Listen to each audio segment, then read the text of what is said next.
Today we will explore a pivotal moment in medieval history, a moment that witnessed the collision of religion, politics, and military strategy, real religious zeal, but also real greed and ambition. Join us as we explore the First Crusade, a profound event that shaped the course of history. In the 11th century, the lands of the Eastern Mediterranean were a tapestry of conflicting interests. Kings and generals from Western Europe set their sights on Jerusalem, the holy city of three major Abrahamic religions. But this was no ordinary military campaign. It was a complex and multifaceted endeavor that would test the leadership and resolve of those involved, with iconic figures on all sides. In this episode, we will analyze the intricate geopolitical landscape, the key figures who spearheaded the crusade, the main battles, the military tactics employed in the quest for control over the Holy Land, but also various historical and historiographical misconceptions and myths. Let's delve into our retelling of the First Crusade.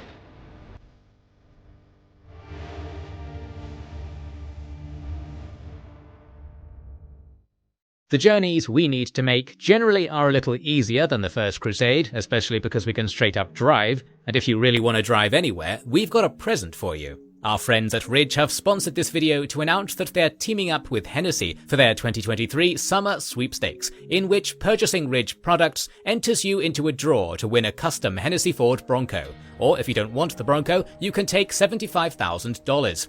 Firstly, enter without spending $1 on the website linked in the description, but then you also get another entry for every dollar you spend on Ridge products, and a load of bonus entries if you buy custom Hennessy partnered designs. With this big prize on the table, now is the best time to upgrade your wallet to the modern Ridge wallet, in your choice of colors with a 12-card capacity and a clip for your cash. Or ditch your messy keyrings and upgrade to the Ridge key case for a compact, solid solution. Both are made of such high-quality materials that they come with a lifetime guarantee and free returns with full refunds within 90 days if you just want to try it out. Let's make it even better. Use our link in the description and our code Kings and Generals to get 10% off your purchase, and you get an extra 10 entries in the sweepstakes for free. The reign of Basil II was the pinnacle of the Eastern Roman Empire, as this emperor of the Macedonian dynasty was a true warrior, capable administrator, and cunning diplomat, who managed to endure civil war, defeats, and corruption to eventually crush his enemies, including the Fatimids, Georgia, Khazars, and most notably Bulgaria, which he conquered in 1018. When he was not campaigning, Basil wrote laws, established the Varangian Guard, and allied the Kievan Rus under the condition that they accept Orthodox Christianity. The man who would later be nicknamed the Bulgar Slayer would reign for 49 years and leave behind a vast treasury for his successors, all of which would live in the shadow of his memory. The first of these would be Constantine VIII, who ruled for 3 short years, and despite being in his late 60s, he spent most of his time hunting, feasting, and blinding nobles. Factionalism and court intrigues during his reign showed the cracks in the empire. While he was on his deathbed, he attempted to marry his daughter Zoe to the capable military commander and loyal Duke of Antioch, Constantine. But as the man made his way to the capital, the royal advisors changed the selection to the old and feeble Romanos III, who was easier to control, which was a sign that the empire now preferred court intrigue and plotting to merit and good leadership. Romanos took the throne in 1028 and was eager to prove his worth, so he decided to attack his own client state of Aleppo in July, but that ended in a catastrophic failure, as 20,000 of his men died of heat, thirst, and dysentery. Meanwhile, Empress Zoe was hatching her own plots, spying on her sister Theodora, and in her desperation to get pregnant at the age of 50, took on many lovers, while using magic charms, amulets, and potions to no avail. In 1034, Zoe had her husband drowned in the bath, marrying one of her lowborn lovers named Michael on the very same day. The new emperor, Michael IV, was scared of Zoe and knew what she was capable of, so he had her confined to her chambers, whilst doing his best to restore the strength of the empire. His rule saw significant improvements in the economic sector, as well as a great victory over the Bulgarians, who started a major revolt. But neither of those achievements could directly be attributed to him. On the administrative side, there was John the Eunuch, who managed the finances, while the famous Viking Harald Hardrada was the man leading the Varangians to victory in 1041, earning himself the nickname the Bulgar Burner. Meanwhile, the emperor became ill and began to shower the clergy with gifts to both appease them and find a cure, as countless generals wondered why this commoner got on the throne in the first place. Michael IV died a natural death at the end of the year, and was succeeded by his nephew Michael V, marking the first time in half a century when the empire was not ruled by an old monarch.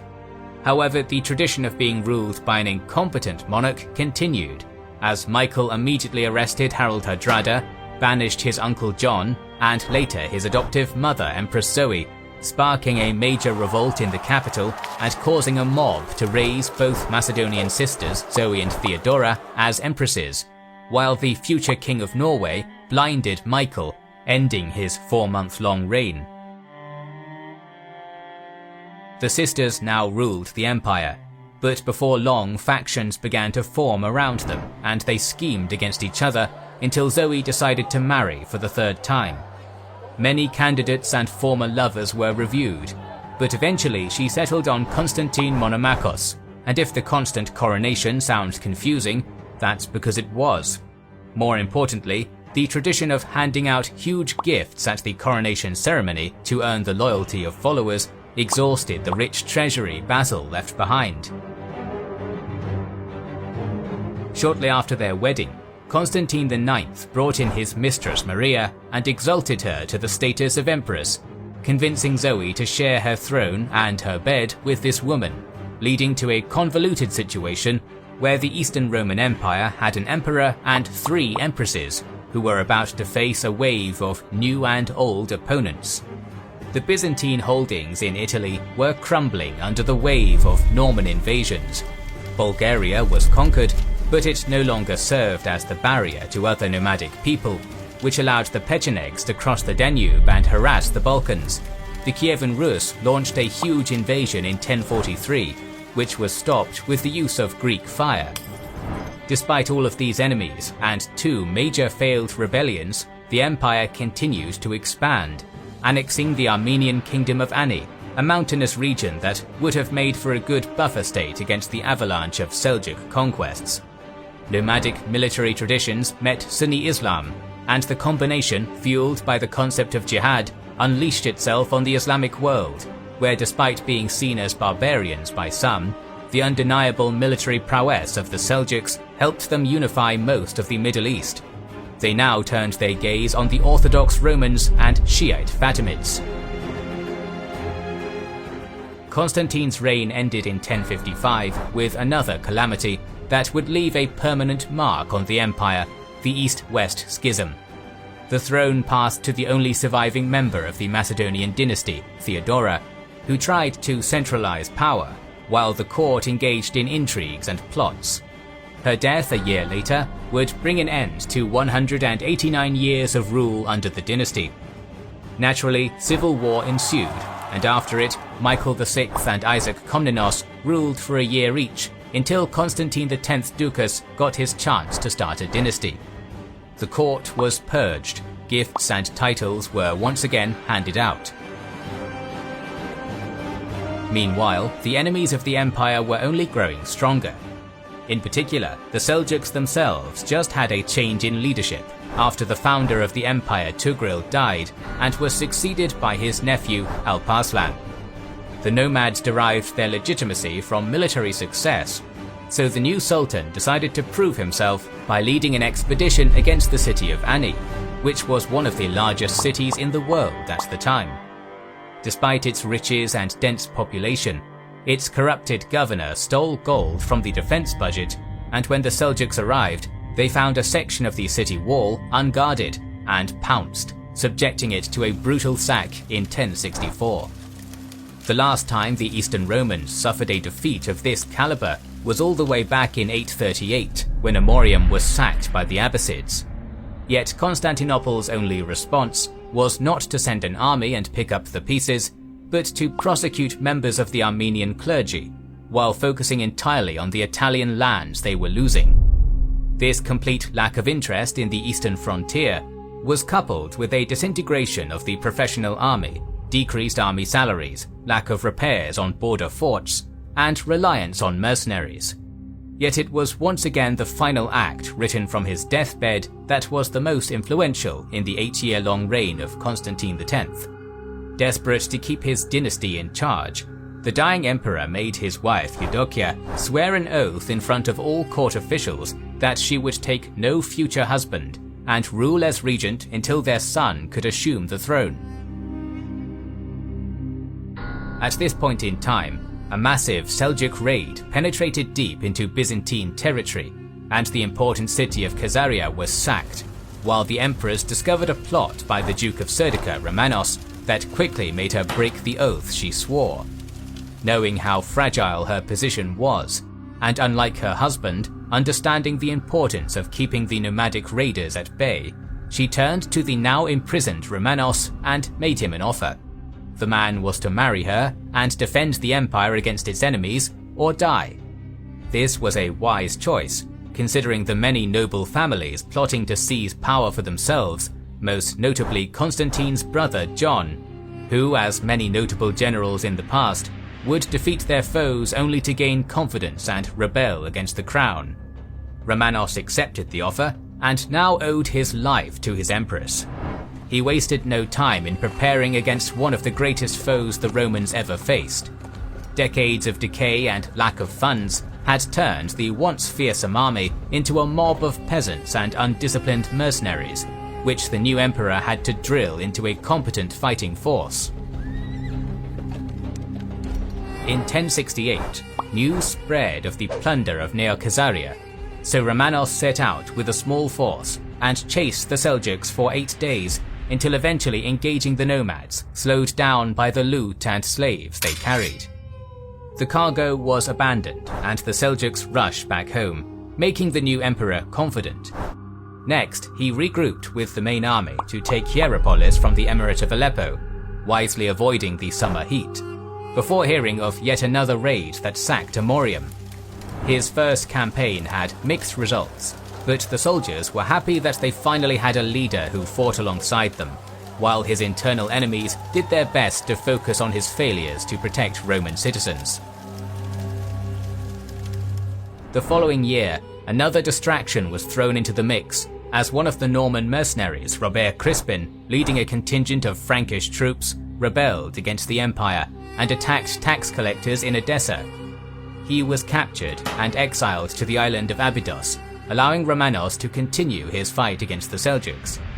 A large army went on to secure Aklat on Lake Van, while a smaller force under a sub-commander was ordered to guard the border. That force was overwhelmed, and the Seljuks razed another city, this time Iconium, forcing Romanos to give chase and pick up the abandoned loot after catching up with them. The frustration was building up, as traditional tactics proved ineffective against the lighter-armed cavalry force. The Byzantine army was expensive to upkeep and feed, and while the emperor was campaigning, the court was plotting, forcing Romanos to balance his military campaign with administrative duties. Because of that, the campaign season of 1070 was entrusted to Manuel Komnenos, nephew of the former emperor Isaac and elder brother to the future Alexios, while the emperor focused on the loss of Italy and monetary reforms aimed at funding the army. Public events were restricted, the currency was debased from 87 to 70% gold, and court salaries decreased, which hurt his image, but allowed him to gather the resources necessary to raise a significant army, which was needed now more than ever, since Manuel was defeated and captured by a Seljuk general who used the classic feigned retreat maneuver. However, while the noble was held hostage, he convinced the enemy general to change sides and escort Komnenos back to the capital. The combination of active leadership in the east, as well as the defection of a key general, who also happened to be the Sultan's brother-in-law, escalated the conflict. Alparslan was more interested in his war against the Fatimids, as he considered their Shi'ism too heretical to suffer, but he could not neglect the Byzantines anymore. So the Sultan personally led a campaign to the strategic region around Lake Van in September 1070, taking the cities of Manzikert and Alat, before securing the allegiance of the Mawanids and attacking Edessa. The countryside was plundered, and the city garrison managed to hold off the attackers, but overall Alparslan got what he came for, and could now divert his attention to the real foes in the south, first stopping by the city of Aleppo. The emir of the vassal city was ordered to come out and swear an oath, but he refused, which led to the siege of the city in April 1071. Deciding to use this to his advantage, Romanos quickly gathered his army and marched towards Lake Van in an attempt to retake what was lost. His army included the professional Byzantine corps, as well as Bulgarians, Pechenegs, Oghuz Turks, Armenians and Normans, for a total of 40,000. Every man was ordered to bring enough provisions for 2 months, which, considering the size of the army and the mountainous region, was critical. The host reached Lake Van in August, where the emperor divided his army into 2 equal parts in order to cover more ground, ease the logistical strain, and simultaneously capture both Manzikert and Alat, which were a day's march apart from each other. Upon hearing news of this movement, Alparslan abandoned Aleppo in May and rushed towards the lake with incredible speed, even losing many men who drowned crossing the Euphrates. Romanos and his advisors considered this to be an act of panic and assumed the Sultan would need time to gather new recruits from his domain, while in reality his forced march was able to surprise the secondary contingent sent to take Alat. The Byzantine force panicked and withdrew to Melitene without sending word to Romanos. The Seljuks numbered no more than 20,000 and had just eliminated an equally large and better armed force with their mere presence. On the next day, August 25, 1071, the emperor, who had just taken the city of Manzikert, became aware of the Seljuk presence and was baffled to find out half of his men deserted him. He immediately sent out one of his commanders to push back the riders, assuming it was just a scouting party. The commander engaged the enemy, but after realizing this was the entire Seljuk army, he withdrew and reported back to Romanos with 2 spears sticking out of his armor.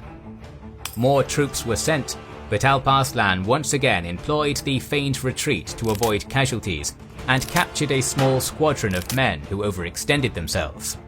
Romanos knew that after his reforms and all of the sacked cities, this was his chance to prove himself and eliminate the eastern threat for good, so he ordered an attack against Alparslan. But by that time, the nomads had retreated to a nearby hilltop. The real battle would have to wait, so the Romans went back to their fortified camp just outside Manzikert. Later that evening, the Seljuks launched a devastating raid, taking advantage of the new moon, and harassed whoever was outside the safety of the walls. An eyewitness account reports, "For who could get any sleep when the danger had drawn its sword and pointed it at us?" At dawn, another raid was launched, but it was repelled by the infantry. Shortly afterwards, 2 messengers arrived, telling Romanos that a group of Oghuz Turks defected and joined the Sultan, and that Alparslan himself wanted to discuss peace terms. The peace talks went on for some time, but the emperor was aware that should he sign any kind of deal, he would be facing a rebellion back in Constantinople, so he abruptly ended the talks and signaled for his men to form up. Romanos took the center with the cavalry and Varangian guards. The western tagmata made up the left wing, while the right wing was comprised of the eastern units. Finally, the rear was commanded by Andronikos Doukas, the nephew of Constantine X and member of the family which despised Romanos. His presence on the campaign was an attempt to ease tensions, but also as a guarantee that his father would not start an uprising in the capital. The Seljuks deployed their units in a crescent formation, protruding at the wings, with Alparslan leading the center. Romanos, who was an experienced commander and capable fighter, slowly advanced on the enemy under constant arrow fire as they withdrew. Smaller engagements were fought, but eventually by the end of the afternoon, the Seljuks were pushed back and the Sultan's camp was captured. Romanos quickly realized that his army was losing cohesion and was afraid that if he didn't reform the line in time, the enemy would rampage throughout his camp under the veil of darkness, so he ordered the imperial standard to be reversed, which was the command to withdraw. The fatigued, disorganized and distant wings were confused by this, and some misinterpreted it as a signal that Romanos had fallen. Gaps began to open, and the reserve Seljuk force pounced at the opportunity to go through them and surround the Roman forces, who had just marched over 10 kilometers in heavy armor and were struggling to organize a withdrawal. Seeing this, the rest of the Seljuk forces also rejoined the fight, and it wasn't long before both wings collapsed and began to flee, leaving the center surrounded. The standard was once again reversed in an attempt to rally the troops, but by then it was too late. The only hope left lay in the hands of the rearguard and the Ducas family, who could prevent total disaster, as most of the men were not captured or slain, but merely retreated. It was in that crucial moment when Andronikos announced that the emperor was dead and marched his men to Constantinople, spreading the word of the death of Romanos through the cities he passed along the way. Back in the camp, the non-combatants were utterly confused and reported it was like an earthquake, with howling, grief, sudden fear, clouds of dust, and finally hordes of Turks riding all around. As darkness set in, Romanos, who had fought despite fatigue and wounds, was captured and his camp was ransacked. Most escaped as the riders were hesitant to blindly chase after the enemy on the mountain roads. And so the young Seljuk Empire matched the Sassanids in capturing a Roman emperor not far from the last time it occurred in Edessa 811 years ago. But rather than killing or humiliating his captive, Alparslan treated him well and with respect. A famous exchange, reported by chroniclers on both sides, quickly followed, as Alparslan asked how he would have been treated if he was captured, to which Romanos replied that he would be killed in a cruel manner. The Sultan instead offered to return Romanos to his home, dressed in the fine clothing of a Seljuk noble, with an escort and any prisoners he wanted to be freed. A peace treaty was signed, but we will never know if the Sultan anticipated what happened next, for it was the release of a presumed dead Romanos that did irreparable damage to the empire. Back in Constantinople, the nobles immediately tried to distance themselves from their defeated leader and deposed him, quickly replacing him with Michael VII Ducas, who exiled his mother Eudokia. They were well aware that Romanos still commanded respect among the soldiers, and began assembling their own army to defeat him by exploiting the countryside, since the royal treasury was empty. The Norman mercenary Robert was taken out of his cell and led a makeshift army that met Romanos in battle and defeated him, at the expense of many Roman lives. The civil war was brief, and ended with the capture of the once mighty commander who pleaded for mercy while he was blinded. An infection quickly set in, and Romanos died soon after. Romanos' stepson Michael VII now sat on the throne, but behind the scene various noble families were competing for power and titles as the state crumbled. The young emperor would eventually earn the nickname Paripinekis, or minus a quarter, for the debasement of the currency solidus, which now contained only 58% gold, with the remainder being made up of silver and copper. This meant that the buying power of the currency dropped, which in turn crippled the economy, and when Michael raised taxes, there was an immediate response from the Balkans. In general, the sources claim that the 21-year-old emperor was a mere puppet, ruled by different courtiers at different periods, and was only interested in hunting and feasts.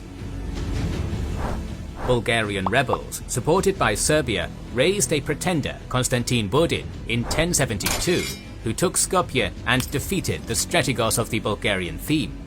Nish and Ohrid quickly fell before the empire could organize a response. The rebels were crushed at Kasteria, but it would take time until 1073 until the remnants were dealt with.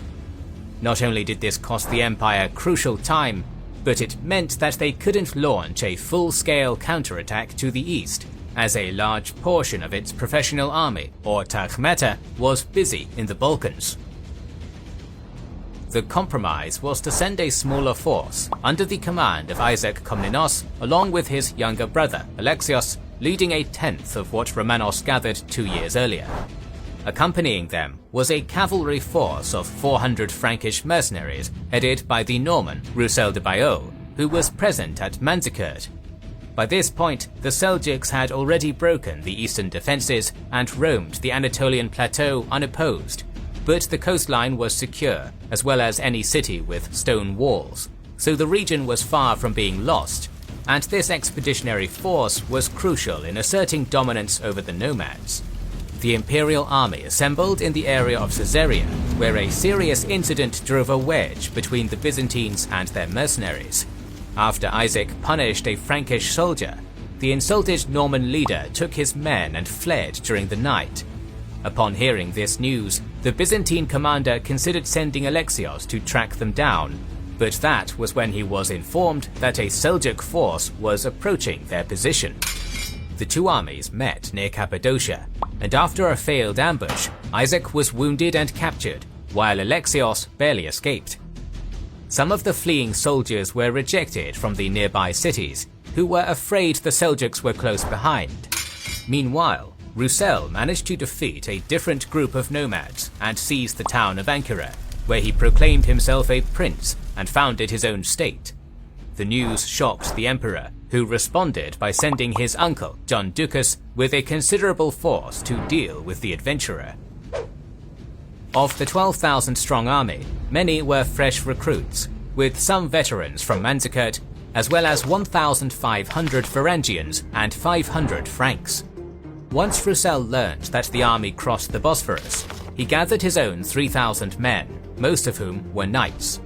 The two armies met on the 10th of May 1074 on the bridge of the Sangarios River, not far from Amorium, which was the Norman power base. The Romans offered amnesty to the adventurer, but their offer was rejected. That is when, rather than waiting for reinforcements from the nearby cities, the inexperienced John Ducas ordered his men to charge across the river. The Byzantines were now in a very precarious position, with the river at their back and the Norman army in front.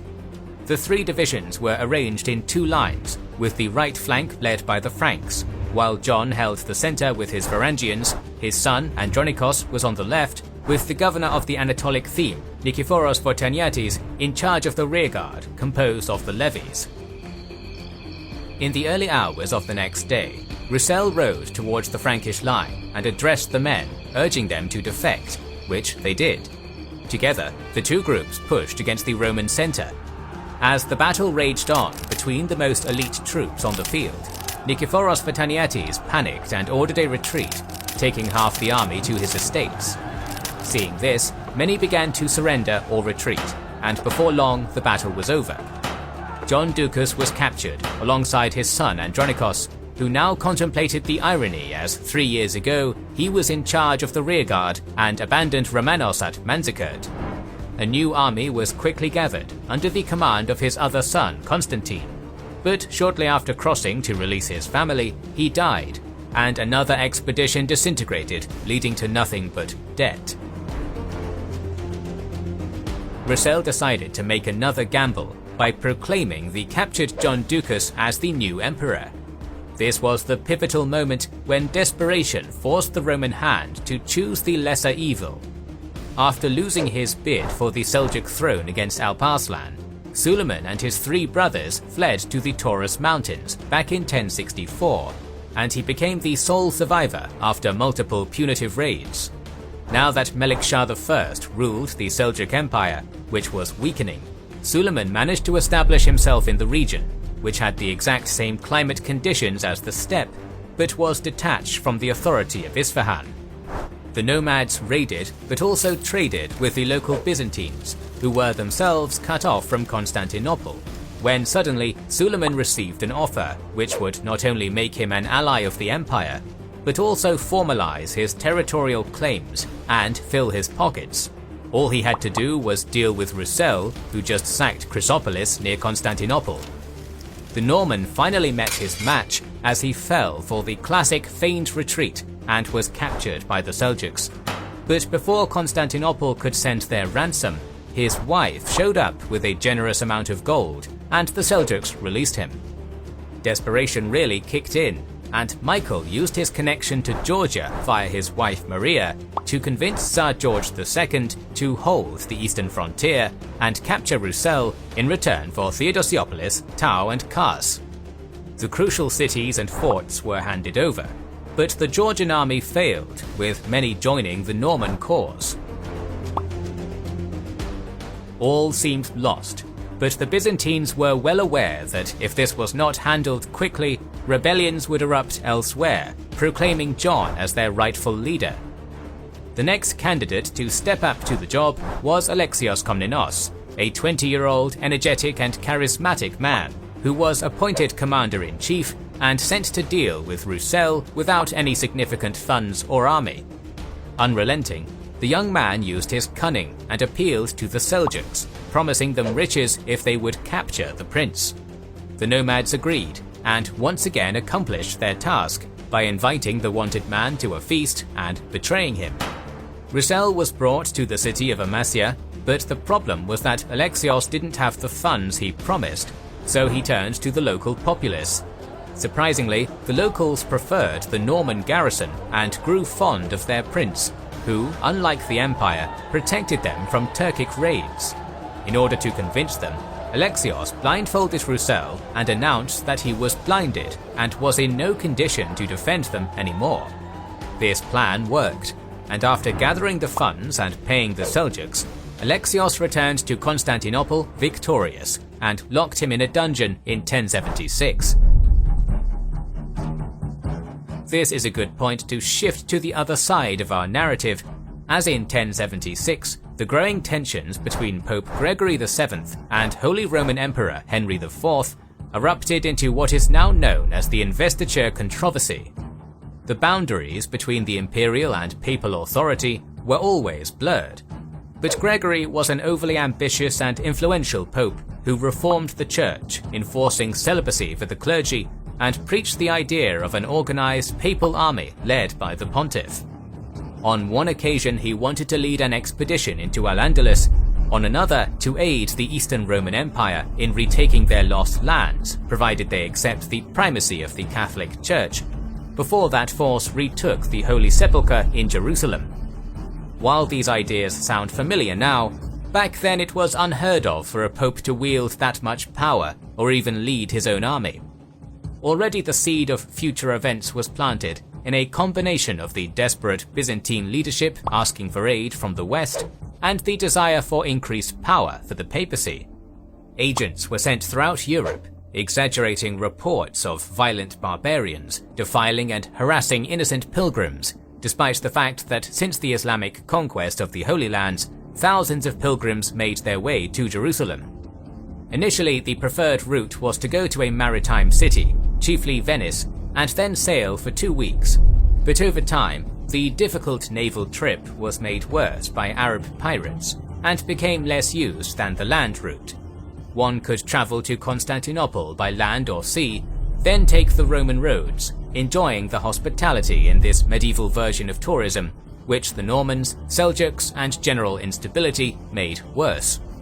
But the stars were not yet aligned for one of the most pivotal changes in history to occur.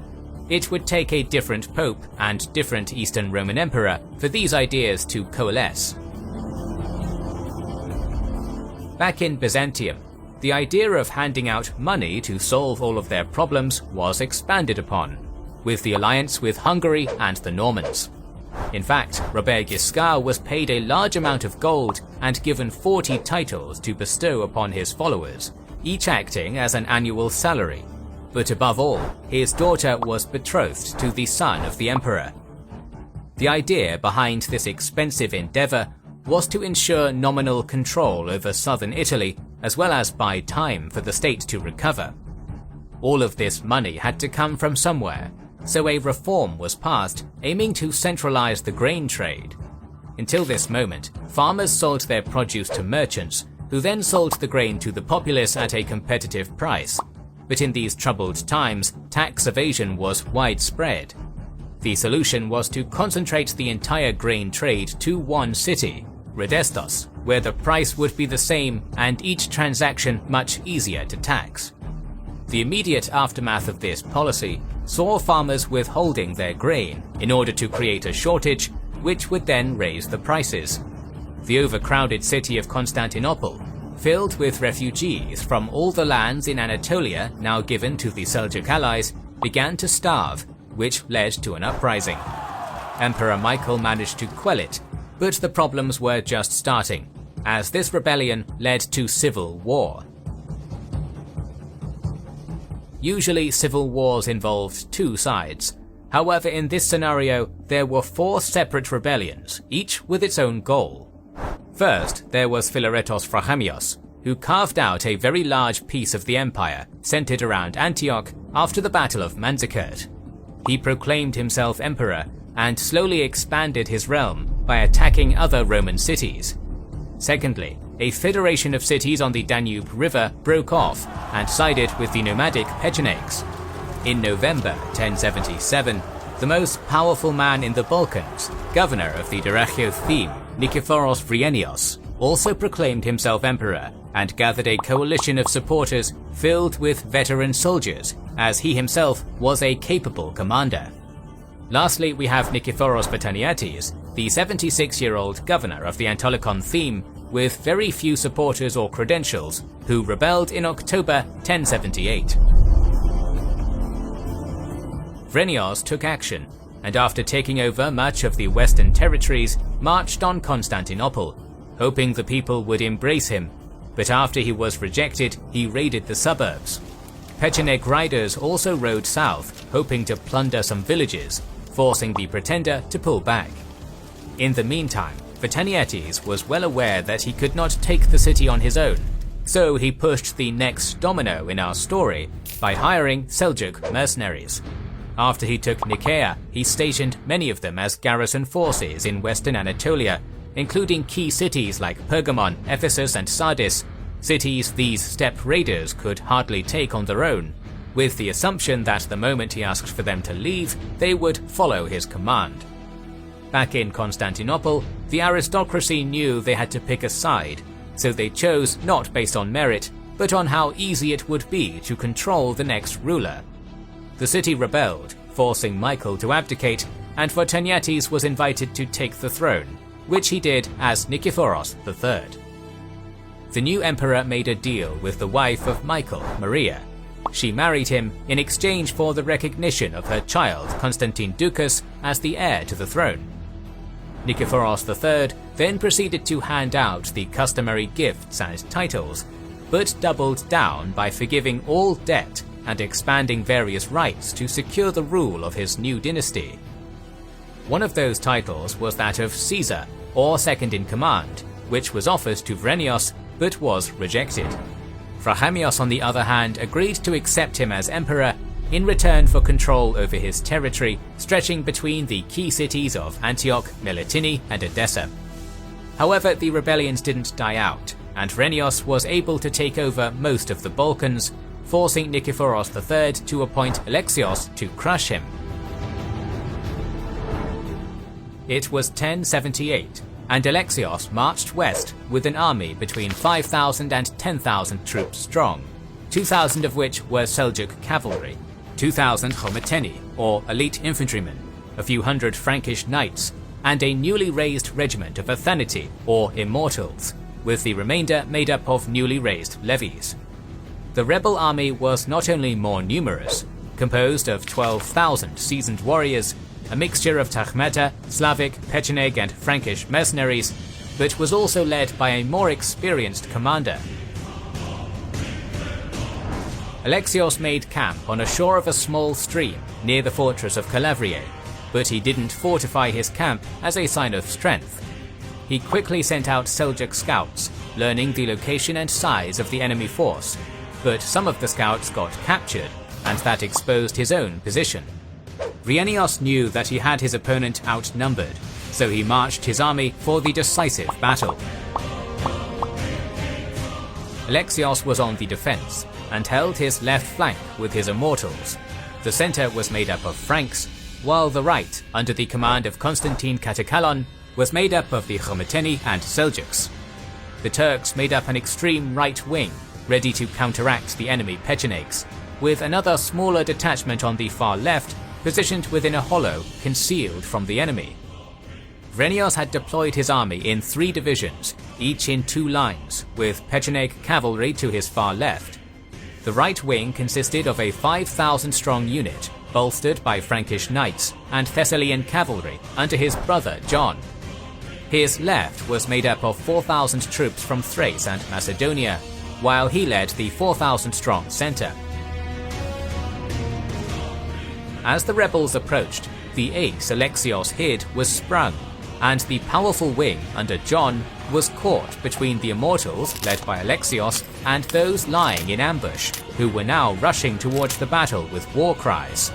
The rebels panicked, but after cutting down one of his enemies, Vrenios rallied his men, halting their rout and urging them back into the fray. Despite his best efforts, Alexios, who was in the midst of the battle slashing with his sword, saw his men break and flee as they were chased and cut down. Meanwhile, on the right, the Pechenegs managed to evade the Seljuk riders and overwhelmed the right wing. In the center, Nikephoros persuaded the Franks to desert the loyalists, as they swore fealty to him in the middle of the battle. All seemed lost, so Alexios gathered 6 of his companions and charged into the enemy line, hoping to kill the usurper and end the war. It was aided by the sudden decision of the Pecheneg riders to turn back and rush toward the camp of their allies. They took as much loot as they could, while the camp followers ran to the safety of the rearguard. Part of Vrenios' army was celebrating, while others were running, and it was in this atmosphere of utter confusion that Alexios spotted the purple-clothed royal horse with both swords of state to its side. He immediately rushed in, killed some retainers, and rode off with it back to his camp. Once he arrived, he found the remnants of his now shattered army and began lifting their spirits, spreading the rumor that the enemy commander was dead as he rode atop his horse. At that very moment, an extra contingent of Seljuk horse archers made their way to the camp, just in time for the counterattack the loyalists were about to launch on the unsuspecting enemy. The reformed army was once again divided in 3, with 2 detachments lying in ambush, while the third, a mix of Seljuks and Immortals, planned to execute the classic but extremely difficult feigned retreat. Multiple small groups of nomads fired their arrows at the rebels, scattering many of them. Next, the heavy cavalry charged in. One of the riders spotted Vrenios, and according to the Alexiad, dashed at full gallop straight at Vrenios, and thrust his spear with great violence against the latter's breast. Vrenios, for his part, whipped his sword out quickly from its sheath, and before the spear could be driven home, he cut it in 2, and struck his adversary on the collarbone, and bringing down the blow with the whole power of his arm, cut away the man's whole arm, breastplate included.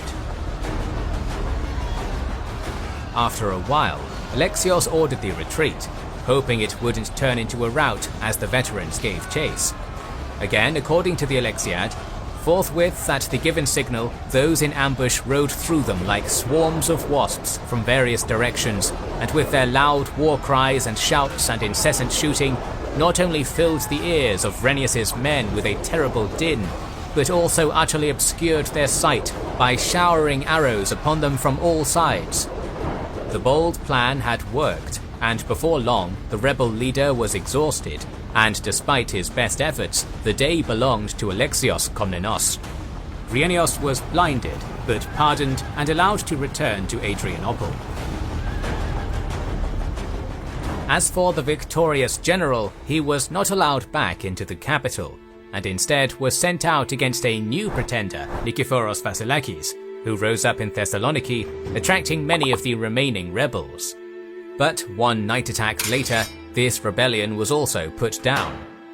It was now 1080, and the gold content of the Solidus fell to 33%, as the fourth Nikephoros rose up in rebellion.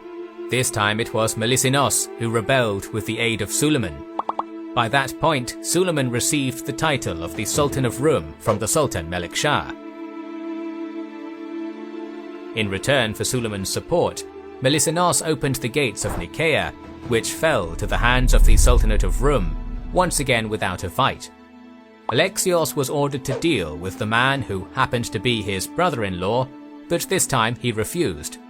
No action was taken against him, since news reached the capital that Robert Guiscard was planning to launch a massive invasion after a monk impersonating Michael VII appealed to him to take back his throne, and Alexios was needed to stop that incursion. And it was right around this time that the old and childless Nikephoros III decided to break the agreement he made with Maria and appointed one of his relatives the heir, alienating the Komneni family, which joined the rebels. In April 1081, a band of German mercenaries was bribed and opened the gates of Constantinople to Alexios and his army, which proceeded to brutally sack the city. The Varangian Guard continued to defend the palace, but 3 days later, the Patriarch convinced the now 79-year-old emperor to abdicate. Alexios I Komnenos became the emperor. While we now tend to think of Alexios as a capable ruler, at the time of his coronation, the Sultanate of Rum was handed most of Anatolia and supported another pretender to the throne, a usurper. The Normans were about to invade. Control over Serbia and Bulgaria was nominal. The alliance of the Danubian cities was in rebellion, supported by the Pechenegs. The treasury was empty, the manpower was depleted, and the solidus fell to 10% gold content. No man alive could unify the bickering families and hold the empire together while also campaigning against this many enemies. But Alexios' mother, Anna Dalaseni, was no man. Alexios' mother not only played a pivotal role in his rebellion, but was the real power behind the administration for the next 15 years, second only to her son. She arranged marriage alliances and delicately balanced the power between the most powerful people in the empire.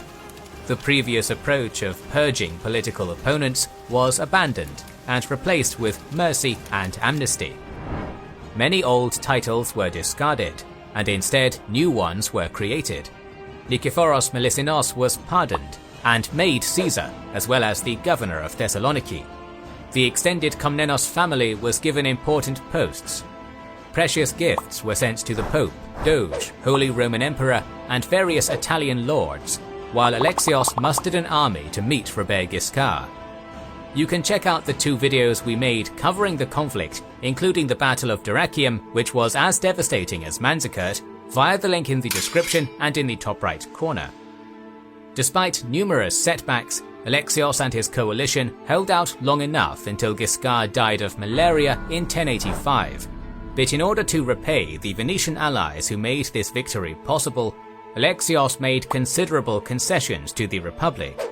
The Doge was granted the new hereditary title of Protosevastos, making him the 4th in imperial seniority. The Venetians were granted gold, honors, and several churches in the empire. Shops, houses, and 3 landing stages were granted on the Golden Horn, and all Venetian traders were exempt from customs duties and sea taxes.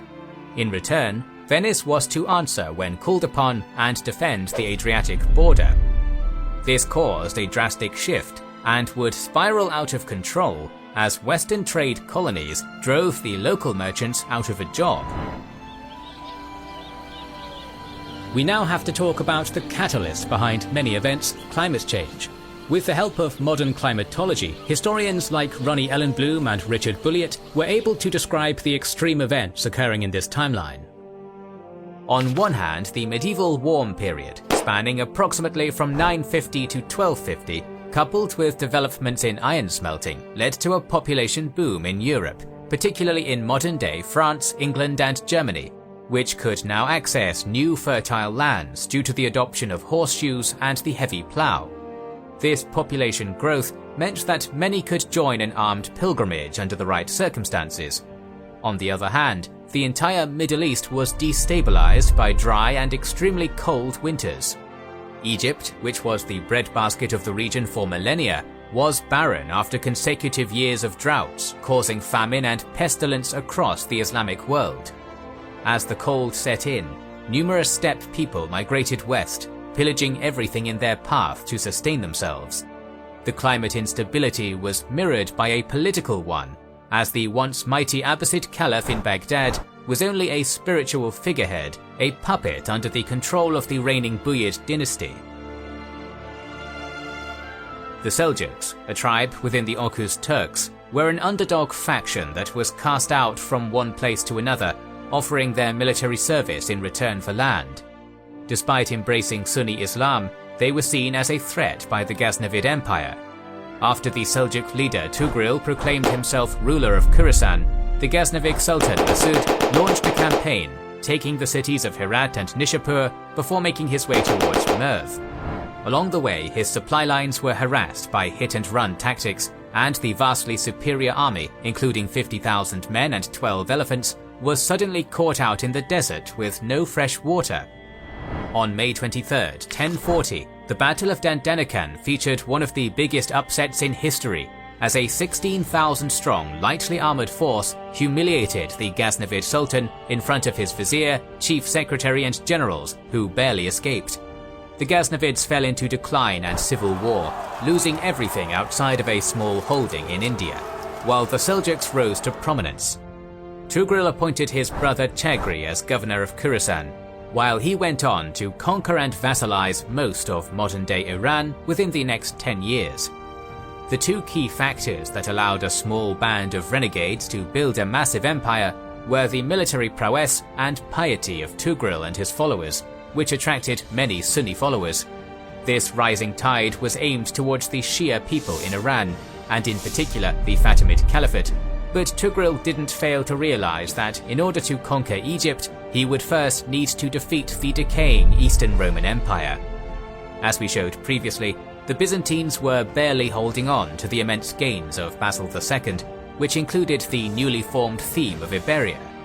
Additionally, they had relatively friendly relations with the Fatimids, frequently sending gifts to each other, releasing prisoners, and administering the Church of the Holy Sepulchre since 1037. And so, in order to weaken the Romans, as well as secure the highly important grasslands of modern-day Azerbaijan, Tugril sent an invasion force in 1048, which was defeated, but followed up by a much larger one under the command of his half-brother Ibrahim Inal in September of the same year. The Byzantine army was a shadow of its former self, with many of the best soldiers sent west to deal with a rebel army. The governor of the newly conquered Ani wanted to launch a preemptive strike before the Seljuks could raid the countryside, but the governor of Vespirikan, who also happened to be the son of the last Bulgarian Tsar, advised caution and to wait for the right moment. The commanders agreed to take the latter approach and to await reinforcements from the Georgian prince Liparit. The Seljuks raided the entire area between Trebizond and Tarin, but the main army was focused on the district of Basian, attacking the market town of Artsay, where the defenders were caught between a fire and the Turkish arrows. Thousands died or were enslaved as the town was ransacked and destroyed. As soon as the Georgian reinforcements arrived, the Byzantines formed up for battle at the plain near the fortress of Kapitron. Contemporary sources exaggerate the figures, and we have no clear number, but it was a massive battle in which the Seljuks had the numerical advantage. The Georgians formed the center, the governor of Vespirikan held the left, while the governor of Ani made up the right wing. The battle began in the evening and was mostly fought in the dark, with both Byzantine commanders defeating a disorganized Seljuk advance on the wings, but in the center, Ibrahim captured Liparit after his horse was shot with an arrow. He then withdrew to the east, while the Romans went back to their respective bases. This nocturnal battle was the first major engagement between these sides, and ended up with mixed results. The Seljuks suffered in both men and reputation, but came back with many camels loaded with loot, and while the Byzantines repelled two invasions with very limited resources, the devastation on the region left a lasting impact on the economy. The Georgian leader was released after promising to never fight the Seljuks again, and an emissary was sent to Constantinople to demand tribute from the emperor. That request was denied, but Tughril was allowed to sponsor the restoration of the mosque in the capital. By 1050, one of the key Seljuk allies, the Kakiyid Emir Faramuz, rebelled, but he was swiftly defeated by the nomads who captured Isfahan, bringing the entirety of Persia under their control. Seeing where the wind was blowing, the puppet Abbasid Caliph invited Tughril to Baghdad to replace the Shia Buyid dynasty, which was done in 1055 under the pretext of a pilgrimage to Mecca. Despite their accumulating power, the Seljuk Empire relied on the loyalty of the most powerful family members as well as Persian bureaucrats, both of which were often fickle. Tughril's vizier, Al-Kanduri, constantly conspired against the Sultan in order to benefit his own cause, while Ibrahim, who felt like he was not getting enough credit for his raids, rebelled in 1058, but was unable to gather enough support and was strangled with a bowstring by his half-brother. Internally, the Seljuks were extremely divided and needed continuous military campaigns. So to feed this hunger, Tughril started sending annual raiding parties into Byzantium, starting with the sack of Melitini in 1058, while expanding into Armenia and the Levant.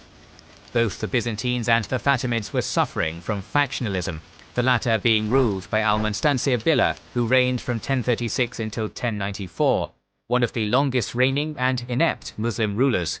During his reign, power shifted from his mother to his viziers, while another group of Turks harassed the populace, already suffering from one of the worst famines in Egyptian history. The coastal cities in the Levant were mostly autonomous and fell to the Seljuks in the 1060s in quick succession. In 1063, the Seljuk Sultan died after appointing his nephew Suleiman as his legal heir. In reality, Suleiman's elder brother, Alparslan, took up the mantle and marched on the capital of Ray, while Tughril's cousin, Kutalmish, who also wanted the throne, rushed from his base in Gurdka, reaching the city first. However, the vizier Al-Kanduri declared his support for Alparslan, which forced Kutalmish to besiege the city in November 1063. This delay proved critical, as it allowed for Arslan's army to arrive, forcing Kutalmish to lift the siege and engage his enemy, crushing the opponent's vanguard. Knowing that the remainder of the army was to the east, the pretender diverted the course of a creek to block their path, but eventually Alparslan made his way through the marshland and defeated his relative. In this flight, Kutalmish fell from a cliff, while his sons were taken as prisoners. Alparslan had big shoes to fill, so he immediately set out on a campaign against Armenia and Georgia, sacking the great city of Ani after a 25-day siege. It was at this time when the Eastern Roman Empire finally decided to focus on its eastern frontier under the leadership of the energetic Romanos IV.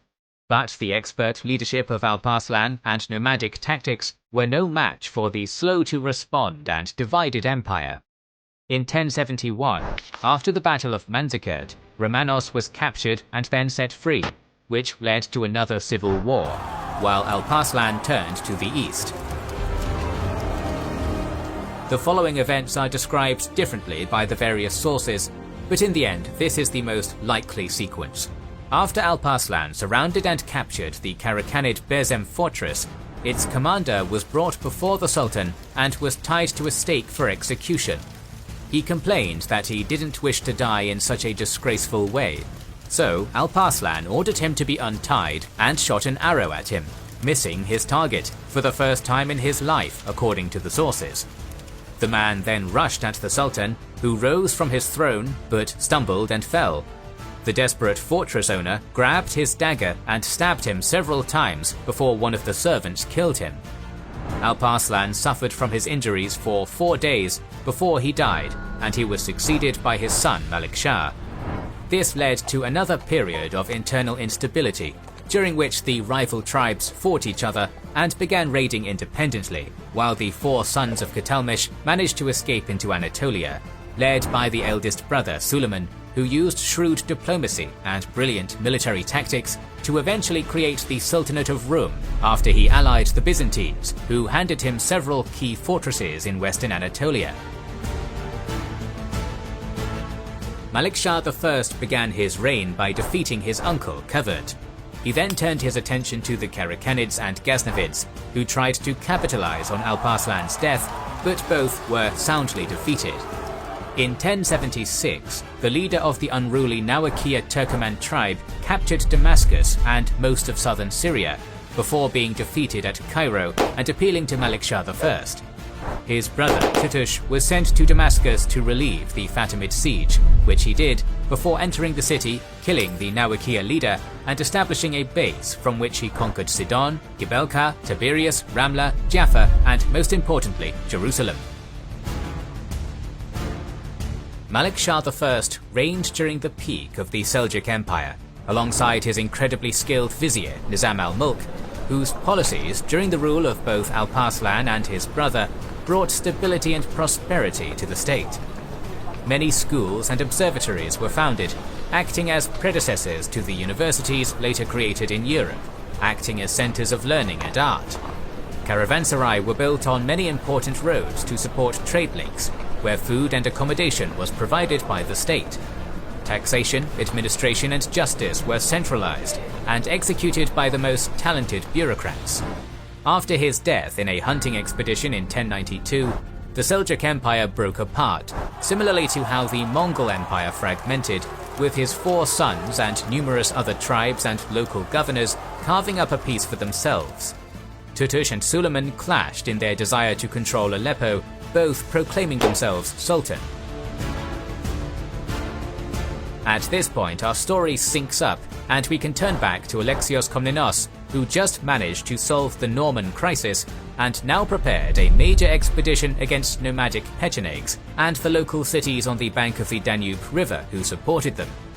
This divide existed for over a decade, but what escalated the situation was Alexios' harsh treatment of the Paulician community in Philippopolis after they refused to aid him in his Norman campaigns. The two rebel groups and the Pechenegs allied and invaded Thrace in 1087, going as far as the suburbs of Constantinople. Rather than chasing nomads up and down, Alexios conceived a much grander plan. Within 40 days, Alexios and his key generals gathered a large army, which would make its way north, while a massive fleet shadowed its movement before entering the mouth of the Danube. At the war council, one of the key generals, Nikephoros Phrynios, a blind former rival, had this to say about the plan. "Sir, if you cross the Haemus Mountains, you will appreciate the fastest horses." When another council member asked him to elaborate, he simply added, "For the flight." Despite the warning and centuries of experience fighting the Bulgarians in the region, Alexios marched on directly at the city of Dresdar in order to cut off the Pechenegs from the supplies they needed to survive. Envoys were sent to discuss peace terms, but Alexios bet too much on this campaign to walk home with a simple treaty, so he arrested them. The now enraged nomads employed hit-and-run tactics on the Byzantine foragers and the army camp. Still, Alexios managed to reach the trade city and take it, with the exception of its 2 citadels, the defenders of which held out. Not wanting to be caught in between a siege and a nomadic army, Alexios ordered a withdrawal and sought out the Pechenegs in open combat, as he was well aware that he could not sustain his army for long. It didn't take long before the horse riders were spotted, and Alexios manned the center, while the wings were commanded by his brother Adrianos and Nikephoros Melesinos. Alexios ordered his infantry to hold their formation under any circumstances, while the Pechenegs formed up, with their wagons forming a circle behind them. The two sides clashed and fought for an extended amount of time, with the nomads constantly evading the Romans as they fired arrows from horseback, both suffering heavy casualties until another group appeared on the horizon, forcing the imperial army to flee. The son of Romanos died in combat, while Alexios himself was struck by a spear in the buttocks. In their rout, the Byzantines had to abandon the Shroud of the Virgin Mary by hiding it in some bushes after it was brought on campaign to boost the morale of the soldiers. Broken, scattered, and chased down by the nomads, many soldiers were lost in the woods for weeks before finding their way back home. However, shortly after the battle, another nomadic group, the Cumans, who were called upon by the Pechenegs to aid them, arrived after the battle was done. Regardless, they demanded their share of the plunder, while the Pechenegs argued that the spoils should go to the many injured warriors. The argument spiraled out of control, and the two sides clashed, with the Cumans winning over all of the spoils and chasing the Pechenegs down. In the next 3 years, Alexios changed his strategy, taking control over small bands of units defending against raids and tracking down nomads. In one instance, we're told of Alexios suspending wagons over the walls of a city and dropping them down on the unsuspecting raiders below, causing confusion. Balkan peasants were recruited as infantry, while Turkic and Latin riders were hired as mercenaries. Meanwhile, a new threat arose from Anatolia in the form of a renegade Seljuk pirate. Chaka, who was theoretically part of the Sultanate of Rum, built a fleet from his base in Smyrna in 1088 and began raiding and capturing Aegean islands, including Lesbos, Samos, Chios and Rhodes. He also reached out and coordinated his attacks with the two rebel governors of Crete and Cyprus, who were unhappy with the taxing policies of Alexios. After hearing of the Battle of Drastar, Chaka also managed to send messages to the Pechenegs, convincing them to launch a new major offensive against Constantinople, while he distracted Alexios with his navy. As a response, Alexios reached out to the Cumans and won them over to his side by promising them all of the captives and loot from any battle against their now common enemy. In 1091, the Pechenegs raided Thrace again, and the Romans met the Cumans at Livonion. The combined army assembled against the incoming Pechenegs, and Alexios sent the imperial standard-bearers to the Cuman side, which made up the right wing, ensuring that they would not betray him in the middle of the battle. On the left wing, Seljuk and Latin knights pursued the confused Pechenegs, who were sustaining heavy arrow fire and had nowhere to run, as their wagons were positioned behind them. The trap was set, and now the imperial infantry pressed forward and began slaughtering the nomads, who had also brought their wives and children. Alexios capitalized on this overwhelming victory, ordering servants to bring wineskins full of water to his troops, refreshing them and ensuring they finished the job. The carnage was so severe that it led to a saying referencing the date of the 29th of April 1091, all because of one day the Scyths never saw the month of May. In reality, a few managed to escape, while others were taken captive and settled near Thessaloniki to serve in the army, but either way they will never play a significant role in history again. So far, we have covered the first crusade of Alexios Komnenos' reign as he usurped the throne of a bankrupted and exhausted Eastern Roman Empire in 1081. He fought off the Normans and Pechenegs and restored imperial authority while maintaining the balance between the powerful noble families, clergy and commoners. And yet the biggest issue on the agenda was left unaddressed.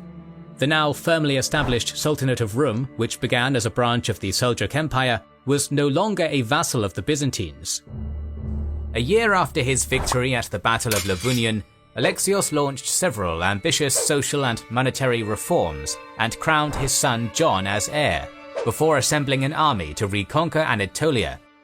But before he could depart, news of a Serbian uprising reached the capital, and the emperor knew that he could not campaign in the east while the west was in open rebellion, so he set out towards Dyrrhachium. As the army moved across the Via Egnatia in 1093, Nikephoros Iachenes, the son of Romanos IV, was caught with a concealed dagger. After being tortured, the co-conspirators were revealed, and to the emperor's surprise, the list included the former empress Maria and his own brother Adrianos, who plotted to kill him. Alexios came to the realization that the empire was not stable enough to afford a large-scale, lengthy campaign against the Seljuks, and that with every idle moment, it was slipping back to the disasters he fought so desperately to avoid. Luckily, he was meticulously working on another plan. After witnessing the military prowess of the Norman knights firsthand, Alexios appealed to the courts of the West, hoping to inspire an armed pilgrimage which would reconquer the Roman lands for more than just gold. Agents spread the stories of how the Turks extorted and killed innocent pilgrims on their way to Jerusalem, how the Muslims destroyed holy sites and turned ancient churches into mosques or stables, how Christian men and women were enslaved and violated. Along with these came generous donations of not just coins, but precious artifacts, even pieces of the true cross, giving a taste of what was to come if a group of knights would take up this colossal task and act as a new kind of mercenary force. The Seljuk treatment of the many pilgrims who made their way towards Jerusalem was exaggerated, but not untrue. In contrast to the sedentary Islamic population, the nomads didn't strictly follow the Islamic laws of war, and were known for their brutal punishments and executions. The Seljuk realm was decentralized, and rogue chieftains often enacted their own justice. More importantly, Jerusalem, as well as the entire Seljuk Empire, was in a period of turmoil caused by a succession crisis with at least 4 pretenders and many other governors fighting each other. The majority of Christian Europe was illiterate and obsessed with holy relics. There were numerous sites that people believed to be sacred, and groups of people were displaying the bones of supposed saints for a few coins. And yet the most holy of sites was that of Jerusalem and the Church of the Holy Sepulchre, from which pilgrims would bring back scrapings of rock or dirt as proof of their journey. That very church was destroyed by the Fatimid Caliph in 1009 and rebuilt in 1048 with Byzantine resources. Fear took hold of the populace, who thought the Seljuks would do the same. In fact, many believed that Jesus would return around this time to the place of his birth. Natural occurrences, such as meteor showers and earthquakes at the time, only deepened the fears and hopes of the Christian world. For centuries, the main opposition to Islam came from the borders with that world: Iberia, Sicily, South Italy, and Byzantium. But a new movement was starting to develop within Lorraine, Burgundy, and France, one which called for a completely new type of war, a holy war. Pope Urban II himself cited the Book of Daniel, stating that God had indeed changed the times and offered a new remedy for human sin. The pagans to the north were gone, the Reconquista was yet another source of fear and hope, and the nobles were obsessed with the idea of a just war. The lords who dominated the fractured monarchies grew rich and numerous with the technological and agricultural innovations of the 11th century, and by now, most houses adopted primogeniture, which meant that the older sons inherited the domain, leaving younger sons without a purpose, often turning against each other despite the outcries of the church. Pilgrimage was one of the best ways for the Latins to repent for their sins, whether it was to Santiago de Compostela, Rome, or Jerusalem, as long as they could afford it. They knew the road and how to fight, but lacked a common goal and leader. Until this period, the papacy had little more than nominal power, but the energetic pontificates of Leo IX, Nicholas II, Alexander II, and especially Gregory VII led the papal states to vie for power and authority over the entire Catholic world. Leo IX personally led an army in 1053, as seen in our series on the Normans in Italy. In 1063, Alexander II sent a papal banner and an indulgence for those who fell in battle against the Muslims to the army preparing for the siege of Barbastro in Spain, and another one to William of Normandy as he was preparing his conquest of England. In 1073, Gregory VII proposed to lead an army to aid Constantinople, and now Urban II, who had just regained the papal seat from the anti-pope in 1093, the year the plot to kill Alexios was thwarted, was preparing to outdo them all. Pope Urban II was elected in 1088, and was one of the most prominent supporters of the Gregorian reforms, which outlined the superiority of the church over the secular rulers. Initially, he was isolated from Rome due to his clash with the Holy Roman Emperor Henry IV, but he was energetic, well-spoken, and extremely charismatic, touring Norman Italy, gathering support everywhere he went. Determined to gain the pontificate, he even reached out to the Eastern Roman Empire, extending the friendly correspondence with Alexios which was established by the former Pope Victor III. Even after being recognized as the Bishop of Rome in 1093, he continued his frantic expeditions across Christendom and assembled the Council of Piacenza in March of 1095, which was centered around church reform, the anti-pope, heresy, and the issue of the French king Philippe I, who married Bertrade of Montfort despite the fact that they both had spouses of their own, for which he was excommunicated. This council was in direct opposition to the Holy Roman Emperor, who was now fighting a civil war against his wife and son, which further strengthened Urban's claims. At the end of the proceedings, a few Byzantine ambassadors joined the council, and Urban inspired many soldiers to enter Alexios' service in his war against the Turks, and in return all of their sins would be forgiven. This was only a small preview, during which the Pope tried to see how his audience would respond, before he could proceed with the grand tour of France he planned. The next crucial step was securing the support of two notable figures. The first was Bishop Adhemar, who would become the spiritual leader of the movement, while the second was Count Raymond of Toulouse, who was incredibly wealthy, had already fought Muslims in Iberia, and made a pilgrimage to Jerusalem. With their allegiance secured, Urban crossed the Alps in July 1095 and entered France in full regalia, to the cheers of massive crowds who had not seen a pope in half a century. The first place he went to was Clermont, where he held a council on November 17th. For 10 days he discussed clerical matters, but suddenly he asked everyone to step outside the church and addressed over 400 listeners, making arguably the most influential speech in history. We have 6 accounts recounting that proclamation, each of which was written after the capture of Jerusalem and slightly differs from the rest. But here is a part of one of them written by a man who attended the council. Now that you, O sons of God, have consecrated yourselves to God to maintain peace among yourselves more vigorously, and to uphold the laws of the church faithfully, there is work to do. For you must turn the strength of your sincerity, now that you are aroused by divine correction, to another affair that concerns you and God. Hastening to the way, you must help your brothers living in the Orient, who need your aid, for which they have already cried out many times.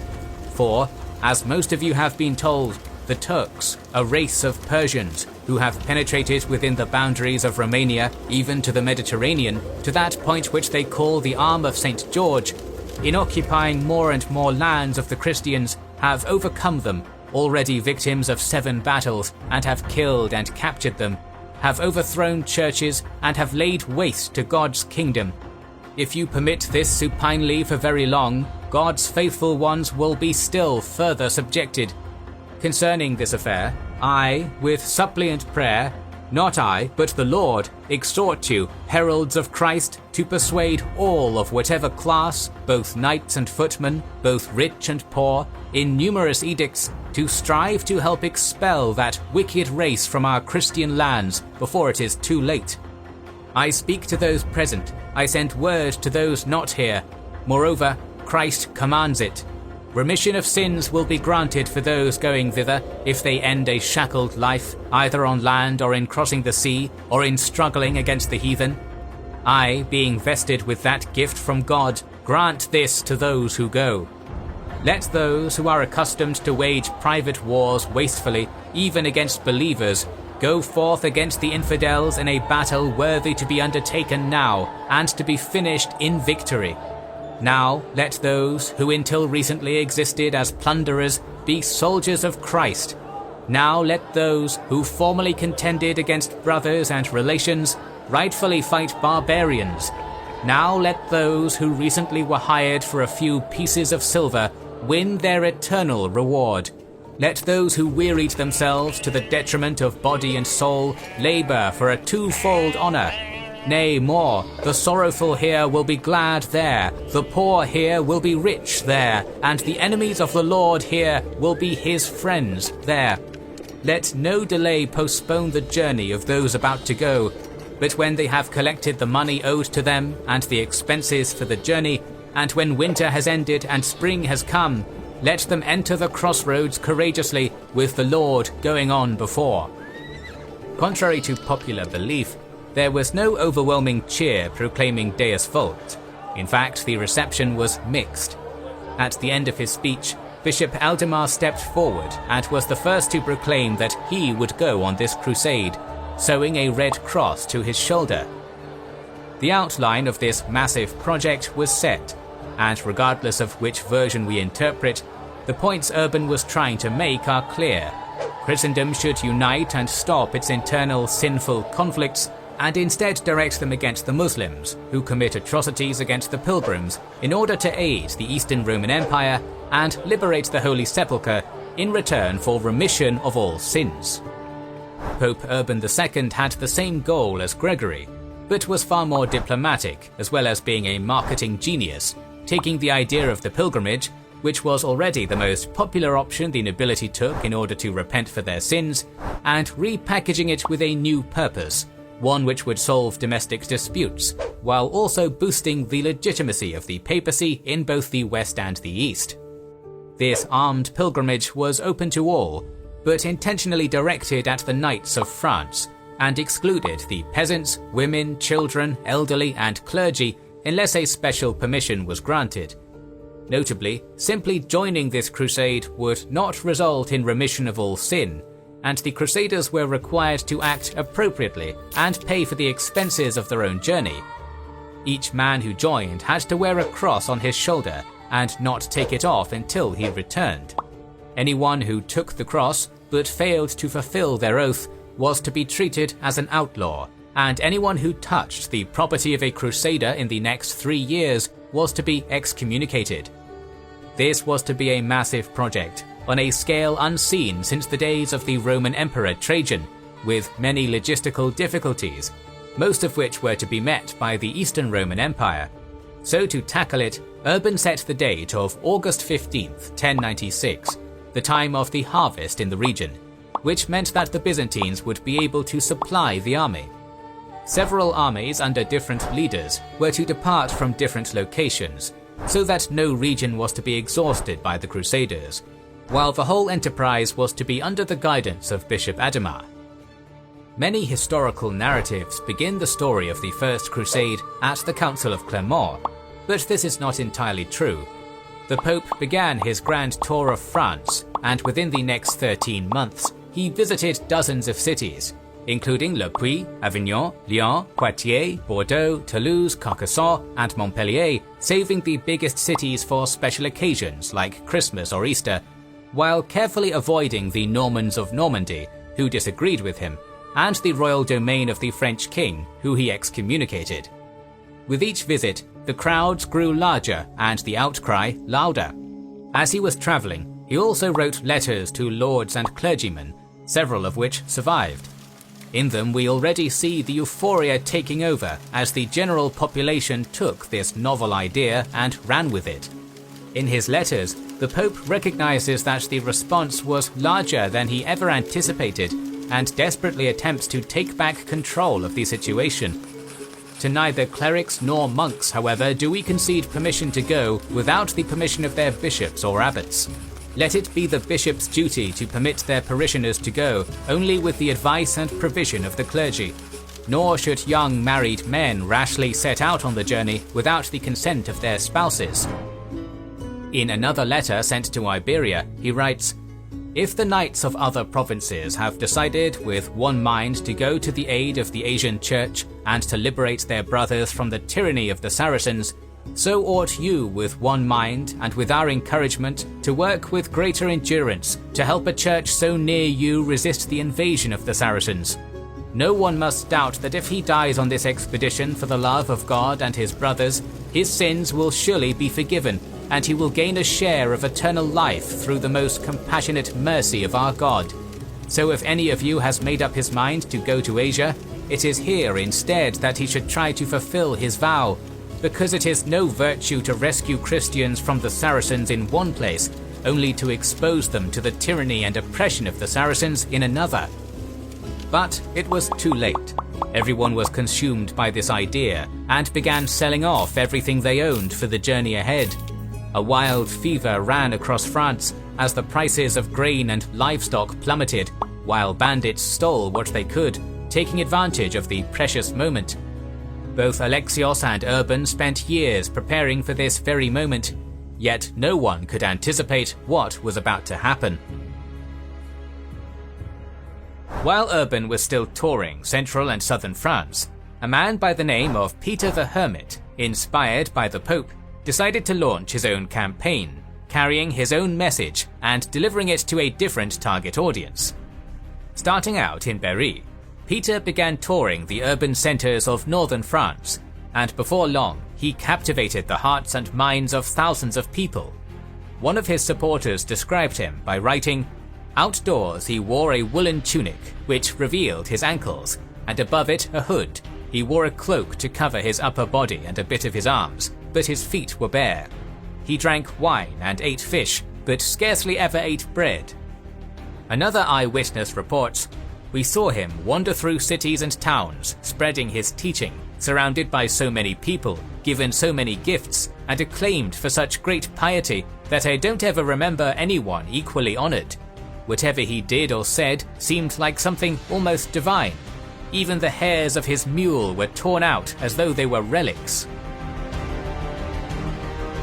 Peter was an extremely charismatic preacher who told the story of how he visited Jerusalem a few years earlier and saw firsthand how the Muslims were mistreating the Christians and desecrating the holy sites. According to him, as he slept in the Church of the Holy Sepulchre, he received a vision of Christ, who handed him a round letter that instructed all Christendom from all parts of the world to take up arms and journey to Jerusalem to fight against the pagans and to claim eternal possession of the city with all its pertinent lands. There is no evidence that Peter ever made such a journey, but that didn't stop thousands from joining him as he travelled from one city to the next, warning that the last days were at hand, and that the Christians would have to travel to Jerusalem to battle the Antichrist. Compared to Urban's more moderate approach targeting the warrior class, Peter appealed to a larger group of people, mostly commoners, at a particularly sensitive moment in time. 1095 saw the occurrence of a meteor shower, an aurora borealis, a lunar eclipse, the passage of a comet, blood-coloured clouds, and a number of fascinating stories. Some said that the Holy Roman Emperor Charlemagne had come back from the dead, ready to lead his people into Jerusalem. When word of the Crusade began to spread, people began disfiguring and tattooing themselves, claiming miracles and divine signs. But arguably the largest contributor to the widespread frenzy was the ongoing series of plagues. If we take a look at the multiple and independent writers during this period, a trend starts to show. During the period between 1092 and 1095, there are over 40 mentions of plague, peaking in 1094 with 25 reported plagues, often accompanied by famine. Surrounded by Catholic imagery of damnation in the form of frescoes and grotesque sculptures, the notion of abandoning the little they had to journey to the land of milk and honey, that is how many Christians thought of the Holy Land, suddenly seemed like a great idea.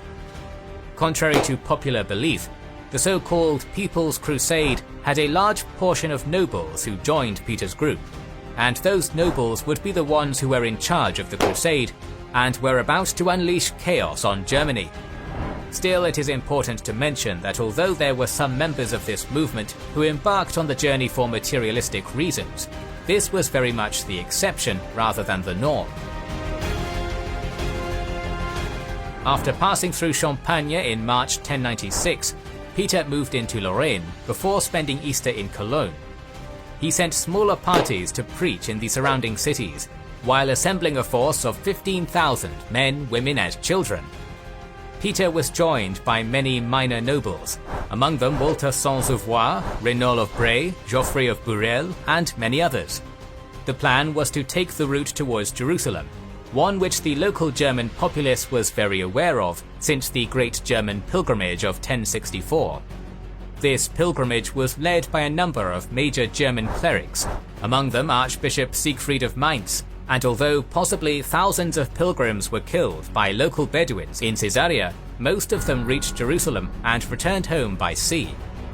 However, this was another big deviation from Urban's route and timing, which intended for the crusade to cross the Adriatic and land in Dyrrhachium on August 15, 1096, coinciding with the Byzantine harvest, a date Alexios Komnenos knew ahead of time and prepared for by sending vast amounts of grain merchants and Latin translators to the region.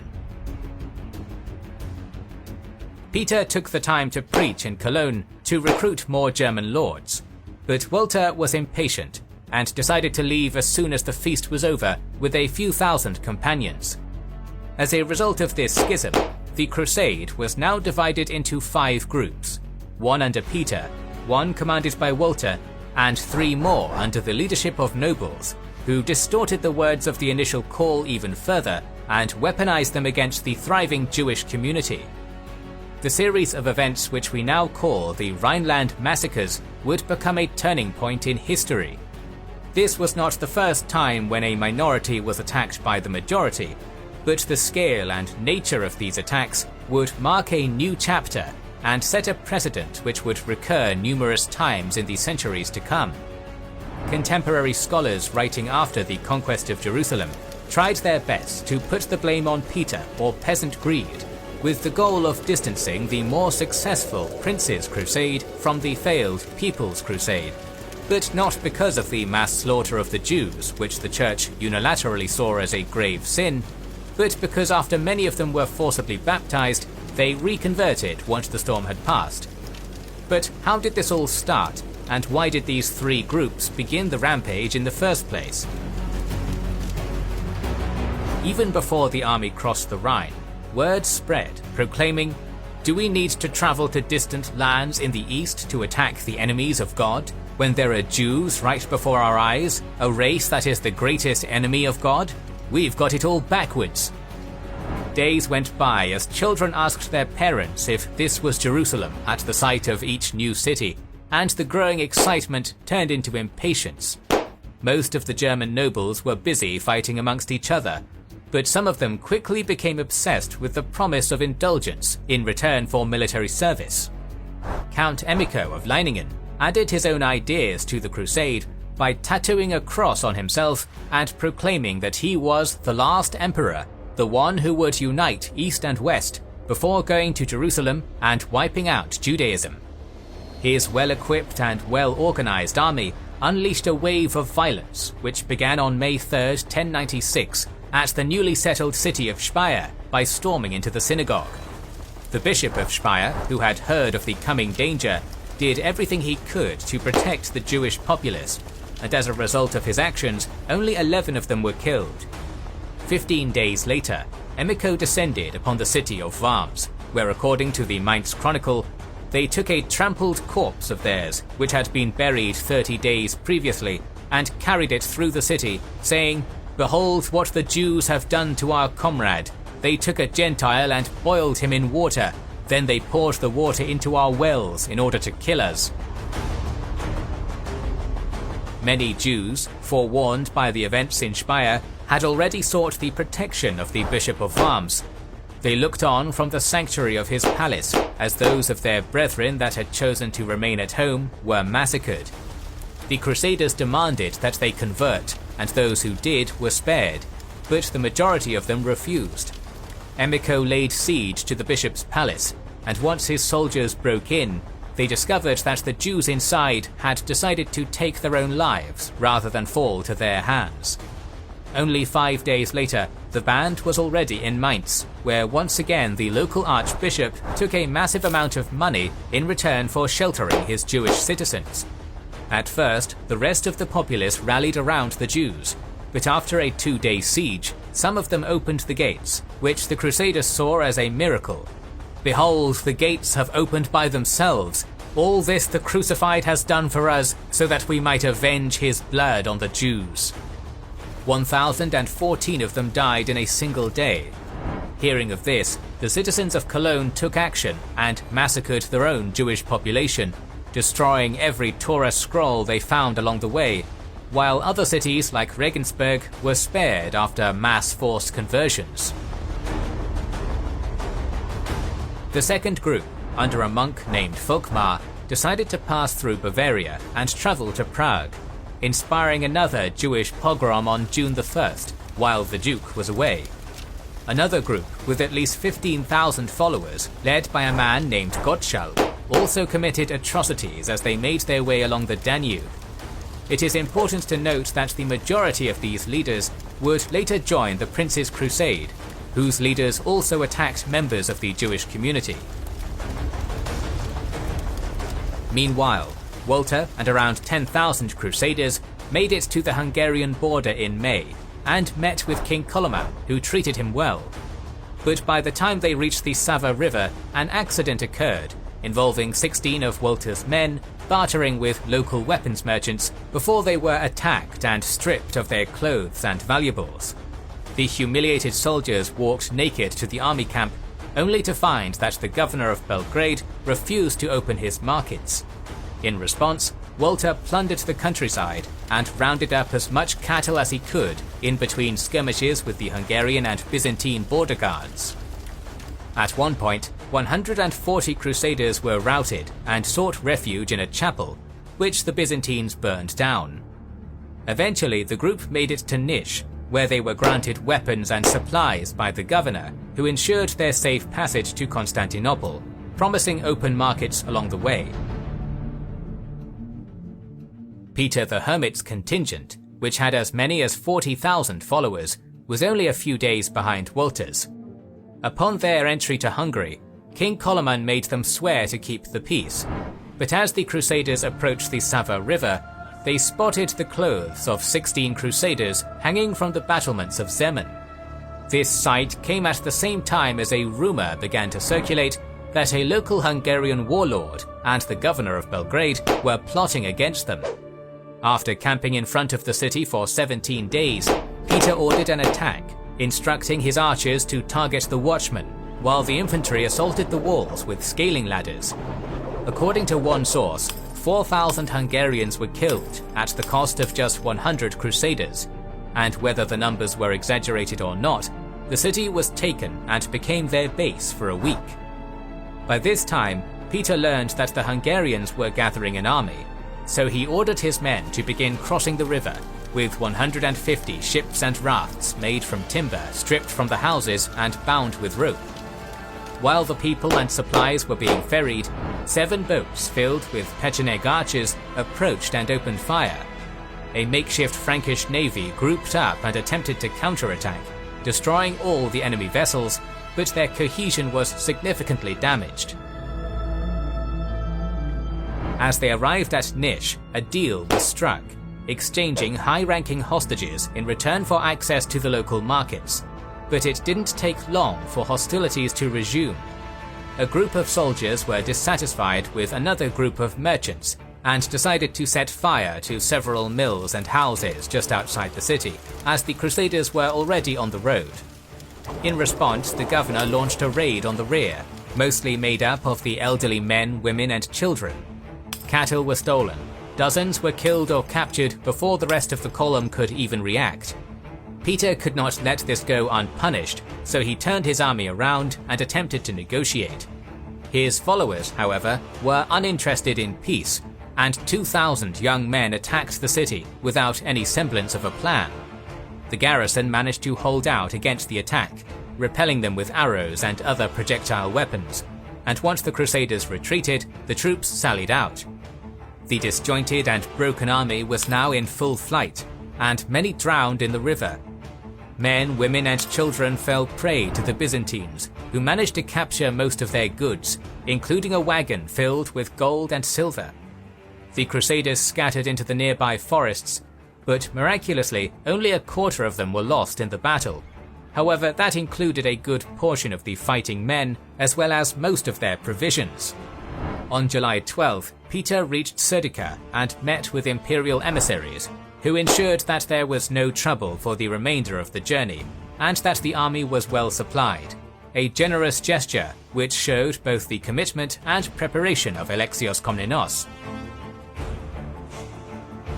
The next group to reach Hungary was that of Folkmar, but after a brawl broke out in the capital, the army quickly responded by killing and enslaving anyone who failed to escape. Then came Gottschalk's contingent, and this time the Hungarian king kept them at Moson for a prolonged period of time, and a Hungarian merchant was impaled after a failed bargain. Battle lines were drawn, but neither side wanted to engage, so after a prolonged stare-down, the Hungarians proposed a truce. If indeed you surrender them to the king with all the money you have, you might soothe his anger and find grace in his eyes. But if you do otherwise, not one of you will stand before his face or go on living, since you have committed such contumacy and calumny in his kingdom. The Crusaders agreed, and as soon as they were disarmed, the Hungarians put them to the sword. Finally, Emicho's army crossed into Hungary, but Koloman refused to even deal with them, so the Crusaders decided to lay siege to the capital and devastated the countryside. There were numerous skirmishes while bridges and catapults were built, and finally 2 breaches were opened on August 15, 1096. While the king was preparing to flee, the defenders organized a desperate last stand as the Franks poured in. The tides turned, and the knights were routed. Those who were well equipped and mounted managed to escape, while the rest were vanquished. Back in Constantinople, Peter finally met up with Walter's contingent, and personally met with Alexios, who was instantly impressed by the charismatic hermit. The number of crusaders was significant, but there were little more than 500 knights and a few thousand footmen, as most of the fighters were lost along the way fighting Hungarians and Byzantines, so the emperor advised that they wait for reinforcements outside the city walls. This was seen as a grave insult to the thousands of people who had travelled all this way and were now prevented from seeing some of the most holy sites in Christendom, so naturally more looting occurred. According to Anna Komnena's Alexiad, the Christians behaved abominably. They sacked and burned palaces of the city and stole the lead from church roofs so that they could sell it back to the Greeks. Despite his lack of confidence, Alexios knew that his guests couldn't stay long, so they were ferried across to Anatolia on the 6th of August. Once on the Asiatic shore, they began attacking in all directions, usually Christians living under the Seljuks, pillaging houses and churches all the way to Nicomedia, which was deserted since its sack 15 years earlier, and was converted to their new base of operations. The Romans kept a steady supply of grain ships, selling provisions at a fair price to it, and the other base at Kivitot. But months went by without much progress, and the coins were starting to run out. On October the 1st, Peter decided to go back to Constantinople in hopes of striking a new deal with Alexios, and in his absence, a rift formed between the Frankish knights on one side and the German and Italian knights on the other. As animosity grew, the latter group decided to leave Kivitot and raid as far as Nicaea on their own. The once great Roman city was now the capital of the Sultanate of Rum, ruled by Kilij Arslan. The Nicaean garrison charged out, but was defeated by the knights, who despite their lack of leadership, had some of the best training and equipment money could buy. After the Turks were repelled, they headed towards the nearby castle of Zerigodos, which they quickly captured, sparing only its Christian population. The castle had plenty of grain, meat and wine, but was a signal to the Turks that this was not a threat they could deal with easily.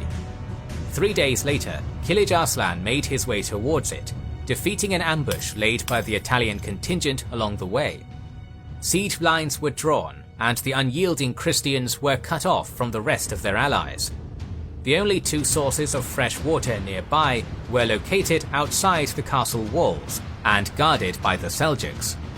As the days dragged on, the Crusaders began to drink their own urine and sewage water.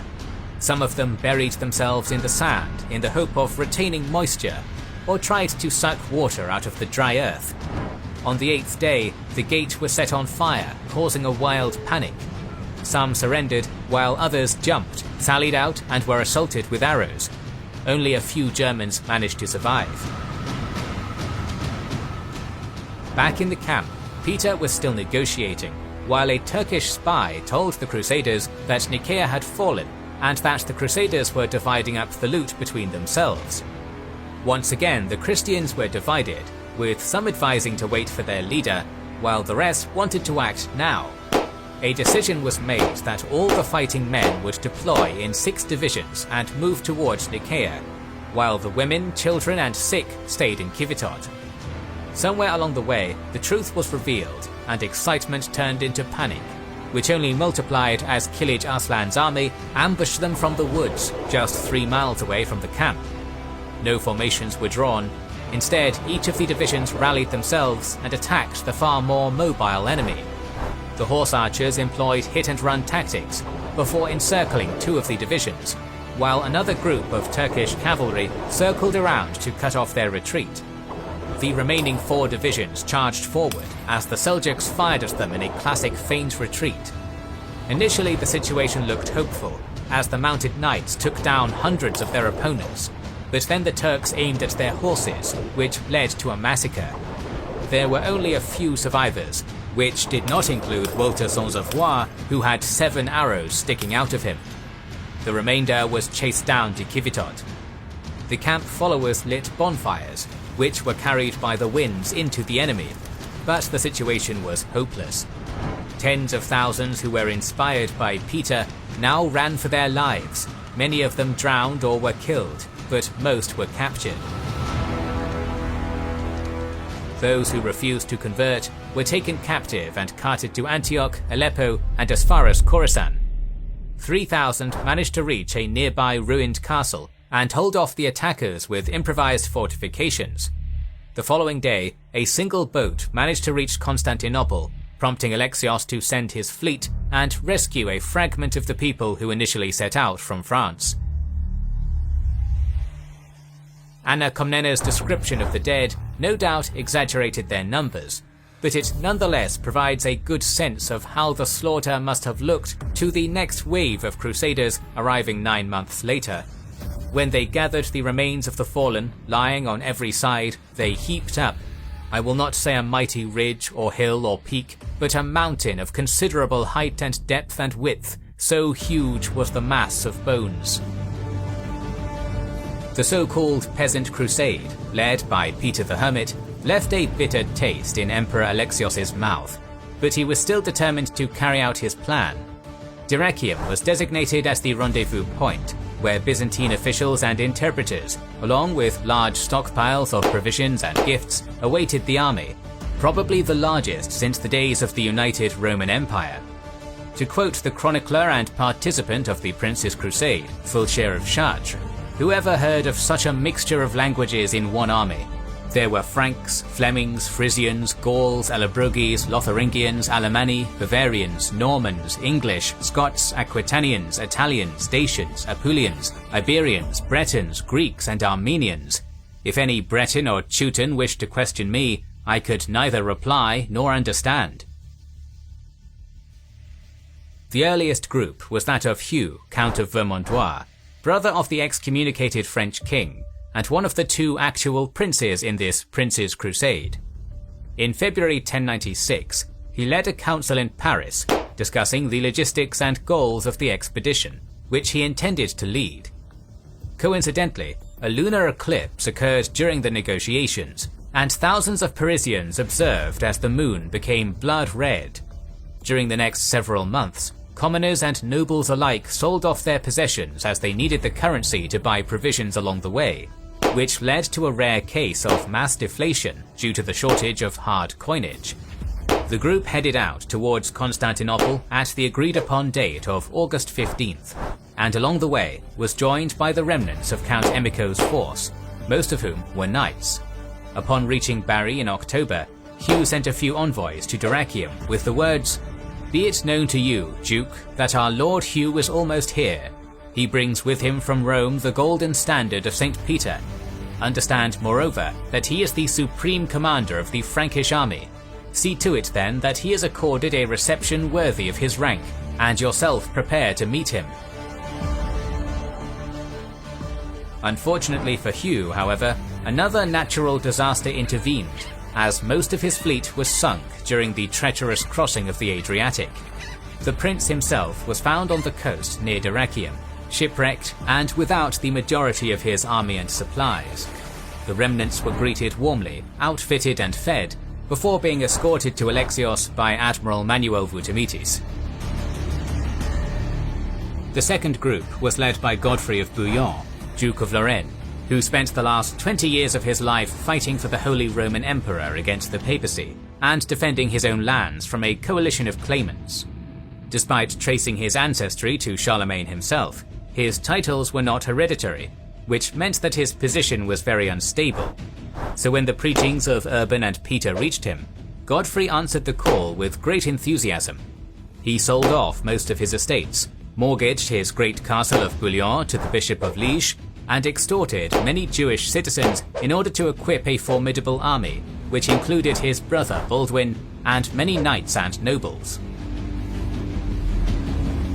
In order to avoid the papacy, his second army decided to pass the same land route taken by the People's Crusade via Hungary.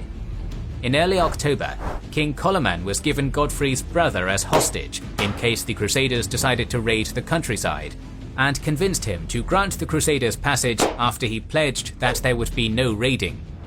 There were no accidents along the way, thanks to the high discipline and warning that anyone who defied Godfrey would be killed, and by November he was reunited with his brother and entered the sacked city of Belgrade. By the time they reached Niš, the Crusaders met up with their Byzantine escorts, who guaranteed that the army would be well fed along the way, with each city generously handing out grain, wine, oil and meat. Some of the nobles were so impressed by this warm welcome that they raced to Constantinople, hoping to get more gifts, at which point they heard a rumor that the French prince was imprisoned.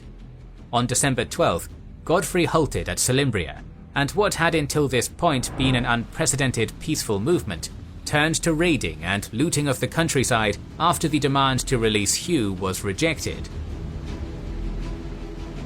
Alexios sent 2 Franks in his service to calm things down, and by December 23rd, the army made camp outside Constantinople along the Golden Horn, where Hugh awaited Godfrey to assure him that the rumor was false.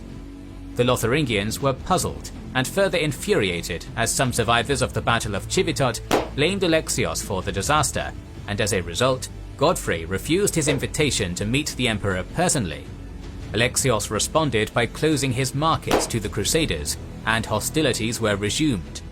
Demands, insults, scare tactics, and a short-lived Christmas truce ensued, before Alexios sent several ships filled with Pecheneg archers to harass the Frankish camp, while Godfrey marched towards Constantinople aiming to assault it. His brother Baldwin led 500 soldiers who attempted to set the city gate on fire. Both sides sustained heavy casualties, but eventually the attack was repulsed. After 6 more days of plundering the countryside, the Crusaders were shocked when an imperial envoy arrived and announced that Alexios was ready to make peace and deliver his own son and heir, John, as a hostage.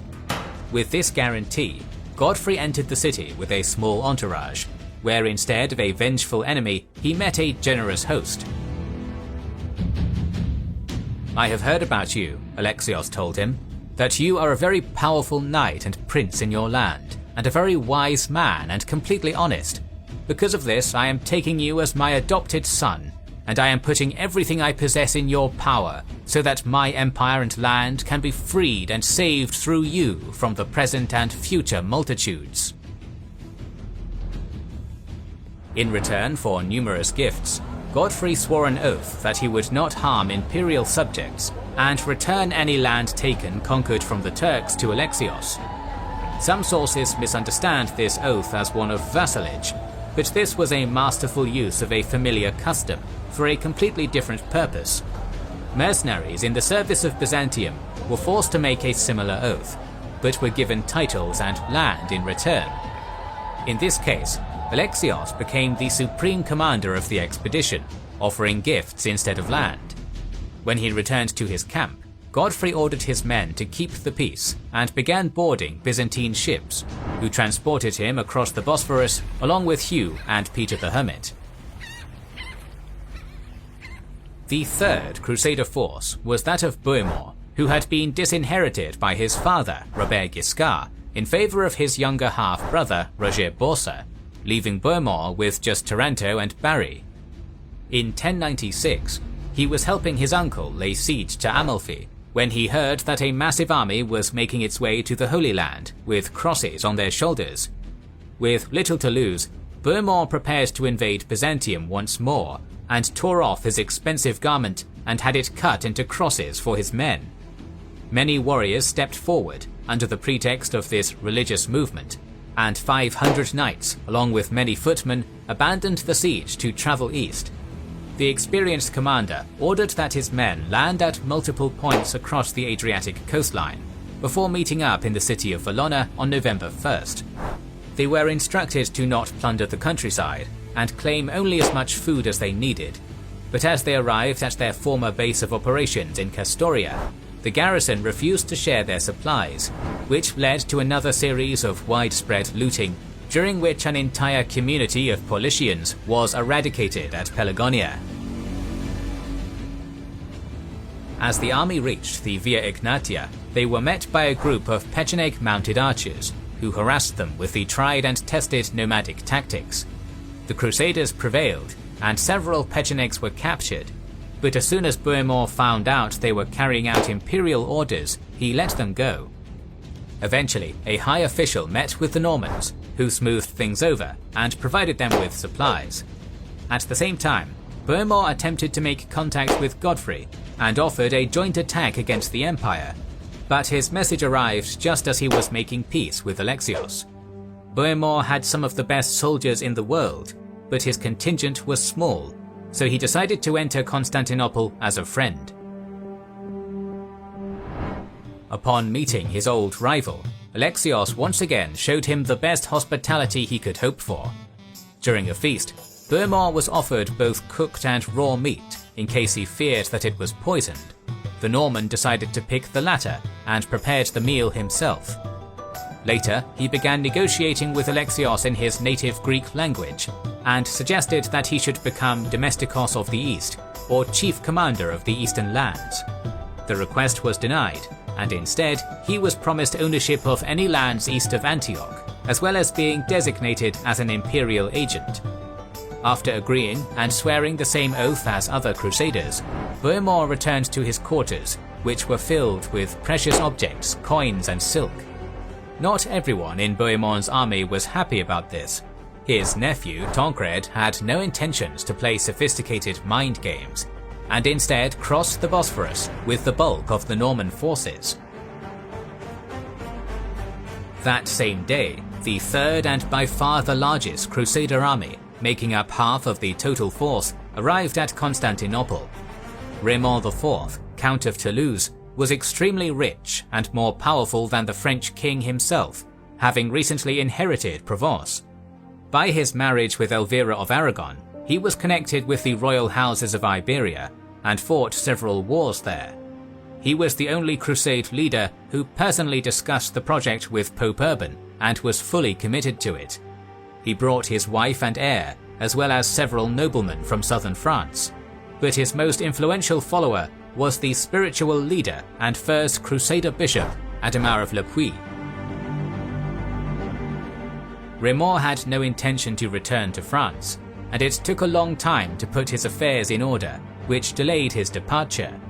Additionally, instead of taking the suggested route via Bari or the popular land route, he decided to travel via the Adriatic coast through the harsh roads of Dalmatia in the winter, where his army was harassed by Slavic tribes.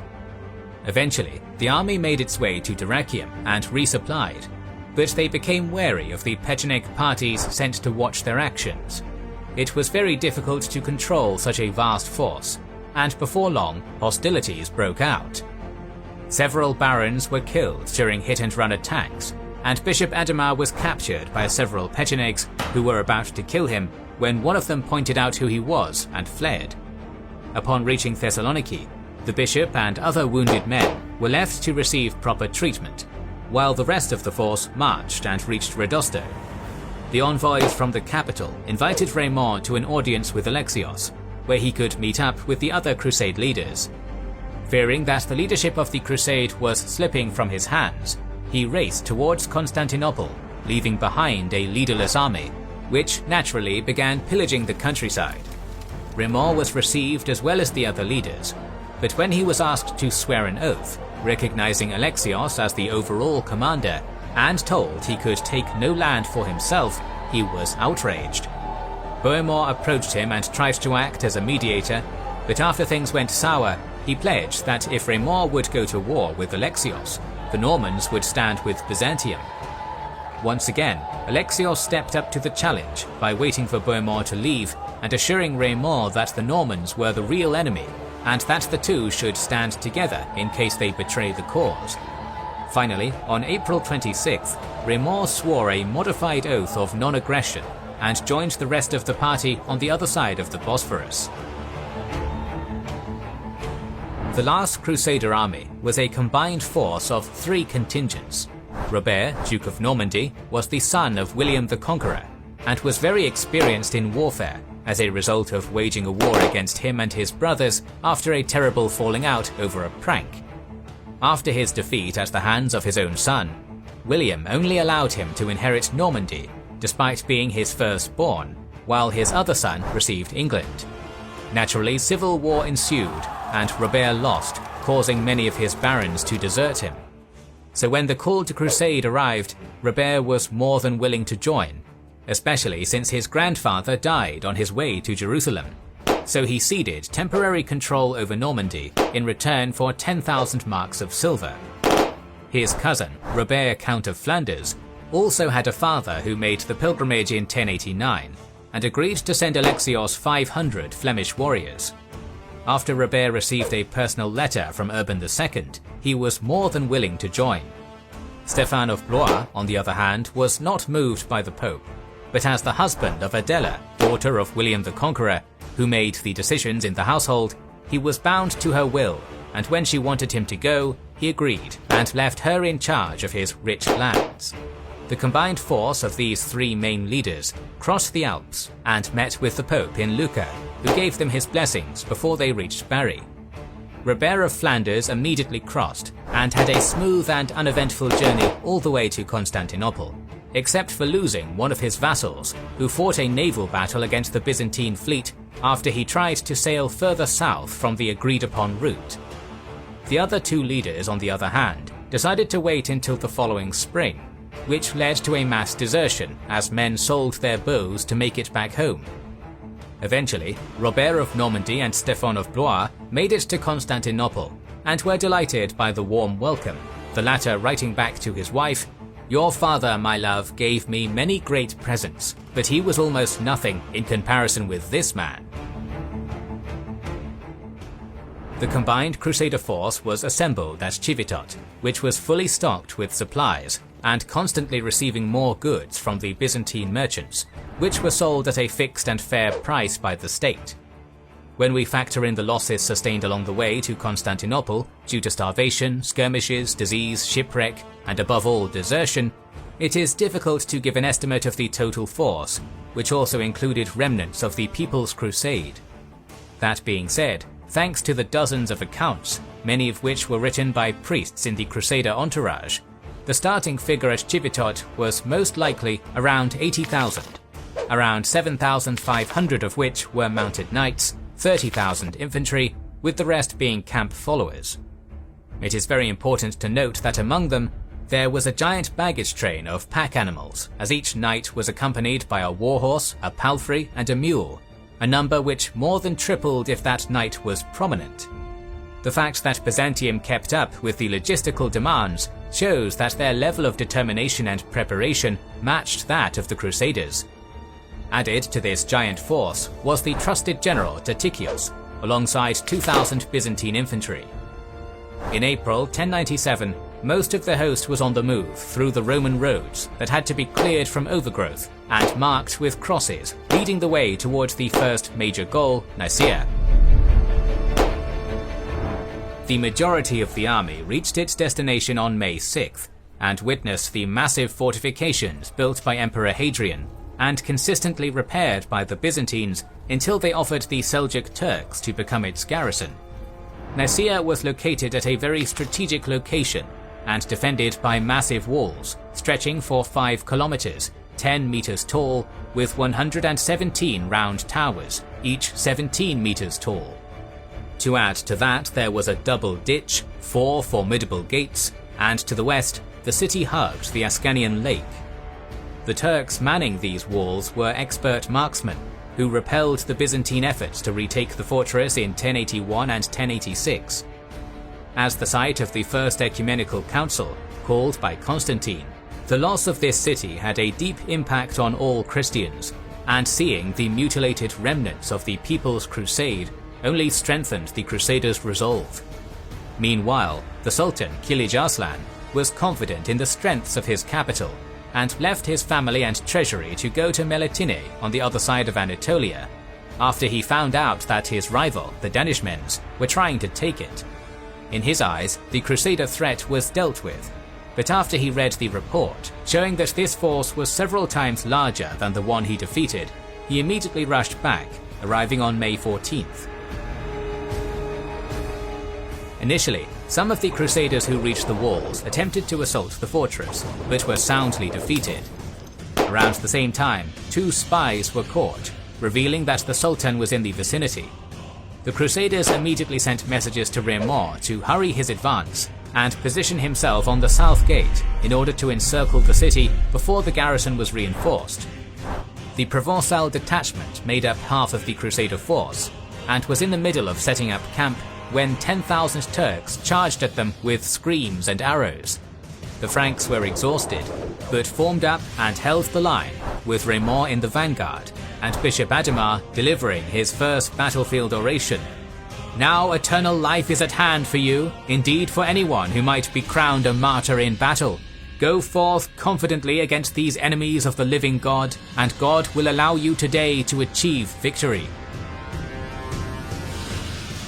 For hours, the Seljuks were unsuccessful in breaking the line, before Godfrey and Robert of Flanders arrived and charged at their right flank. Both sides sustained heavy casualties, but the Sultan was repelled.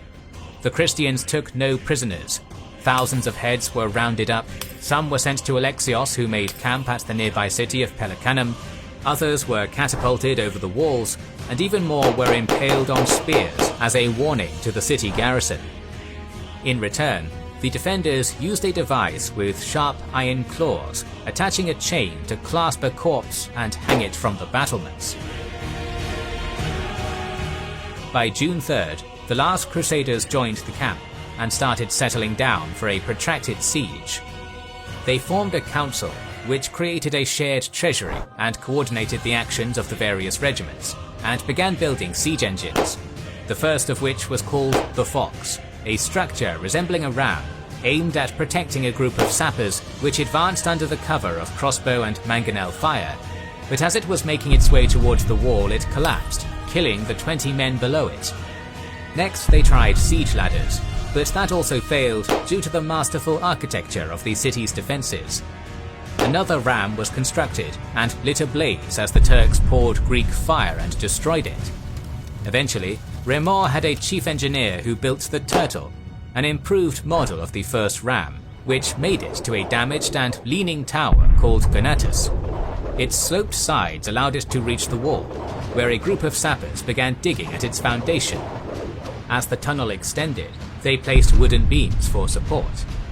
Once they were deep enough, the beams were set on fire and the entire tower collapsed.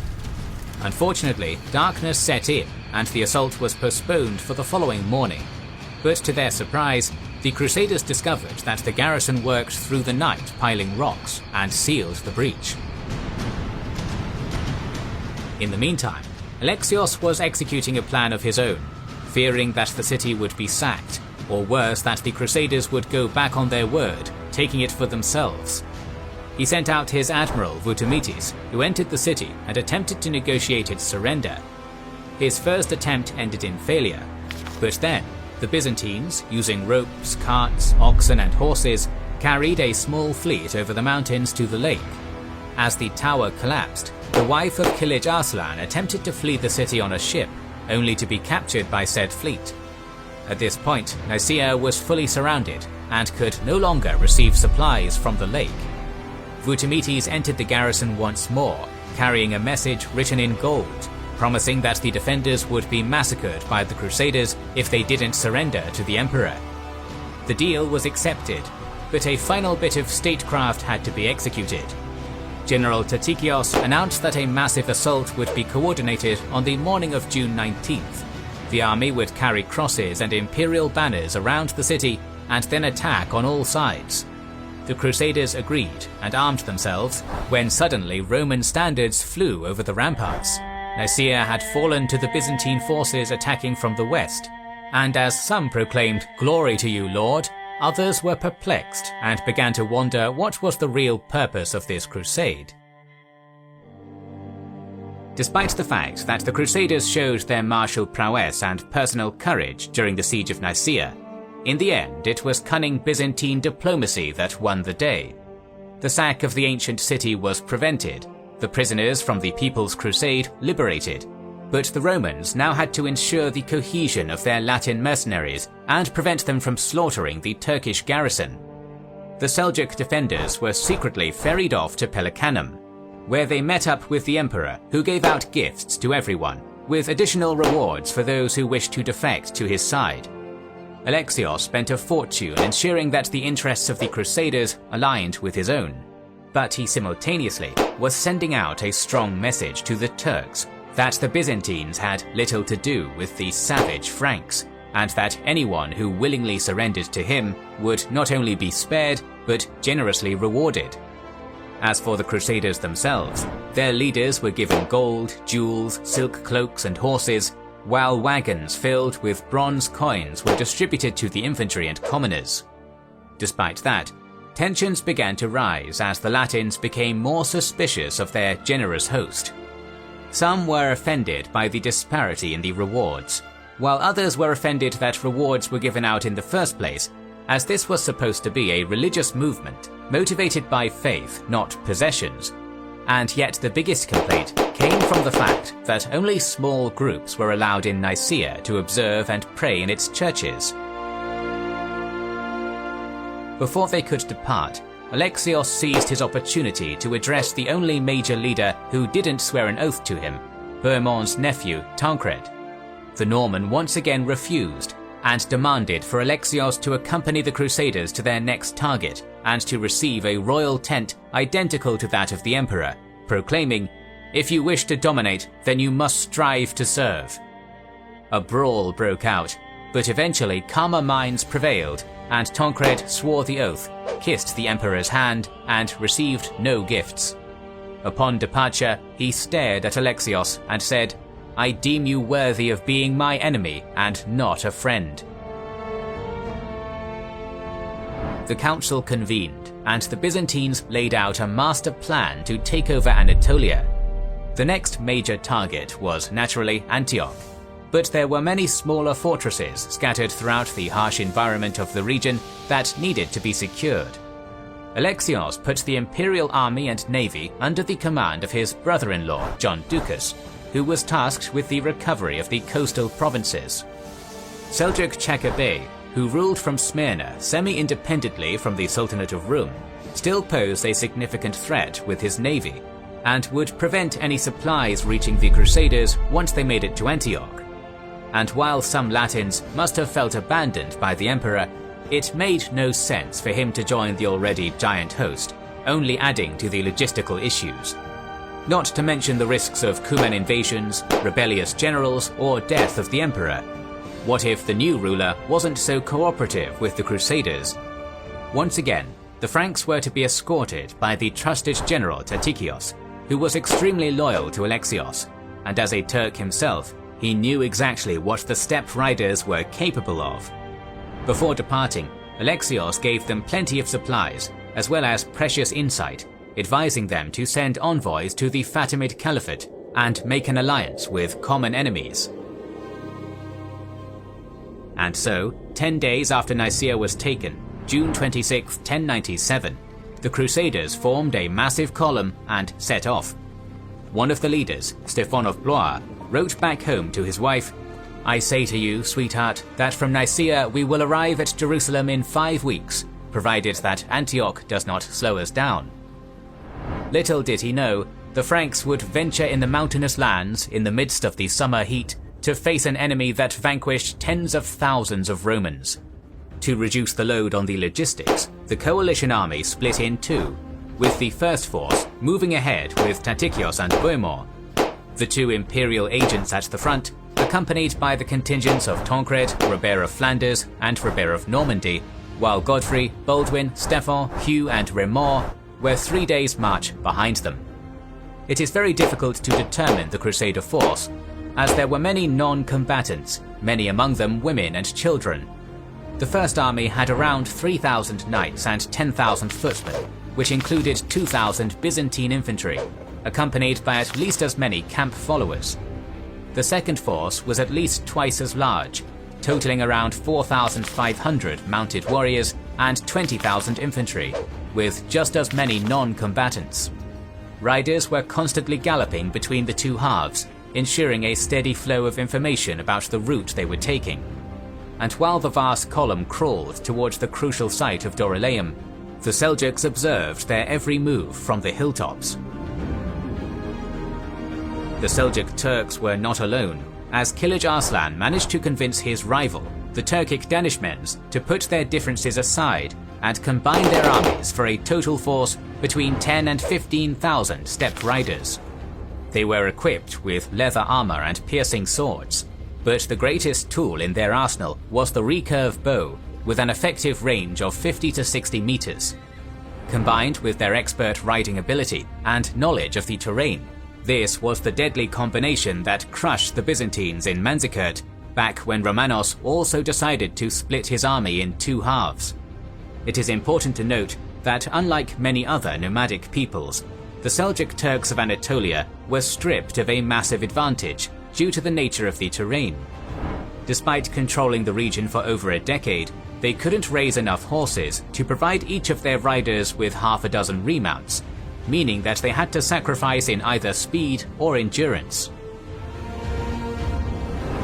In the afternoon of the 30th of June, a few Seljuk scouts were spotted, and the Crusader vanguard made camp and sent a messenger to the Second Army, informing them to be on high alert before continuing their march the next morning, imagining themselves as a Roman legion.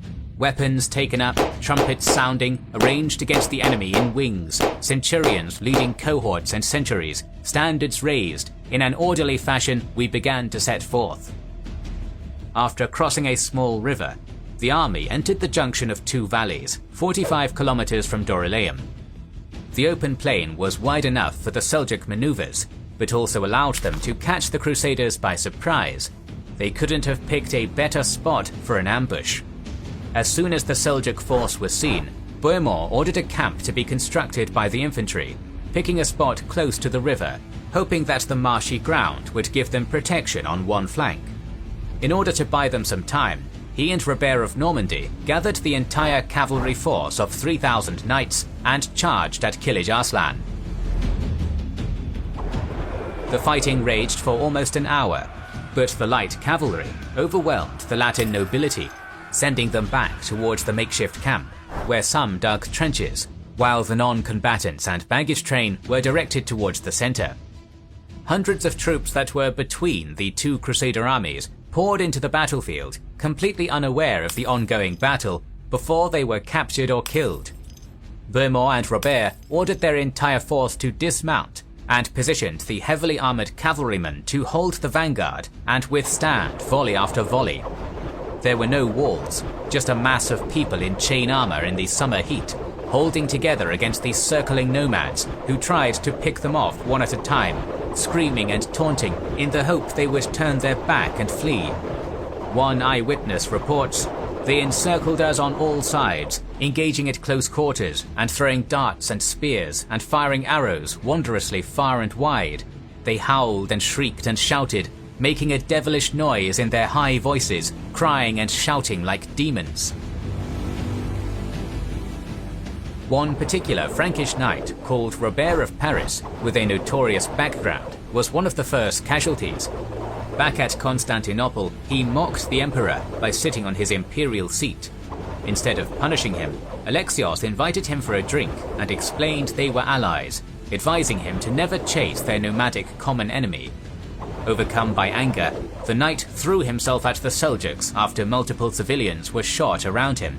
Within moments, his movement was slowed by arrows piercing his armor. Soon he was slashed by a blade in full sight of the rest of the knights, who continued to hold their shields up.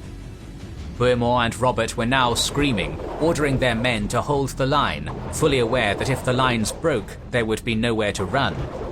At first, women constantly supplied the soldiers with buckets of water from the river, but as the hours dragged on, they also had the role of dragging the dead away from the front. Both duties were essential to the survival of everyone inside the camp, but with each passing moment, hope was fading. People and animals alike were crying out, while priests were praying for salvation, when suddenly Kilij Arslan gave the order to attack the camp from every direction, both on horse and on foot. Brutal hand-to-hand combat ensued, with many casualties, including Tancred's brother William. Charge after charge failed to break the Normans, but then suddenly a detachment appeared from the marsh and entered the camp, killing anyone in their path. A band of knights quickly rushed to close the gap and push them back, but the Christians were at the brink. It was then a group of cavalrymen appeared on the horizon. It had now been 5 hours since the first clash between the two armies, but after receiving word of the attack, Godfrey of Bouillon arrived at noon alongside 50 knights and bravely charged against the Seljuks, who halted their attack on the camp and turned on the reinforcements. Not long after, Raymond and Hugh joined the fight, and while Kilij Arslan still had the numerical advantage, the lack of remounts and length of the engagement meant that his army was extremely low on both energy and ammunition. At this point, Tatikios and Bohemond switched from a defensive stance to an offensive one, and as the Crusader cavalry engaged the steppe horsemen for the Battle of Anatolia, another detachment was seen on top of a hill behind the Seljuk line. Bishop Adhemar, who used local guides to outflank the enemy, gave a rousing speech as Provençal troops charged into the enemy camp, plundering the Sultan's tent, before setting it all on fire and advancing on the enemy. With enemies on all sides, the Turkic army had no space to execute their masterful maneuvers, and had no choice but to flee. The formations held, the reinforcements arrived, and this victory sent ripples through the entire Muslim world. Ibn al-Qalanisi, an Arabic writer, noted, "When news was received of the shameful calamity to the cause of Islam, the anxiety of the people became acute, and their fear and alarm increased." 3,000 nomads perished in the battle, while the Christians lost 4,000 of their own, who were celebrated as martyrs. The plunder of the camp resulted in numerous fine weapons, gold coins, jewels, horses and camels, not to mention much needed grain. Everyone involved played a crucial role, but the man who was celebrated the most was Bohemond of Taranto, who rallied his men to stand their ground and fight. It was his courage and leadership that prevented another Manzikert. It didn't take long before supernatural elements were infused into the events. Seljuk deserters swore that they had seen 2 horsemen with shimmering weapons and of wondrous appearance riding ahead of our army, menacing the enemy such that they allowed them no opportunity for fighting. Christian chroniclers later wrote that God sent 3 saints, George, Demetrius and Theodore, traditionally connected with the Orthodox Church, to save the Crusaders from doom. When the army broke camp on July 4th, they observed that the road was littered with dead horses and Seljuks, which they took as evidence of the saints charging after the routed enemy. The further the army moved away from Constantinople, the more biblical elements were infused into their beliefs and actions, the boundaries between both worlds slowly evaporating. News quickly reached Alexios, who immediately sent out his forces against Chaka. One army moved towards Abydos, while the main force marched up the Meander Valley. At the same time, the Byzantine navy sailed directly towards Smyrna, with Chaka's daughter on board as a gesture of good faith. Unbeknownst to the Byzantines, Chaka had recently fled his capital to meet up with Kilij Arslan, who personally executed him because of a growing mistrust, further destabilizing Western Anatolia. As in every other city, the Seljuks were a minority and couldn't hope to hold out, so they surrendered and a new governor was installed. As one of his first decisions, the new governor summoned a local nomad who was accused of a crime. Fearing for his own life, the desperate man grabbed a knife and stabbed the governor, which led to widespread violence as the sailors still stationed in the city massacred the local populace. Ducas had already moved on to his next target, the city of Ephesus, but when news arrived of what had just occurred at Smyrna, the Seljuks rode out and decided to meet the Romans in open battle. Both sides sustained heavy casualties, but eventually Ducas prevailed and took the city with no resistance. Leaderless, defeated, and surrounded by rebellious citizens, the Seljuks were fully aware of the severity of their situation, and city after city surrendered to Alexios. Sardis and Philadelphia quickly followed, but one particularly interesting case was that of Laodicea, where according to the Alexiad, Ducas accepted the surrender of the garrison and left it in the hands of the deserters. Based on this, we can conclude that he was short on men who could garrison the nearby fortresses, and that some nomads, including noble families, had adopted a sedentary lifestyle and chose to stay in their newfound homes and serve under Alexios. By the end of 1097, the emperor signed a truce with Kilij Arslan, having regained most of Anatolia, fulfilling the dream of his generation. But the campaign was far from over, and it didn't take long for the high morale of the Crusaders to evaporate as they made their way across the plateau. Tatikios led the crossing, which took place in mid-July, with temperatures reaching over 30 degrees Celsius. There were no major rivers, and to make matters worse, Kilij Arslan adopted a scorched earth policy, stripping the land of any supplies and burning down useful structures. A week into this tumultuous path, a stream was found, and thousands sprinted towards it. Many drank too much and suffocated, while others were trampled. The first major casualty of this expedition were the horses, a symbol of status and one of the greatest strengths of the Latin army. Western horses were larger than their eastern counterparts and demanded between 30 to 40 liters of water per day. Thousands of pack animals and hunting dogs also died, which meant that the pace at which the army could move was further slowed down.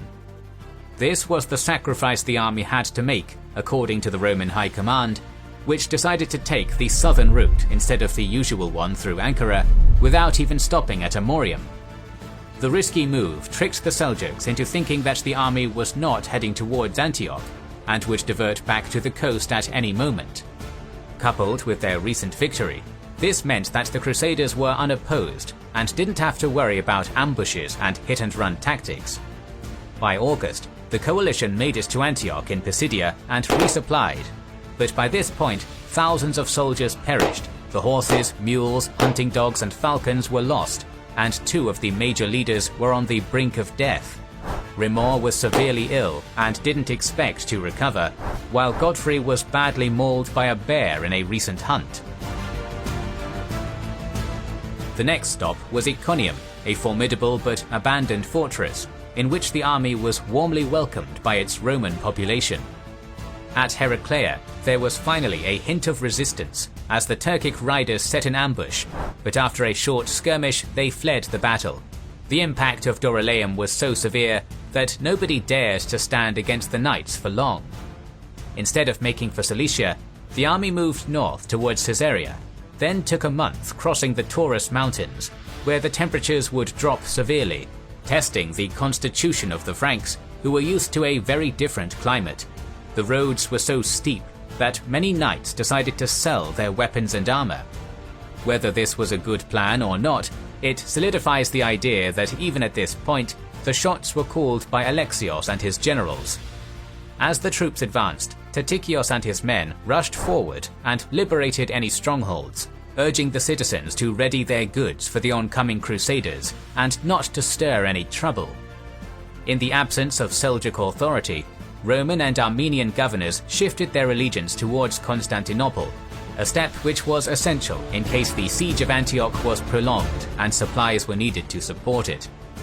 In November 1097, Anselm of Ribemont writes that the army held 200 fortresses and cities, while Stefan of Blois' account mentions 165.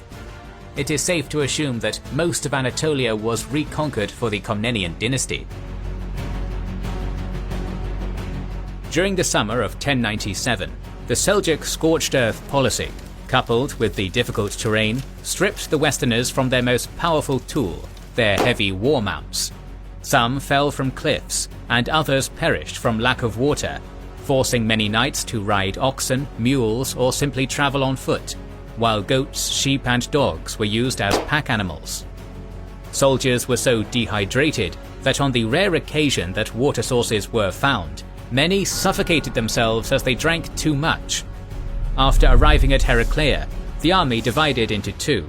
The bulk of the forces took the longer route north through Cappadocia and then east, circling the formidable Anti-Taurus, while a smaller contingent took the direct approach via the Cilician gates. This strategy resulted from careful and cunning planning on behalf of Alexios, who wanted to ensure a base of operations which could be used for supplies and later reinforcement, but also provides us with an idea of how well disciplined and coordinated the Council of Princes really was. The expedition in Cilicia was commanded by Baldwin of Boulogne and Tancred, the supporting side characters of their more renowned relatives Godfrey and Bohemond, who now had the opportunity to prove their worth. Tancred led no more than 200 men, but was accompanied by an Armenian guide, allowing him to arrive at Tarsus before Baldwin, who had between 300 and 500 troops. What used to be the capital of the region and the place where Mark Antony first met Cleopatra was now a meagre town, which lost its port to centuries of sedimentation. On September 21, 1097, the Seljuk garrison rushed out to meet Tancred in open battle, but they were easily beaten back. The Norman then taunted the enemy, claiming that he was merely the vanguard of a massive Christian force. The following morning, he received their surrender and raised his banner on the citadel. That same day, Baldwin arrived and feasted beneath the city walls alongside the Normans. Despite being absent from any engagements, he suggested that they were to share the spoils equally, and since he had the larger force, Tancred had to begrudgingly accept. His banner was replaced and thrown into a nearby marsh. Within hours, he gathered his troops and rode east. A month later, at dusk, a force of 300 southern Italian Normans arrived in order to reinforce Tancred, but were refused entry into Tarsus, forcing them to make camp under the walls. Unseen, the bulk of the Seljuk garrison slipped through the night and butchered them as they slept, before riding off into the distance. A rumor began circulating that Baldwin was actually responsible, and fearing for his life, he locked himself in a tower waiting for the storm to pass, before installing his own garrison and leaving a week later. But the bloody stain would never be forgotten. Meanwhile, Tancred had made it to Mamistra, where he was warmly welcomed by the local Armenians, who accepted him as their new ruler after the Seljuk garrison fled. Like clockwork, Baldwin arrived a few days later and camped near the city, but this time Tancred would not back down. The first Crusader confrontation was brief and more of a brawl than a battle. Some men were seriously injured, but no one was killed, and both sides made peace the next day before going on their separate ways. Tancred garrisoned Mamistra with 50 men, secured the port of Alexandretta, and met up with the main crusading host on its way to Antioch after establishing friendly relations and a stable base in Armenian Cilicia. As for Baldwin, his adventure was just beginning. While the rest of the Crusaders prepared to head south, he was guided by an Armenian named Bagrat, who promised great riches and fertile lands to the east.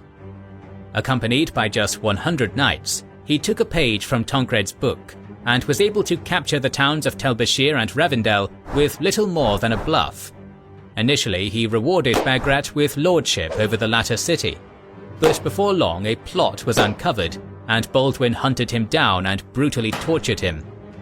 News of these conquests soon spread, reaching the ear of Thoros, the Armenian ruler of Edessa, who was barely holding on to power.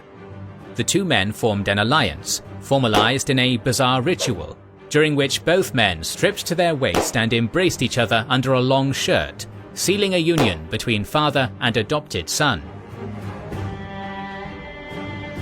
With his newfound Latin son, Thoros dispatched Baldwin at the head of an Armenian force to deal with his Seljuk rival from Samosata. On his return to Edessa, the Crusader uncovered a plot by Edessene nobles aiming to assassinate Thoros. Baldwin neither aided nor turned them in, hoping to see where the wind blows, and in March 1098, the locals rebelled against their ruler and ripped him to pieces. Baldwin immediately jumped on the opportunity and established an iron grip over the city, which would become the base of the future County of Edessa, the first Crusader state, carved out with just 100 men and questionable morality. Meanwhile, the main body of the Crusader army took Marash on October 10th of 1097 and prepared to attack Antioch. At its peak, it was the third city of the Roman Empire, but its role in the region was now diminished due to the rise of neighboring Aleppo and Damascus. The Latins could have taken Jerusalem without it, but if they wanted to keep it, they needed this strategic target, which had immense value to all Christians. Luckily for them, those same cities were now fighting for dominance, while Antioch stood alone in the backdrop of the fragmented Seljuk Empire. Ruled by its ambitious and very capable Turkoman named Yaghi-Siyan, who struggled to preserve his domain amidst civil war, pockets of Shiite Arabs, numerous Christian subjects, and now an impending zealous army with quite the reputation. But now, let's look at what he had going for him. A very capable Seljuk garrison of 5,000 men alongside 800 soldiers, incredibly well-built walls, 20 meters high and 2 meters thick, covering a large area, including a hill featuring a formidable citadel 500 meters above the city, from which the defenders could track every Frankish move. There were foothills which could be turned into farmland, but above all, the geography made this city nearly impossible to take. The city was protected by a mountain to the east, while the Orontes River flowed in a way that if an army wanted to surround Antioch, it had to cross it, separating the camp in three on its west and south side. In mid-October, the leaders of the Crusade gathered together to discuss how they would tackle this challenge. Tatikius came forward and proposed that they fortify themselves to the north and harass the garrison from afar, a long and drawn-out strategy that worked in 969 during the Byzantine Reconquista of the Macedonian dynasty period. But the majority decided on a more direct approach. Raymond of Toulouse was convinced that if the Crusaders took too long, many would desert during the winter, something which had already started to occur during the difficult trek in the mountains. Satellite fortresses were captured, with contingents securing Bagras, Arta, and the Iron Bridge, opening the road to the coveted city. But once the Crusaders met the imposing defences high above them, all hopes of a direct assault dissipated. 30,000 Latins, half of which were non-combatants, made camp against just 3 of the 6 main gates on the 20th of October, centred around the northwestern corner. Bohemond took up position in front of the St. Paul Gate, while the remaining Italian Normans, led by Tancred, camped behind. The northern French blockaded the Dog Gate, Godfrey of Bouillon held the Gate of the Duke, and the Byzantine contingent acted as reserves. Siege warfare was a staple of medieval European warfare, which also came with certain traditions. Namely, the first banner to fly above the walls of a newly conquered city represented a strong claim to it, and it is here that we find that Bohemond was starting to show some of his ambition, being the first to arrive and positioning his forces against the most crucial gate of the 3.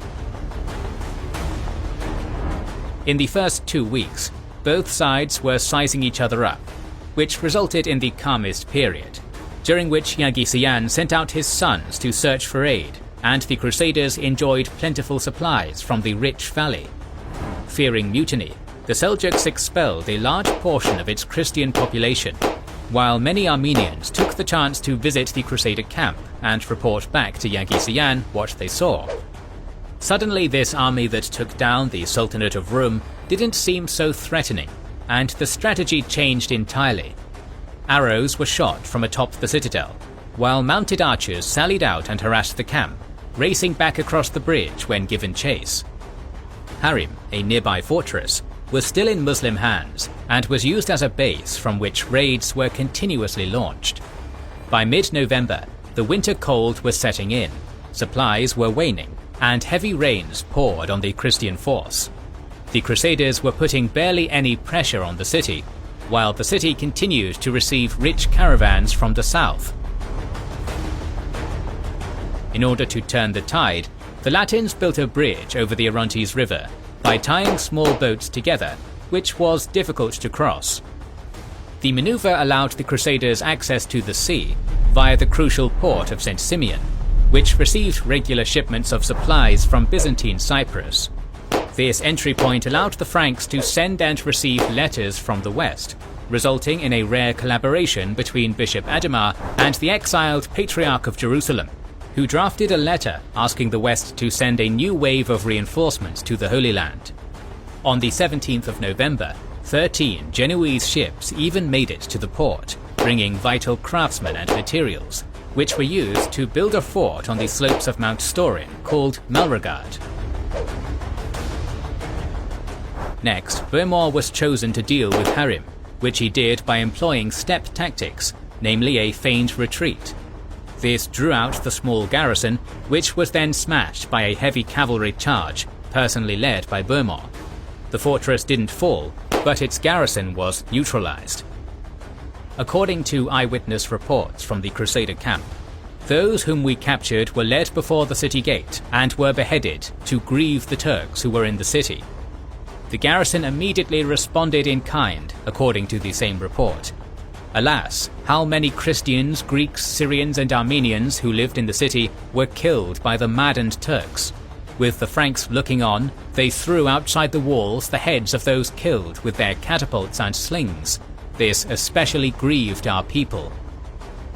The Greek Christian Patriarch of Antioch was regularly suspended from the walls upside down, while the guards beat his feet with iron rods. Both sides were determined to win, no matter the cost. With the coming of December, the shipments became infrequent and hunger began to set in. Foraging parties ventured far from the camp, and many were picked off, never to be seen again.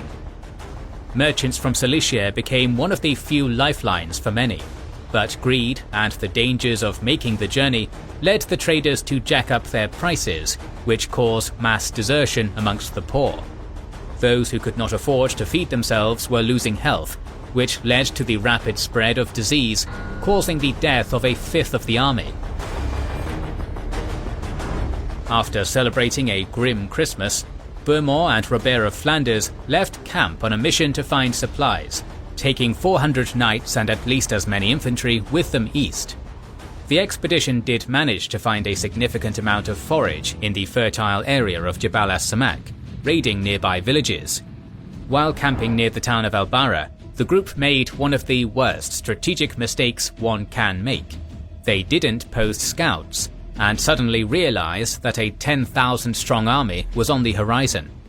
The combined force of Damascus and Homs, led by the formidable Atabeg Tughtekin, was equally surprised to find the raiding party on the 31st of December after they answered Antioch's call for aid. Robert instantly rallied his knights and charged against the overwhelming force, stopping the Muslim force. Bohemond stayed back, pouncing at the right moment as the enemy was trying to flank his ally. Rather than risk failure for themselves and the entire crusade, the men retreated back into camp, abandoning all of the supplies they had managed to gather as well as those who were on foot. Such was the lack of war steeds that most of the cavalry chased after a single horse, who had lost his rider and galloped west. When the dust settled, the troops from Damascus regrouped and attacked the fleeing footmen, killing or capturing most of them. The blow inflicted by the Crusader force was not fatal, but it did discourage the already disinterested Muslim troops from continuing their expedition, so they headed back to Damascus. Over the next few days, Robert returned to pick up a few stragglers and supplies, But overall, despite preventing utter disaster, the mission failed to resupply the camp. But Bohemond and Robert's absence didn't go unnoticed. The all-seeing citadel reported the troop movement to Yaghi-Siyan, who ordered the garrison to sally out and attack the Crusader camp. To make matters worse, Robert of Normandy was absent, visiting a nearby port, and Godfrey was ill. Rushing out of the bridge gate, the Seljuks charged at the Provençal camp, where they met Raymond of Toulouse. After a quick engagement, the garrison force began to flee, as the southern French gave chase. Upon approaching the bridge gate, more enemies from both sides emerged, turning the attack into a rout. Men snatched riders from their saddles and pulled at their horses' tails, killing 15 knights and 20 footmen. Amidst the chaos, the bannerman of Bishop Adhemar, the spiritual leader of the crusade selected by Pope Urban himself, was slain. The next day, the prized banner was flown atop the wall of Antioch, taunting the besiegers, who saw the flag depicting the Virgin Mary and felt like a legion who had lost its eagle. The turn of the year signaled the lowest point of the crusade. After crossing thousands of kilometers and enduring countless attacks and terrible weather, the Crusaders were nearing their breaking point. An eyewitness reports, "At that time, the famished ate the shoots of bean seeds growing in the fields, and many kinds of herbs unseasoned with salt, also thistles, which, being not well cooked because of the deficiency of firewood, pricked the tongues of those eating them. Also horses, asses, camels, dogs, and rats. The poorer ones even ate the skins of the beasts and the seeds of grain found in manure." Simultaneously, the men witnessed a comet and aurora, felt an earthquake, and interpreted the signs as God's displeasure. It was at this crucial point when the clergy stepped up and decided to restore the faith by blaming it all on the sins of those involved. "We believed that these misfortunes befell the Franks, and that they were not able for so long a time to take the city because of their sins. Not only dissipation, but also avarice or pride or rapaciousness corrupted them." Bishop Adhemar took measures into his own hands, and began advocating that all women should be expelled from the camp, and the rest should fast for 3 days and form a procession around the city's walls. Theft and fornication were forbidden, and anyone who broke the rules was publicly punished. Around this time, a man and woman were caught in the act of adultery before being stripped and whipped for the whole army to see. These measures generally had a positive effect in restoring morale and discipline to the camp, but there were still some who deserted the cause, including none other than Peter the Hermit, who was caught trying to leave during the night. But by far the most impactful departure was that of Byzantine general Tatikius. Seeing the conditions reach an all-time low, the man who acted as quartermaster and representative of Alexios pledged to sail to Constantinople and come back with ships full of supplies. To make a strong statement, he even left all of his belongings in the camp. But for reasons which will become clear later, the shipments arrived, but the general did not. Writing with the benefit of hindsight, every Frankish chronicler will condemn both the emperor and his general, and many of their reports failed to mention these dozens of shipments, which allowed the siege to even reach this point. It was now late January of 1098, and Bohemond himself threatened to leave the campaign, stating that he lacked the funds to pay for his soldiers, which led to creating a common war chest, sponsored by Raymond, aimed at financing the purchase and maintenance of mounts. To ensure the army's cohesion, all Crusader leaders pledged to stay in the camp for 7 years, or until Antioch was taken. The garrison never stopped harassing the Crusaders, and during one of the many skirmishes, a glimmer of hope was born, as a high-ranking Seljuk nobleman was captured. After learning that his family commanded one of the towers, the Latins negotiated secret access to their tower as ransom, but Yaghi-Siyan uncovered the plot and relieved the family from their command. The Crusaders began torturing their high-profile prisoner, but to no avail. Just when things couldn't get any worse, The first days of February brought the news that a new army was approaching Antioch from the east. Ridwan of Aleppo gathered 12,000 men in order to lift the siege and gave the council an impossible task. The answer was in the form of 700 knights, riding the last healthy steeds the Crusaders could muster under the command of Bohemond. This was a big step, taken under desperation and based on his previous successes. With no infantry to slow him down, the Norman set out and hid his men behind a hill near the Iron Bridge, separating his force into 6 squadrons. From there, the Latins waited for the long column moving in from Aleppo. On the morning of February 9th, Ridwan was marching down the road with 2 detachments as a vanguard away from his main force. Bohemond could have easily held a defensive position at the bridge, but instead he sprung his ambush, ordering 5 of his squadrons to charge directly at the column, while he held back. One eyewitness described these first minutes of battle. The din of battle arose to heaven, for all were fighting at once, and the storm of missiles darkened the sky. Knowing that they were heavily outnumbered, these knights must have been terrified, but they played a crucial tactical role. Their shock attack drew Ridwan's main force forward into the heart of the battle. His massed troops now began to push the Crusaders back, and the Aleppans most likely felt that victory was at hand. In fact, this was the moment for which Bohemond had prepared. The author of the Gesta Francorum, who was amongst Bohemond's troops, wrote an impassioned description of this attack. So Bohemond, protected on all sides by the sign of the cross, charged the Turkish forces like a lion which has been starving for 3 or 4 days, which comes roaring out of its cave thirsting for the blood of cattle. His attack was so fierce that the points of his banner were flying right over the heads of the Turks. The other troops, seeing Bohemond's banner carried ahead so honourably, stopped the retreat at once, and all our men in a body charged the Turks, who were amazed and took flight. Our men pursued them and massacred them right up to the Iron Bridge. The Norman bet the fate of the entire expedition on this brilliant move, and as the fleeing head of the enemy column started to trample those behind them, the knights who followed him recognized his genius. The garrison, having seen Bohemond leave camp once again, attempted a counterattack, but once again they were repelled. With the battle and booty won, we carried the heads of the slain to camp and stuck them on posts as grim reminders of the plight of their Turkish allies and of future woes of the besieged. Back at the camp, the Crusaders held out against another sally attempt from the garrison. Winter subsided, and seeing the Norman knights returning lifted the spirits of the besiegers, who once again believed that God was on their side. This triumphal march from the Battle of the Iron Bridge was also witnessed by an unlikely emissary at the camp.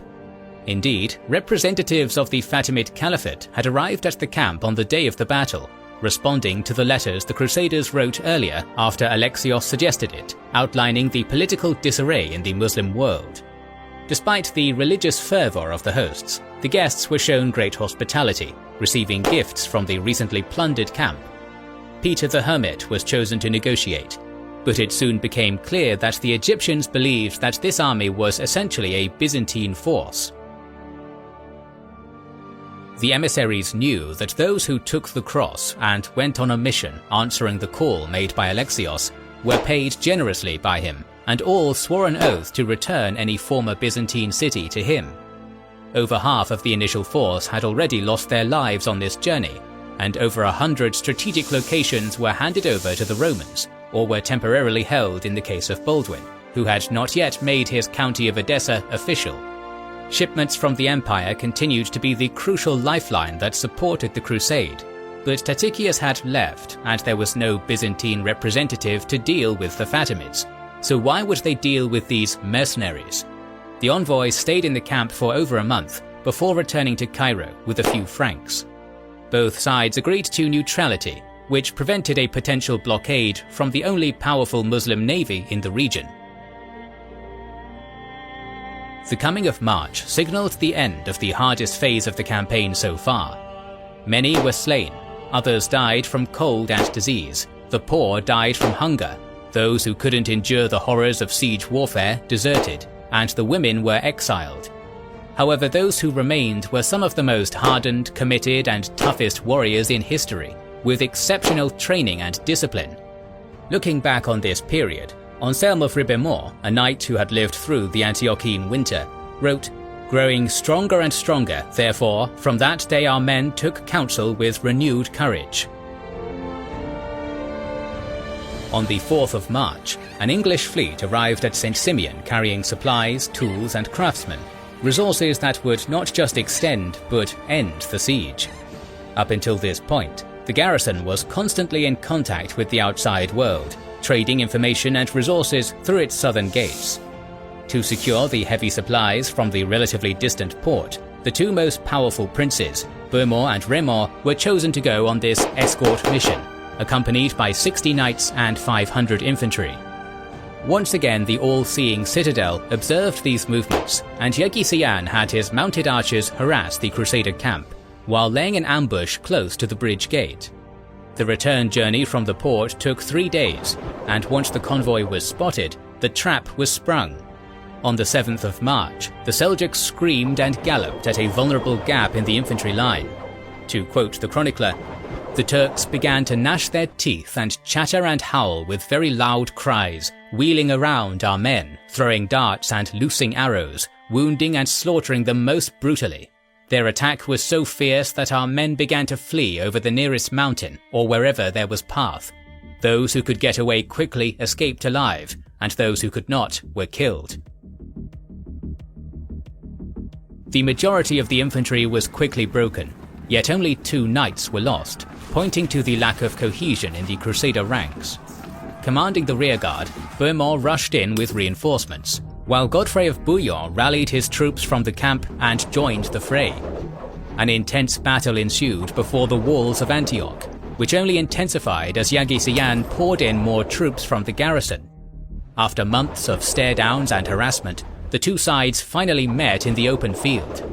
The garrison was pushed back towards the bridge gate as panic overwhelmed the Muslim forces. Our primary source wrote, "Those who did not succeed in crossing the bridge alive, because of the great press of men and horses, suffered their everlasting death with the devil and his imps. For we came after them, driving them into the river or throwing them down, so that the water of that swift stream seemed to be running red with the blood of Turks. And if by chance any of them tried to climb up the pillars of the bridge, or to reach the bank by swimming, he was stricken by our men who were standing all along the river bank." Yaghi played his hand, knowing he had the advantages of intelligence, mobility, and the element of surprise. Had his ambush succeeded, the Crusaders would have lost their leaders, precious supplies, and the initiative from the recent victory. Multiple eyewitnesses who later wrote about this engagement reported that both sides lost 1,500 men each, a number which reduced the enemy garrison substantially. The Christian clergy held services commemorating those who had lost their lives, while the survivors flaunted their newly gained Arabian horses and silk clothes. At dawn, the Muslims from Antioch briefly left the city so they could bury their dead in a nearby abandoned mosque, alongside cloaks, coins, bows, and arrows. Once again, contemporary sources report, "When our men heard this, they came in haste to that devil's chapel and ordered the bodies to be dug up and the tombs destroyed, and the dead men dragged out of their graves. They threw all the corpses into a pit and cut off their heads and brought them to our tents so that they could count the number exactly, except for those that they loaded onto 4 horses belonging to the ambassadors of the Emir of Cairo." On the 10th of March, work began on a new fort, built on top of the abandoned mosque itself, which was renamed La Marie, or Blessed Mary. This was no fortress, but it provided cover against arrow fire and choked the crucial bridge gate under the command of Raymond. By the end of the month, the garrison launched a surprise attack on the fort, testing its strength, and nearly succeeded. However, heavy rain poured down, slowing them long enough for reinforcements to arrive and push them back. Another divine sign that lifted the spirits of one side and tested the resolve of the other. In April, the noose tightened after Tancred was appointed and paid to secure an abandoned monastery near the St. George Gate. and within days his party managed to capture a Syrian and Armenian trade caravan, taking grain, wine and oil, which now fed the Crusaders instead of the city. While not totally encircled, the city now received limited supplies from the hard-to-reach Iron Gate as tensions grew. Muslim sallies stopped, allowing the foraging to continue, while shipments from the empire became far more frequent. Then, suddenly, the Crusaders received lavish gifts of horses and weapons, courtesy of the new ruler of Edessa, Baldwin of Bouillon. During this period, emissaries were sent to Tripoli, which reveals a truly fragmented Islamic world. Antioch's neighbour knew full well of the month-long struggle, and many were not only unconcerned, but even treated the Latins with great hospitality as they freely travelled the Levant. The only other significant event throughout April and May involved the captured crusader Renail Pochet. Yaghi-Sian wanted to ransom the man and dragged him to the walls to negotiate for his price if he renounced Christianity. Upon the man's refusal, the ruler of Antioch commanded that all of the remaining captives be rounded up, tied in a circle, and burned alive. The screams echoed in the city and Crusader camp, and acted as a sign to both sides that there could be no middle ground. Despite this, around the end of May, the Crusaders received a message from the garrison, who were ready to surrender.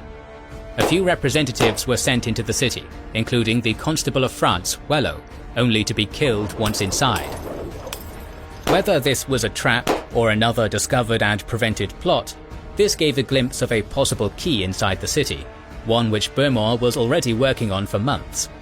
Back in April, his men made contact with a member of the city guard named Firuz, a Christian who converted to Islam, responsible for one of the southeastern towers on the slopes of the mountain called the Tower of the Two Sisters. The proximity to Tancred's position, his ability to speak Greek, and the distance from the rest of the Crusaders allowed Bohemond to exchange intel via the Armenian merchant caravans, which were selectively granted entry to the city. Without revealing his agent to the rest of the Crusaders, the Norman summoned the council and gave a speech. "Most gallant knights, you see that we are all, both great and small, in dire poverty and misery, and we do not know whence better fortune will come to us. If, therefore, you think it is a good and proper plan, let one of us set himself above the others on the condition that if he can capture the city or engineer its downfall by any means, by himself or by others, he will agree to give it to him." Bohemond was a legend within the camp, but the rest of the leaders knew his ambition and refused his offer. There was no point in rushing things. The garrison's morale was failing. The Crusaders were finally well supplied and fed, and from their perspective, it was only a matter of time before they were victorious. But a storm had been brewing in the east for several months, as one ambitious leader was rallying the Muslim world and heading straight to Antioch. Yaghi-Sian's youngest son, Muhammad, had made it all the way to Baghdad and convinced the Caliph to send a relief force. The man he chose to lead this army was none other than Kerbogha, Atabeg of Mosul, a Seljuk Turk who had spent the decade chasing down enemies and changing allegiances before securing Harran, Nisibis and Mosul in the name of the Caliph in 1096. The situation in Antioch provided him with the opportunity to truly prove himself, as well as carve out a holding with which to rise to the top of the collapsing Seljuk world. After 6 months of careful planning, he had managed to create a coalition with forces from Damascus, Harran, Homs, Mardin, Samosata and Sinjar. The previous 2 relief forces were just over 10,000 men, but this coalition numbered between 35,000 and 45,000 and was highly motivated. It is easy to draw parallels between an equal number of Christians from across the west to this Muslim force, and as it made its way to the west, rumours began to spread. First, Kerbogha arrived at Edessa and besieged it for 3 weeks, without any progress, before moving on to Antioch. The Crusaders sent out scouting parties to investigate them, and according to the chronicler, they saw the Muslim army swarming everywhere, from the mountains and different roads, like the sands of the sea, marvelling at their infinite thousands and totally unable to count them. As the scouts returned on the 28th of May, reporting that the enemy was a few days away, the Crusaders knew that their position was untenable. At this dire moment, Bohemond once again spoke to the council, and this time all except Raymond agreed, but adding the stipulation that, if Bohemond took the city on his own or with the aid of others, it would be granted to him, but only on the condition that Antioch would be returned to the emperor if Alexios came to their aid, as their honour was at stake. At that very moment, the identity of Firouz was revealed, and plans were drawn up to assault the city. Due to fear that this scheme would also be discovered by the defenders, as well as to prevent desertion, the council agreed to keep both the plan and the news of the incoming army a secret. Firouz smuggled his son out of the city to act as a hostage, and the exact day and time were decided. The next few days were tense, as the Crusaders sensed that something must be going horribly wrong for the acting chairman of the council, Stephen of Blois, to desert under the pretext of being ill.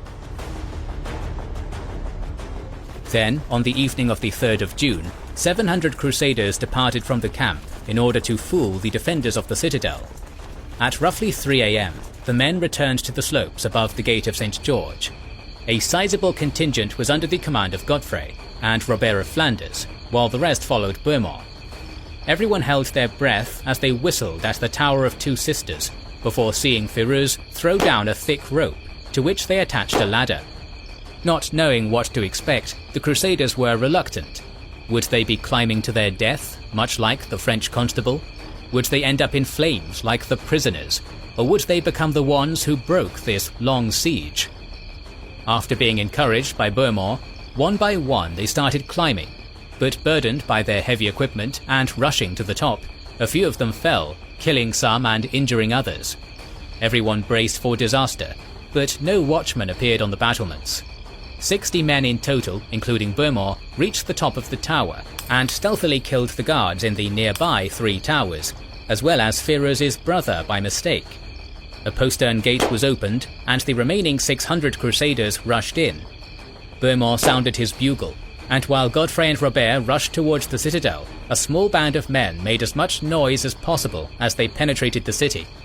Within minutes, the city erupted in chaos, as the besiegers who had threatened them for months were now finally inside. The Normans slashed at anything that moved in the darkness, and as the fear spread, there was no resistance, as everyone fled for their life. Dawn broke, and the blood-red banner of Bohemond could be seen from atop Mount Silpius. The city was taken by less than 1,000 men, so the frightened Christian populace opened the main gates and invited the Crusaders in, begging for their lives to be spared. None were spared that day. Christians, Muslims, men, women, children and elders. The chronicler wrote, "All the streets of the city on every side were full of corpses, so that no one could endure to be there because of the stench, nor could anyone walk along the narrow paths of the city except over the corpses of the dead."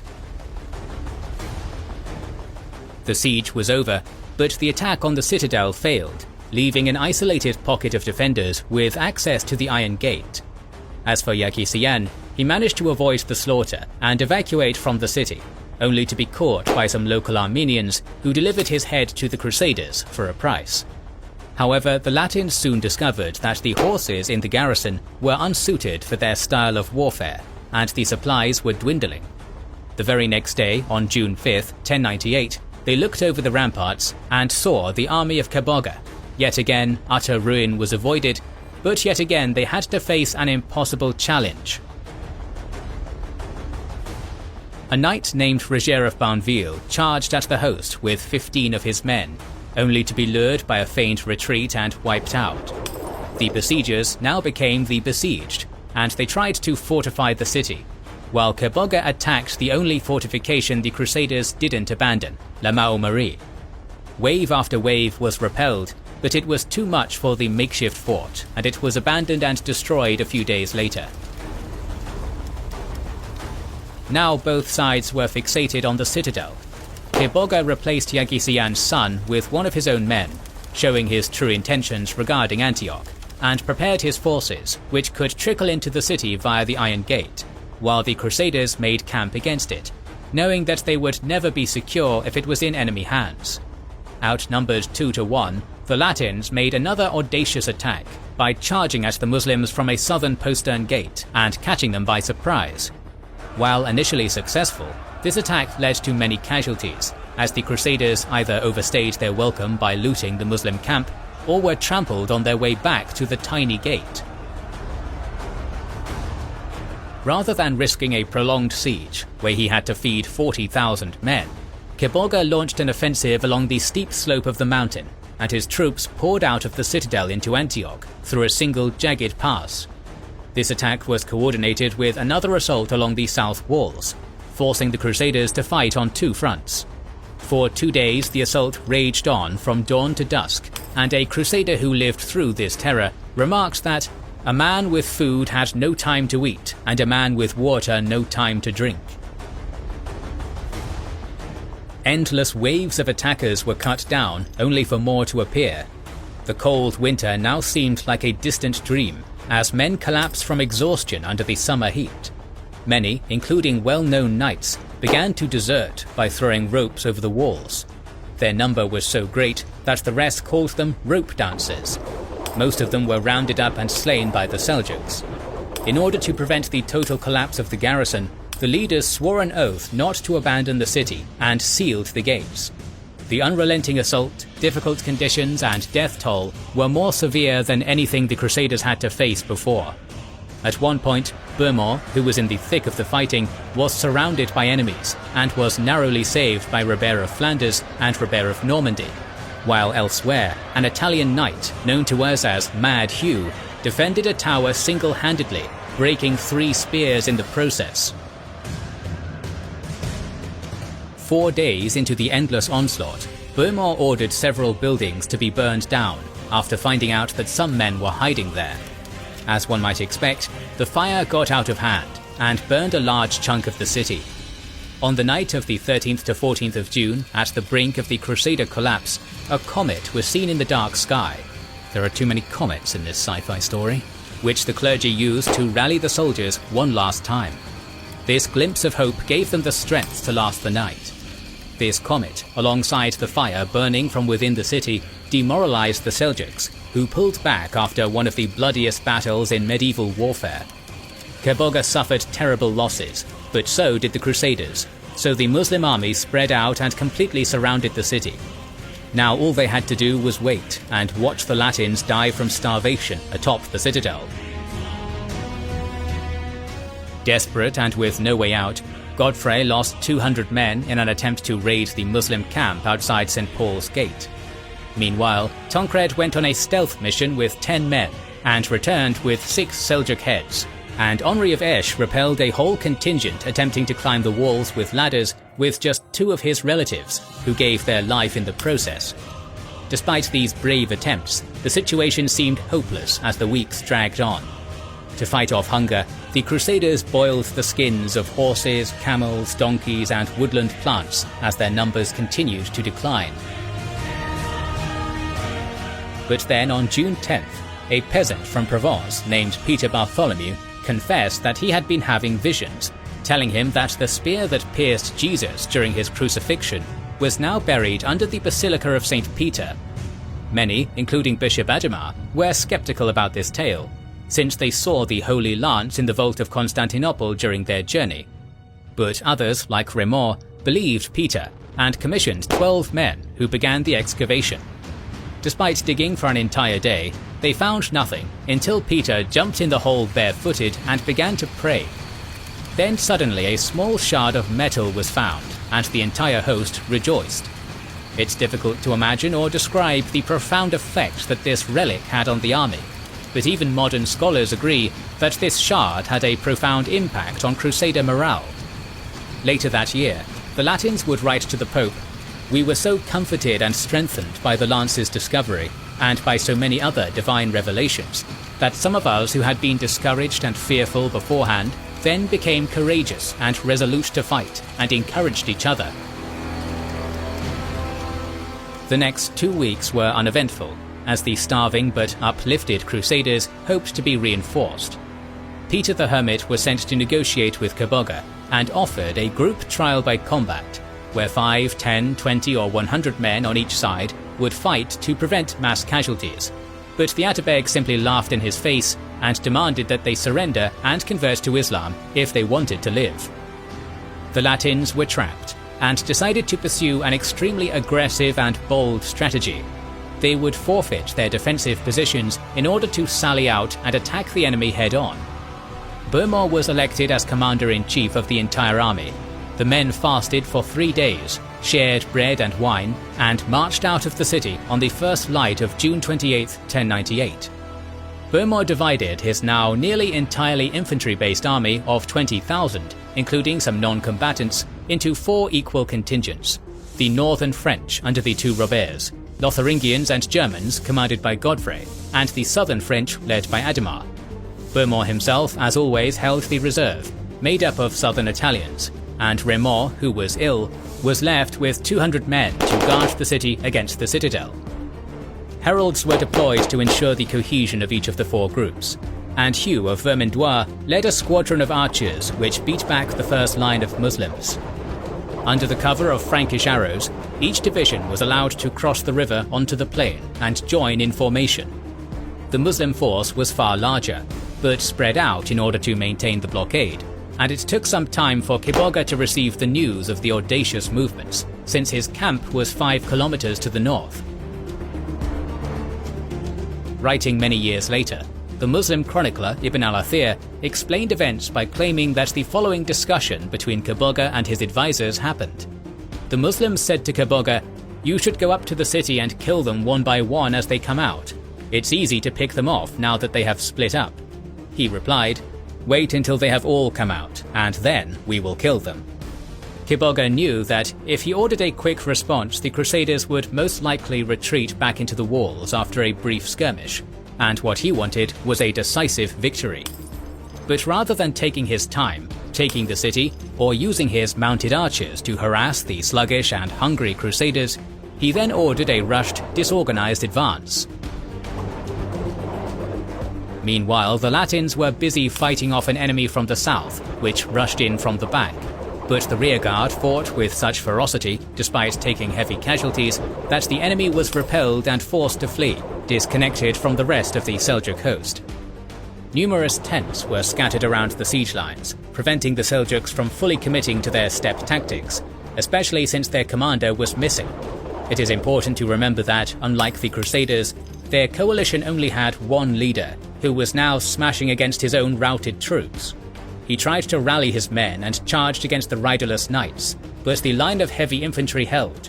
At close quarters, the Muslims were no match for the Westerners, and it didn't take long for them to turn and flee. One Muslim chronicler reports, "The Franks, though they were in the extremity of weakness, advanced in battle order against the armies of Islam, which were at the height of their strength and numbers, and they broke the ranks of the Muslims and scattered their multitudes." The camp was overrun and ravaged, the citadel surrendered, and the Muslim coalition was defeated. Every leader stuck to Bohemond's plan and capitalized on the morale from the Holy Lance as well as the desperation. The Crusaders seemed to have been worlds away from home, and yet again they were victorious against all odds. The road to Jerusalem was open. The triumph at Antioch was nothing short of miraculous. Heat, cold, disease and desertion failed to disperse the expedition, yet now the Council of Princes decided to stop and wait out the summer in order to recuperate. The plan was to leave for Jerusalem on November 1st, but in reality, no crusader would see the walls of the Holy City for over a year. Rather than consolidate, the Crusaders were split into 2 large camps, arguing over the claim over Antioch and the oath to Alexios. On one hand, everyone swore to return every city they took to the Romans, but on another, the princes agreed to cede the city to Bohemond provided that he took it, which he did. To settle the differences, the Crusaders sent out Hugh of Vermandois as an envoy to the emperor. This brings us to one of the most important and misunderstood moments in this story. Did Alexios abandon the Crusaders? Back in June 1098, Alexios was leading an army in Anatolia and camped at Philomelion when he met Stephen of Blois and a couple of other deserters from the siege of Antioch. There the Crusader told Alexios that the situation was hopeless and that he should abandon the cause. Latin sources denounce both men as cowards and pick this moment as the reason why their relationship soured, but the reality is, as usual, a lot more nuanced. Alexios did turn back, but he never intended to march as far as Antioch, due to the logistical strain it would entail on a large army, not to mention that he was well aware that his absence could lead to rebellion or even a civil war, both of which he had already had to deal with on multiple occasions. Furthermore, he also received news that the Seljuks were preparing another invasion, a threat he took seriously, since he evacuated the citizens of that region to protect them from the nomads. Indeed, an attack was attempted on Pipert, which ultimately failed due to the military prowess of the semi-autonomous leader of Trebizond, Theodoric Gabrus. So even when Hugh met Alexios in Constantinople some months later, the emperor could offer little more than the continuous naval supply that kept the Latins fed until this point. And yet the report that Bohemond was serious about keeping the city for himself infuriated the Byzantine court, ending their goodwill and starting a new phase in the history of the Crusade. Rather than return to his fellow crusaders, the Count left for France, only to be chastised by his countrymen, who saw him as a coward and embarrassment. He would later join the Crusade of 1101 and die fighting, but that is another story that we'll tell in the future. Back in Antioch, the lines were drawn, and most of the princes aligned themselves with Bohemond, secretly ceding their portions of the walls to him. Raymond of Toulouse positioned himself as his arch-nemesis and occupied the bridge gate, the lifeline to the coast, as well as the governor's palace. He even attempted to take the citadel for himself, but its commander, Ahmad ibn Marwan, proclaimed that he would only surrender to Bohemond. Despite being the most stubborn of the princes, when it came to swearing his oath to Alexios, Raymond insisted that the words he uttered while holding the sacred relics shouldn't be discarded, and he was willing to sabotage the entire crusade just so Bohemond wouldn't get what he wanted. In the meantime, Bohemond was busy. He restored the Cathedral of St. Peter, allowed the Greek Patriarch John IV to return to his duties, and signed a deal with Genoa on July 14, 1098. This surviving document tells us so much about the political situation at the time. Genoa received 30 houses near the church and the rights to run a market on the square. Bohemond was not mentioned as the owner of the city, but Raymond was singled out from the rest of the Crusaders, and the empire was not even mentioned. The Latins were at an impasse, and both parties were doing everything in their power to prevent the other from winning, while the lesser knights and peasants starved to death. Antioch was now friendly territory, and Byzantine shipments dried up, leaving the less fortunate stuck, only a 3-week march away from their goal. The leaders made an extraordinary announcement, declaring that all participants could freely change their liege lord.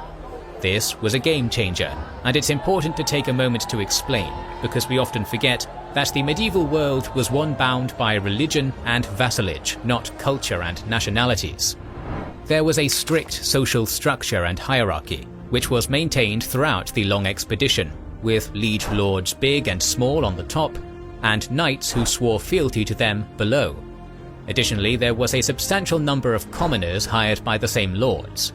What we've seen so far was half a dozen branches from different parts of Europe, but in reality there were hundreds of them to begin with. There was a complicated system of oaths of fealty holding it all together, which was not always based on dynastic ties. For example, Bohemond's nephew Tancred was a leader in his own right, with a retinue of his own. So why did the Crusade leaders decide to unravel this structure? On one hand, some were wealthier than others, either due to the funds they had raised at the start of this journey, or because they were more efficient in looting. But more importantly, the mounting death toll as a result of battles, weather, famine and disease had killed an enormous number of the Latins, both high and low-born. There were many followers who lost their liege lord and were now free of their oaths, so all traditional ties were now broken, and many flocked to the rich entourage of Raymond, but even more decided to join the firmly established county of Edessa as mercenaries. Its ruler Baldwin used this manpower to capture local towns and forts such as Tel Bashir. What the Crusaders didn't anticipate, however, was for several lesser lords to use this opportunity to carve out domains of their own, such as Raymond Pillet, who gathered a small force and attacked the fertile Jabal as-Samak plateau. He briefly besieged a castle called Telmanis before its occupants, Syrian Christians, welcomed him inside and accepted his lordship. A week later, he attacked an unnamed castle and reenacted the terrifying chapters of the People's Crusade by slaughtering thousands of Muslims who refused his forced conversion. From there he left overconfident and low on supplies to take the large city of Marat an-Numan. As the garrison saw his contingent, they sallied out and killed nearly every single member of the expedition. There were probably many small-scale adventures such as this one, but no others are recorded. Tensions were rising, manpower and supplies were depleting, and the connection with the Empire was severed. But the Crusade could still be salvaged, because, as always, Bishop Adhemar was there to moderate and lead the princes to a compromise. Until he died on the 1st of August. At the time, most of the princes left the city to pursue their own interests, leaving behind only the poorest crusaders and the local population. As usual, the charitable defender of the less fortunate Adhemar stayed behind, as a typhoid epidemic swept through the city. Some modern estimates indicate that over 100,000 people died across the region in the span of a few months, with the spiritual leader and papal legate being one of the first to succumb. At the exact same time, 1,500 fresh German crusaders arrived, eager to join the crusade, only to be annihilated by the deadly disease. The consequences this had on morale were devastating. As historian J. Rubenstein puts it, if the Franks were the chosen people wandering through the desert, Adhemar had been their Moses. But before his body was even cold, politics came into play, as Peter Bartholomew, the man who received visions that led to the discovery of the Holy Lance, used this as an opportunity to become a prophet.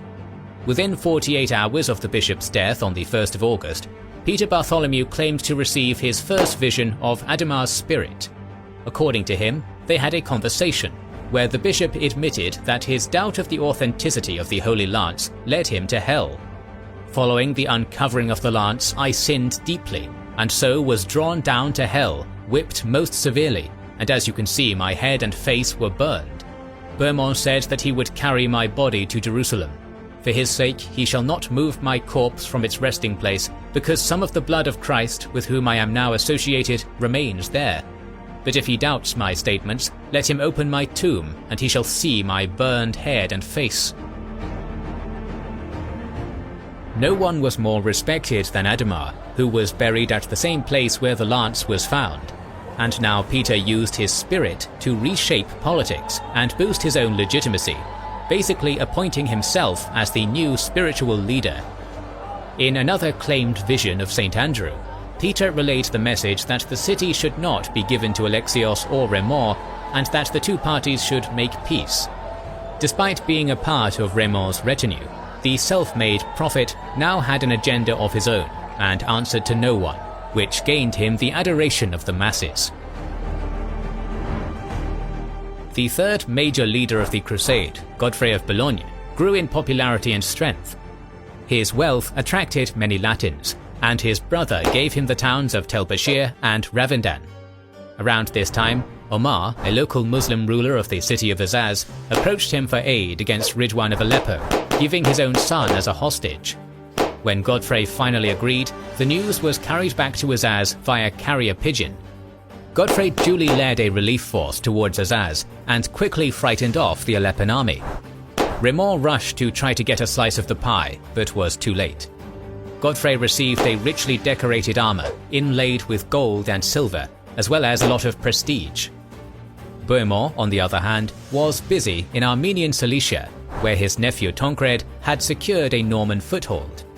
Bohemond was the most charismatic and won the most victories, but he was content with what he had achieved and would go no further, leaving Godfrey and Raymond to compete for the Crusade's leadership.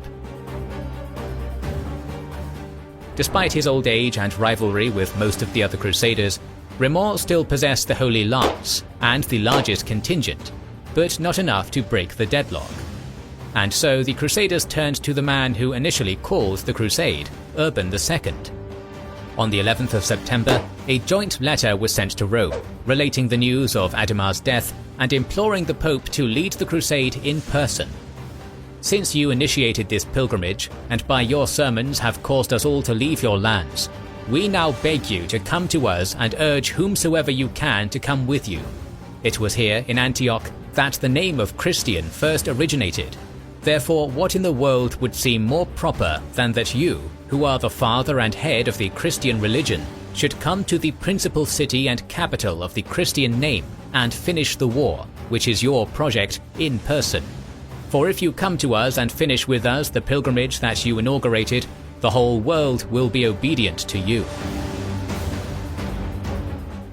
Similarly to Alexios, Urban II was busy with other affairs in Europe and couldn't risk the journey to the Holy Lands. With the ongoing leadership struggle, the date when the Crusaders were planning to depart to Jerusalem, November 1st, arrived, yet no leader was mobilizing their force as they continued to argue. Disgruntled gossip turned into rebellion as the lower ranks protested. It is obvious that our leaders, because of cowardice or because of the oath of Alexius, do not wish to lead us to Jerusalem. If the Antiochian quarrel continues, let us tear down the city's walls. Then the era of princely goodwill existing prior to its capture will return with its destruction. Otherwise, we should turn back to our lands before hunger and fatigue exhaust us. The winter months continued to drag on, and Raymond was unwilling to let go of his bitter rivalry with Bohemond.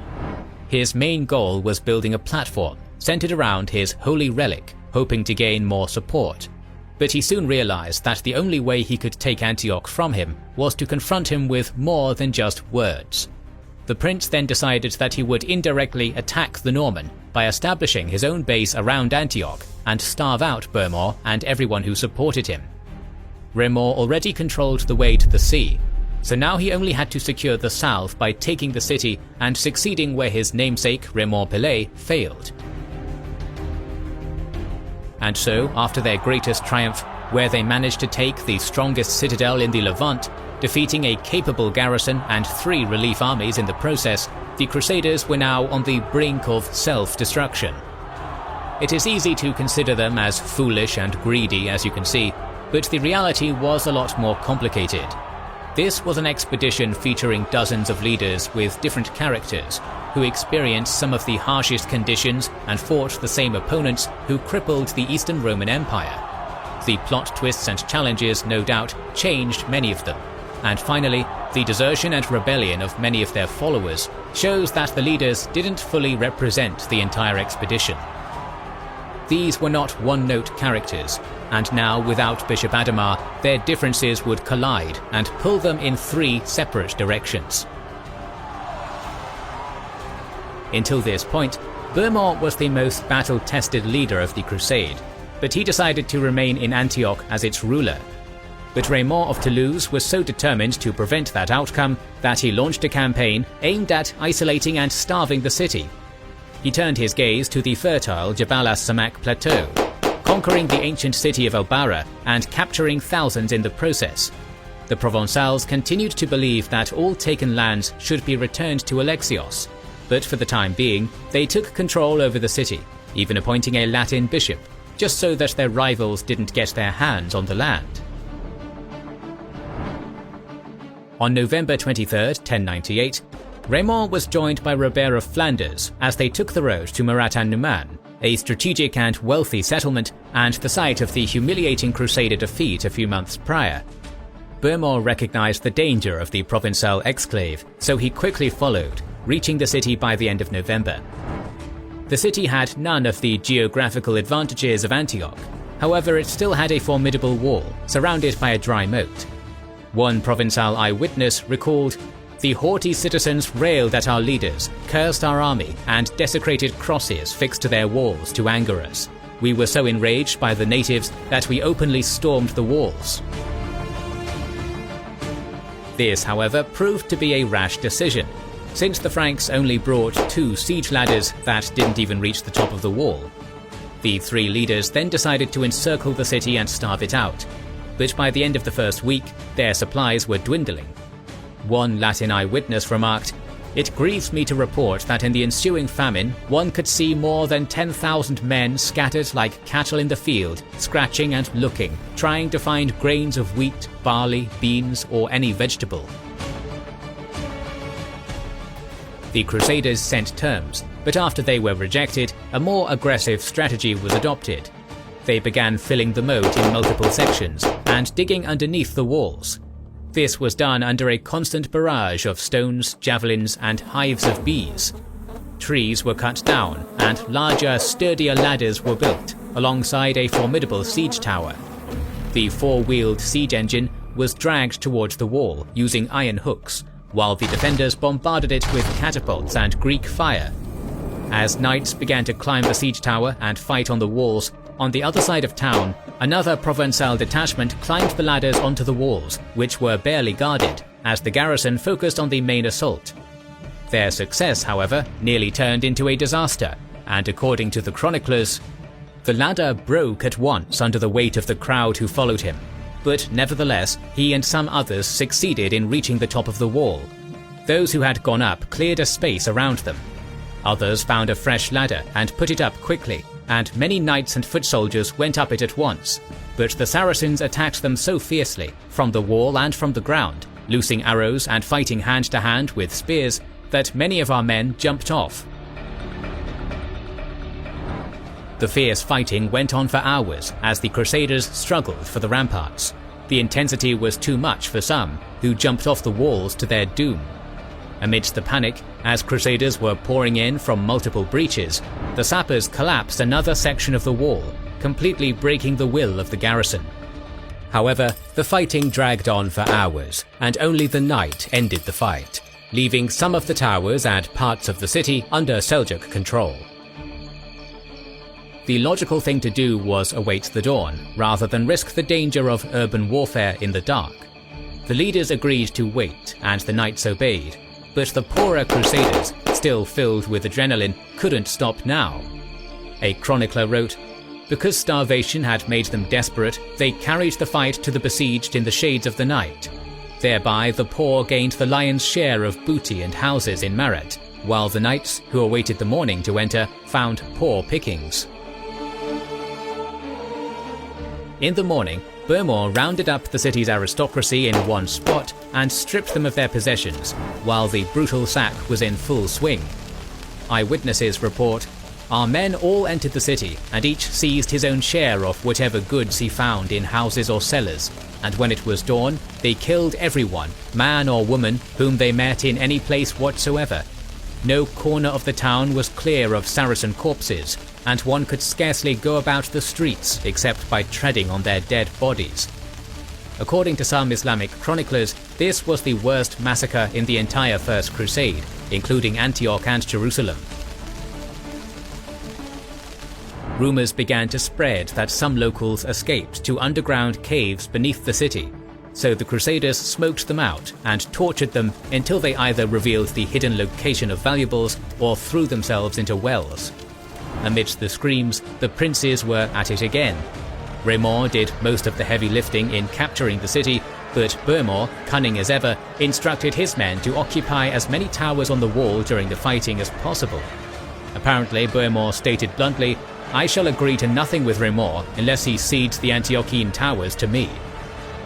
Naturally, Raymond refused, and now each leader owned two halves of two different cities. As the turbulent 1098 came to a close, the spoils of war were exhausted, and the Crusade followers once again started discussing open mutiny. Raymond declared that he would be ready to commence the expedition in 2 weeks, eroding support for Burmor, who refused to go further before Easter.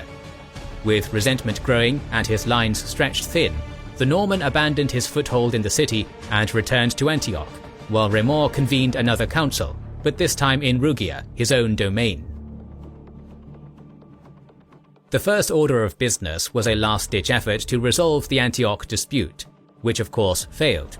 But then, after taking the moral high ground, Raymond decided to buy the allegiance of his fellow princes. According to his chaplain, Raymond offered Godfrey and Robert of Normandy 10,000 solidi each, 6,000 to Robert of Flanders, 5,000 to Tancred, and considerable amounts to the rest, who refused. To Bohemond's surprise, his nephew Tancred was among the many who took the deal, including Robert of Normandy. Robert of Flanders and Godfrey of Bouillon, on the other hand, refused. The crusade was now broken into 3 different armies, but at least it was now going somewhere. Raymond managed to attract notable leaders and their followers to his camp, but in the first week of January 1099, disaster struck once more. Back in Marat, starvation gripped the city as supply dwindled, and no words can truly paint the desperation and pain the Franks endured. Without guidance from their leaders, some crusaders began doing the unthinkable. At first, the Muslim corpses were ripped open, since occasionally coins would be found in their entrails, but then the men began carving out pieces of flesh from the dead and devouring it, in some cases raw. While some partook in this act, others looked with disgust. This was an era of brutality and savagery. The very Bible these men read contained a code of war that allowed enslaving the entire population of a conquered city, and wholesale massacres and sacks were the norm. But even in this world, this infamous act was looked upon with disgust by every single chronicler we have access to. This act was so disgusting that it strangely had an incredibly beneficial effect for the Crusaders. Around the 7th of January, Marat itself declared open rebellion after their discovery that Raymond intended to hold the settlement, so the mob tore down the city walls stone by stone. This made the Count of Toulouse finally abandon his anti-Bohemond crusade, and from then on he disavowed his territorial ambitions and made his way for Jerusalem. To show how committed he was, Raymond abandoned the city and led a religious procession where he walked barefooted in a simple robe, accompanied by his clerics. Once again, in an interesting plot twist, this show of piety now attracted many new followers, and morale was significantly boosted. But even if his popularity made him the de facto leader of the crusade, Godfrey and Robert of Flanders still remained in Antioch with their armies. As his army moved towards Jerusalem, another blessing in disguise was laid at his feet. The tale of cannibalism spread throughout the region like wildfire, coupled with the tales from the siege of Antioch, and many emirs pleaded for mercy, fearing that they would be submitted to cannibalism or worse. One by one they sent delegations, gifts, and offers of submission. Banu Munkid, ruler of Shaizar, was the first to offer safe passage through his lands, as well as cheap food and horses. Once again we see that, when approached in the right manner, the Crusaders were willing to bend their religious convictions. Their military capabilities, physical strength, and conviction in their cause was restored, an important milestone, which prevented the total collapse of the expedition. Next, the Franks found the town of Rafania abandoned by its denizens, but full of provisions. Raymond took his time and enjoyed his blessings, but held the rearguard, while Tancred and Robert of Normandy led the vanguard as it slowly advanced, hugging the coastline. On the 28th of January, the garrison of Hisn-al-Akrad, a relatively small fortification placed exactly where the Crac de Chevalier stands today, launched a series of sorties and almost killed the leader of the crusade, but the vicious counterattack terrified the garrison, forcing them to leave the next day. The fact that this strategic fortress fell was yet more news that paralyzed the region. Homs and Tripoli quickly confirmed their truce with generous gifts. In reality, Raymond led no more than 5,000 combatants, and his hope was that through action and piety he would inspire the rest to join him. But it was now February, and as the army neared Tripoli, there was no sign of the rest of the Crusaders. Frustrated and confused, Raymond decided to lay siege to the nearby fortress of Acre on the 14th of February 1099, not because the fortress had significant strategic value, but because the Emir of Tripoli offered him a large reward if they were to take it. Not to mention they had nothing better to do, so the Crusaders proceeded to make one of the worst mistakes of the expedition. One eyewitness attests, "This castle was full of an immense horde of pagans, Turks, Saracens, Arabs, and Paulicians, who had made its fortifications exceedingly strong and defended themselves bravely." After encircling the city, Raymond dispatched 2 other Raymonds, Pillet and Turenne, with a small force aimed at taking the port town of Tortosa. But after they discovered how well defended it was, they decided to trick the garrison. Under the cover of darkness, they lit many fires, mimicking a large camp. The defenders gazed upon the numerous lights and began to panic, many deciding to leave before dawn. In the morning, the Crusaders took the city without a fight, capturing valuable supplies and provisions. The trickery worked, and it even forced another town, neighbouring Marcab's, surrender. The Crusaders now had access to naval supplies, but Acre was still a day's march away. Back at the siege camp, the Crusaders struggled to make any progress against the stubborn defenders, who used projectile weapons to cause substantial casualties among the Latins. 2 chroniclers, Pons of Palaiseau and Anselm of Ribemont, were both struck by a catapult and perished. The siege dragged on for 3 long months, with little progress, and as winter waned, an embassy from the Vizier of Fatimid Egypt, Al-Afdal, arrived. Following Kerbogha's defeat at Antioch, the Fatimids attacked and took Jerusalem from the Seljuks in 1098, and soon after they were approached by Alexios, who not only revealed that the Crusaders were now off his leash, but detailed their dwindling numbers. Regional lords trembled at the sight of Crusader banners, but Al-Afdal could now call their bluff. His offer was simple: the division of all former Seljuk lands. Raymond loved the idea, but upon requesting Jerusalem, he was refused. The Fatimids were only interested in a truce, but still countered by allowing all pilgrims safe passage to the holy site. In an instant, the 2 natural allies became enemies, and Raymond was well aware that he had a long road up ahead.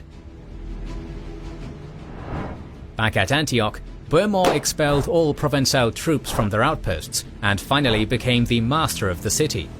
But then an emissary from Raymond arrived, detailing that a new army was assembling at Damascus, which would then march on his position and annihilate him. Despite their differences, Godfrey and Robert of Flanders couldn't let Raymond perish, so they quickly left for Acre. Little did they know, this was either misinformation or a ploy to get them to join him. Either way, it worked. The Crusade was still missing Bohemond, but it was as united as it was ever going to get. But Raymond spent too long and lost too many men to abandon Acre now, so the siege dragged on. The Emir of Tripoli offered 15,000 gold pieces, alongside horses, mules, garments and yearly tribute, while the Emir of Jabala sent 5,000 gold pieces, horses and large amounts of wine. With so much wealth pouring in, some wondered if they should even take the city. For the first time in a while, the Crusaders were wealthy and well-fed. Why sacrifice the golden goose, considering the misery many of them had to go through? But as time passed on, some lesser Crusaders became greedy and started sending their own messengers to extract tribute of their own, to the point that the Emir of Tripoli was starting to wonder when this was going to end. In response, the Crusaders decided to launch a brutal raid against the city, slaughtering hundreds and choking the aqueduct with corpses. Then on the 5th of April 1099, Peter Bartholomew shook things up even more with another vision, this time featuring Christ, St. Peter and St. Andrew. Raymond of Toulouse was to call forth the entire army and have them line up in battle formations. Peter would then, miraculously, find the Crusaders arrayed in 5 ranks. The Latins in the first 3 ranks would be devoted followers of Christ, but the remainder were those polluted by sins ranging from pride to cowardice. Peter actually came forward, saying that God had instructed him to oversee the immediate execution of any crusader found wanting in this bizarre selection process. The camp was furious. The upstart prophet went too far, and now everything he ever said was called into question, including the Holy Lance.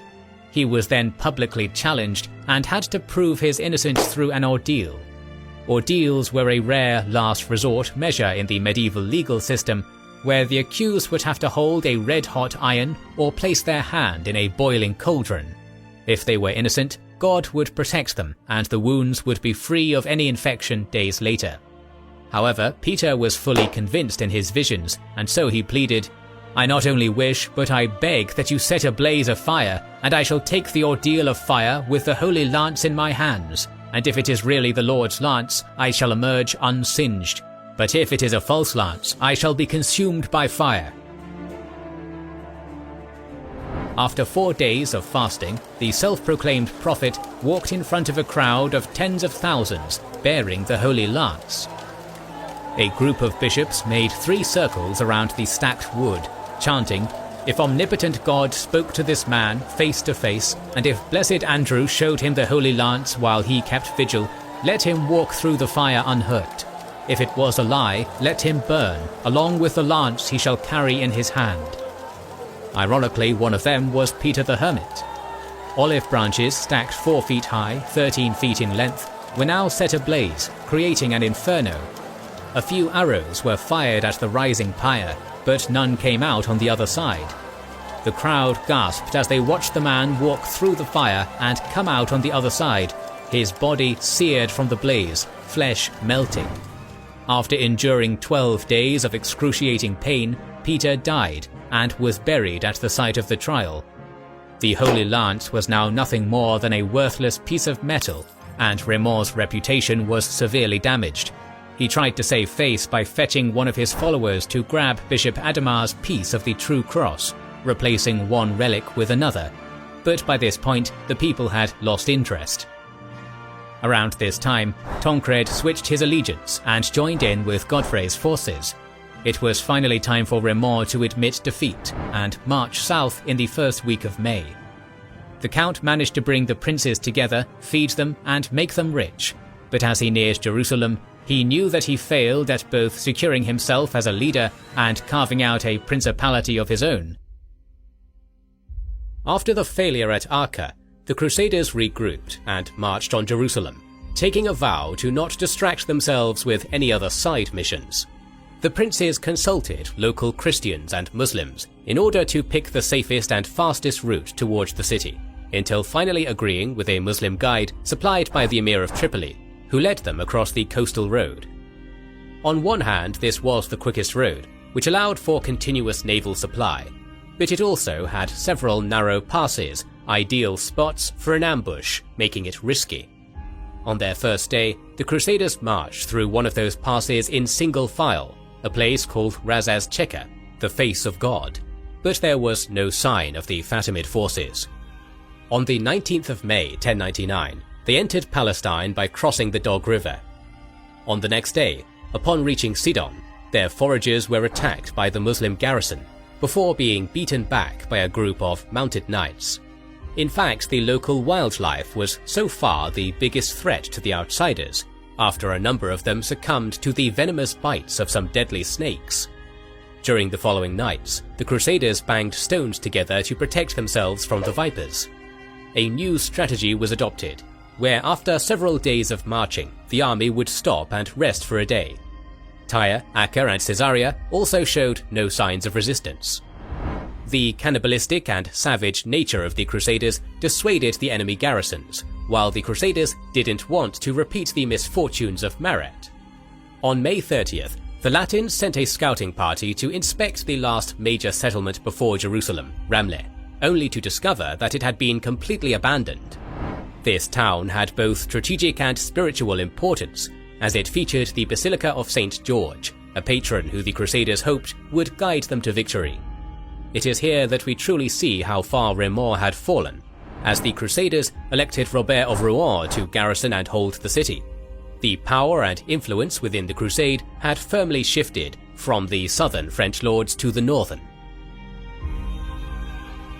On June 6th, the resupplied army set off towards Jerusalem, and encountered a group of local Christians from Bethlehem, who begged them to free their city immediately. Tancred was dispatched, leading 100 knights, who rode through the night and secured Christ's birthplace after the locals welcomed him with open arms.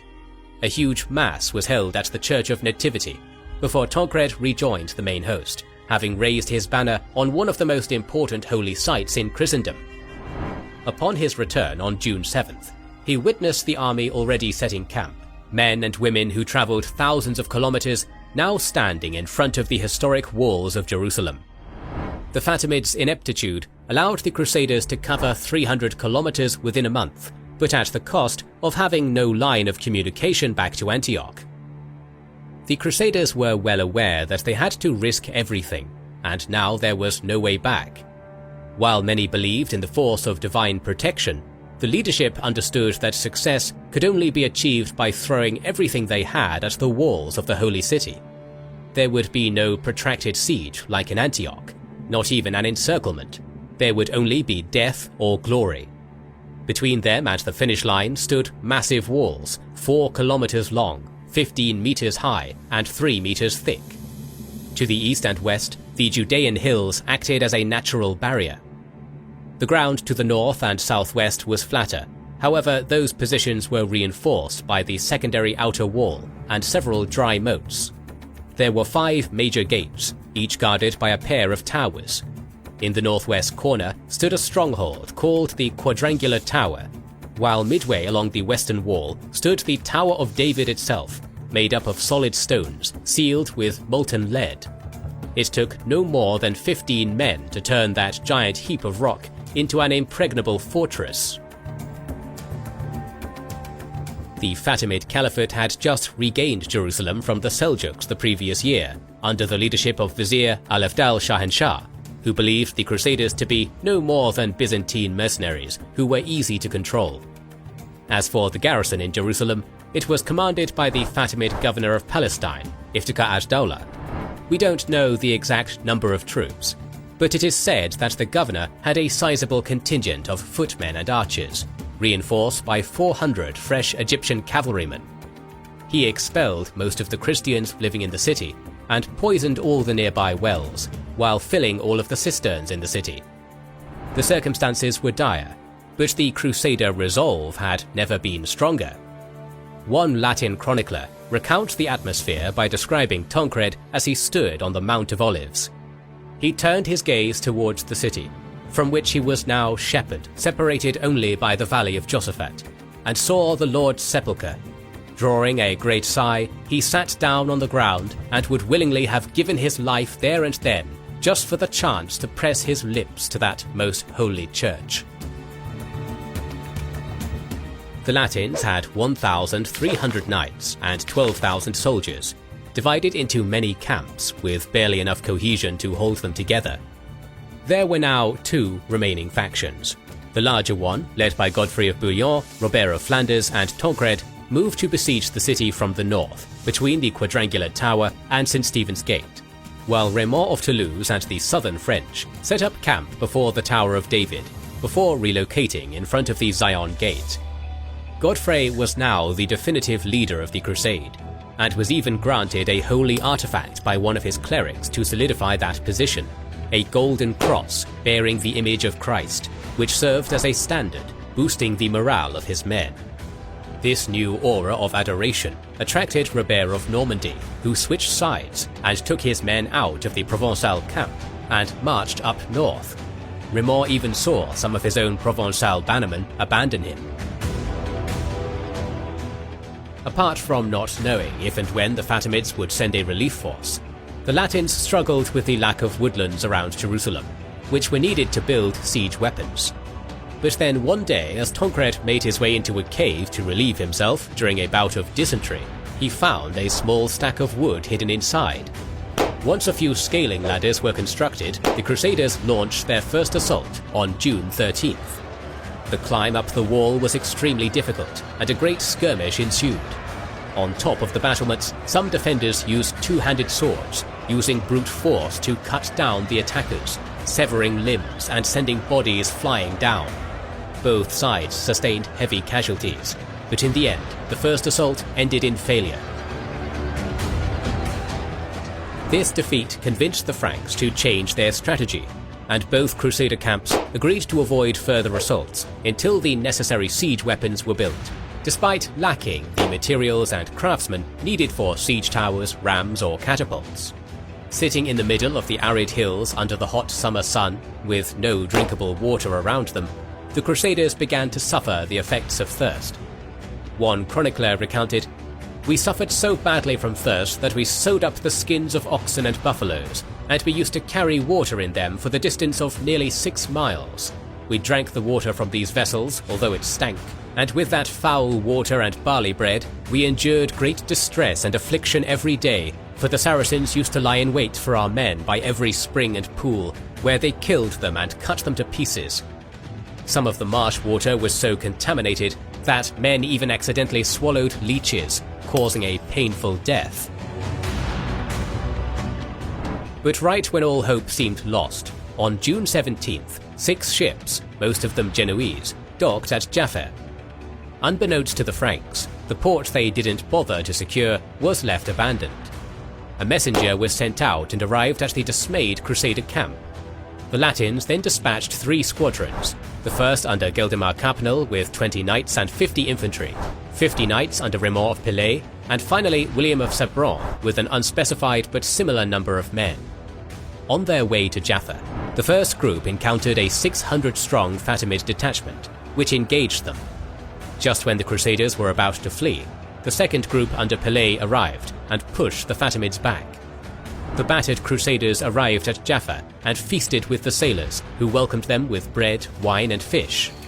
The celebration lasted all through the night, with no sentries posted, and as a result, the Latins woke up and saw a large Fatimid fleet surrounding the 6 western vessels. The port was overrun before everyone made their escape. Still, the majority made their way back to Jerusalem, carrying supplies and siege materials. In the following days, some of the Christians expelled from the city met up with the princes and advised them on where to find wood. The leadership sent out squads who cut it down and transported it back on camels, starting the construction of several siege engines. The construction itself led to yet another confrontation after one of the key engineers defected from the Provençal to the northern camp. Morale was so low that Raymond had to pay his own men extra wages just so they would stay, but tensions only rose. One of the main arguments that followed the Crusaders since Antioch was who was going to be the Lord of Jerusalem. The princes disagreed on who to crown as king, while the priests argued that it would be sinful to raise a king over God's patrimony, suggesting that the city should be governed by the church and protected by a holy order. Chronicler and crusader Raymond of Aguilera described this situation as such: "We now called a meeting because of the general quarrels among the leaders, and specifically because Tancred had seized Bethlehem. There he had flown his banner over the church of the Lord's Nativity, as if over a temporal possession. The assembly also posed the question of the election of one of the princes as a guardian of Jerusalem, in case God gave it to us." In between devotion and desperation, the hard work continued, as the Crusaders built 2 of the finest siege towers of the time. Each one was 3 stories tall, with wheeled platforms designed to push up against a wall, protecting its passengers from projectiles. The towers were covered by interwoven branches and animal hides. Godfrey's tower was even designed in a way that it could be disassembled in parts and repositioned on another section of the wall if needed. Additionally, the Crusaders built a huge ram with an ironclad head, several catapults, numerous scaling ladders, and a few protective screens. Meanwhile, Raymond ordered his soldiers to fill the moat in front of the Zion Gate with rocks, a process which took 3 days and nights. On the other side of the walls, the Fatimids maneuvered their own catapults to the sections of the walls the Crusaders intended to hit, and began to bombard them. The barrage slowed down the Frankish progress, so in order to intimidate the defenders, a noble Muslim captive was beheaded in full view of the Tower of David. The Crusaders also caught a spy relaying messages in and out of the city. After questioning, the man was catapulted to his death as he crashed on top of the stones piled in the moat. The garrison responded to this psychological warfare by fixing crosses on the battlements, which they then spat and urinated on. A rumor began to spread that this was an indication that the Muslims were desecrating the Holy Sepulchre. In early July, one of the clergymen reported yet another vision of Bishop Adhemar, who allegedly instructed the Crusaders to lead a religious procession around the city walls with bare feet. As the huge mass of people passed along the walls blowing trumpets, they were bombarded by the garrison, which resulted in many men, especially priests, being pierced by arrow fire. Desperate, yet full of bloodlust and determination, the Crusaders readied themselves for another assault. On July 14th, as daylight broke across a reddened sky, a horn cried out through the camp, announcing the beginning of the attack. To the dismay of the Muslim garrison, Godfrey managed to fool them by building his tower in different locations for the past 3 weeks, staring directly at the quadrangular tower. During the night before the assault, he had it reassembled and moved to St. Stephen's Gate, which was one of the greatest technological achievements of the era. On the northern front, for hours many brave men pushed the massive ram towards the wall, inch by inch, until they used it to tear down a part of the wall. The defenders then poured fire kindled from sulfur, pitch and wax, setting it ablaze. The Latins frantically threw the remainder of their water supply, trying to save the ram, but only charred beams remained. But then, in an almost comical reversal, the Crusaders lit the construction on fire again, so that it would clear the path through the breach. Seeing this, now the Fatimids started throwing buckets of water, but before long the ram was gone, and the breach was now fully open. On the southern side, Raymond had far less success, since the majority of the garrison was positioned in his location. That included 9 out of the 14 catapults at the garrison's disposal. Big rocks were hurled at them, alongside hails of arrows. As the siege engine came closer to the walls, flaming pieces of wood were also added to the barrage, after being wrapped in pitch, wax and rags. Many of the projectiles had nails attached to them, so they would stick in whatever they struck. The fortifications, ditches and defenders proved to be an unassailable obstacle, and the tower had to eventually pull back. By the end of the first day, the news was mixed. But one thing became clear: their enemies had just as much determination as the Crusaders did. On the morning of the 15th of July, the onslaught continued. Raymond's tower approached the wall again, and it was once more repelled by a barrage of catapult fire until it started to burn and collapsed. The other tower, bearing the Golden Cross standard and filled with men including Godfrey of Bouillon himself, moved slowly towards its destination, just one well-placed shot away from collapsing on top of the Crusaders and all of their hopes.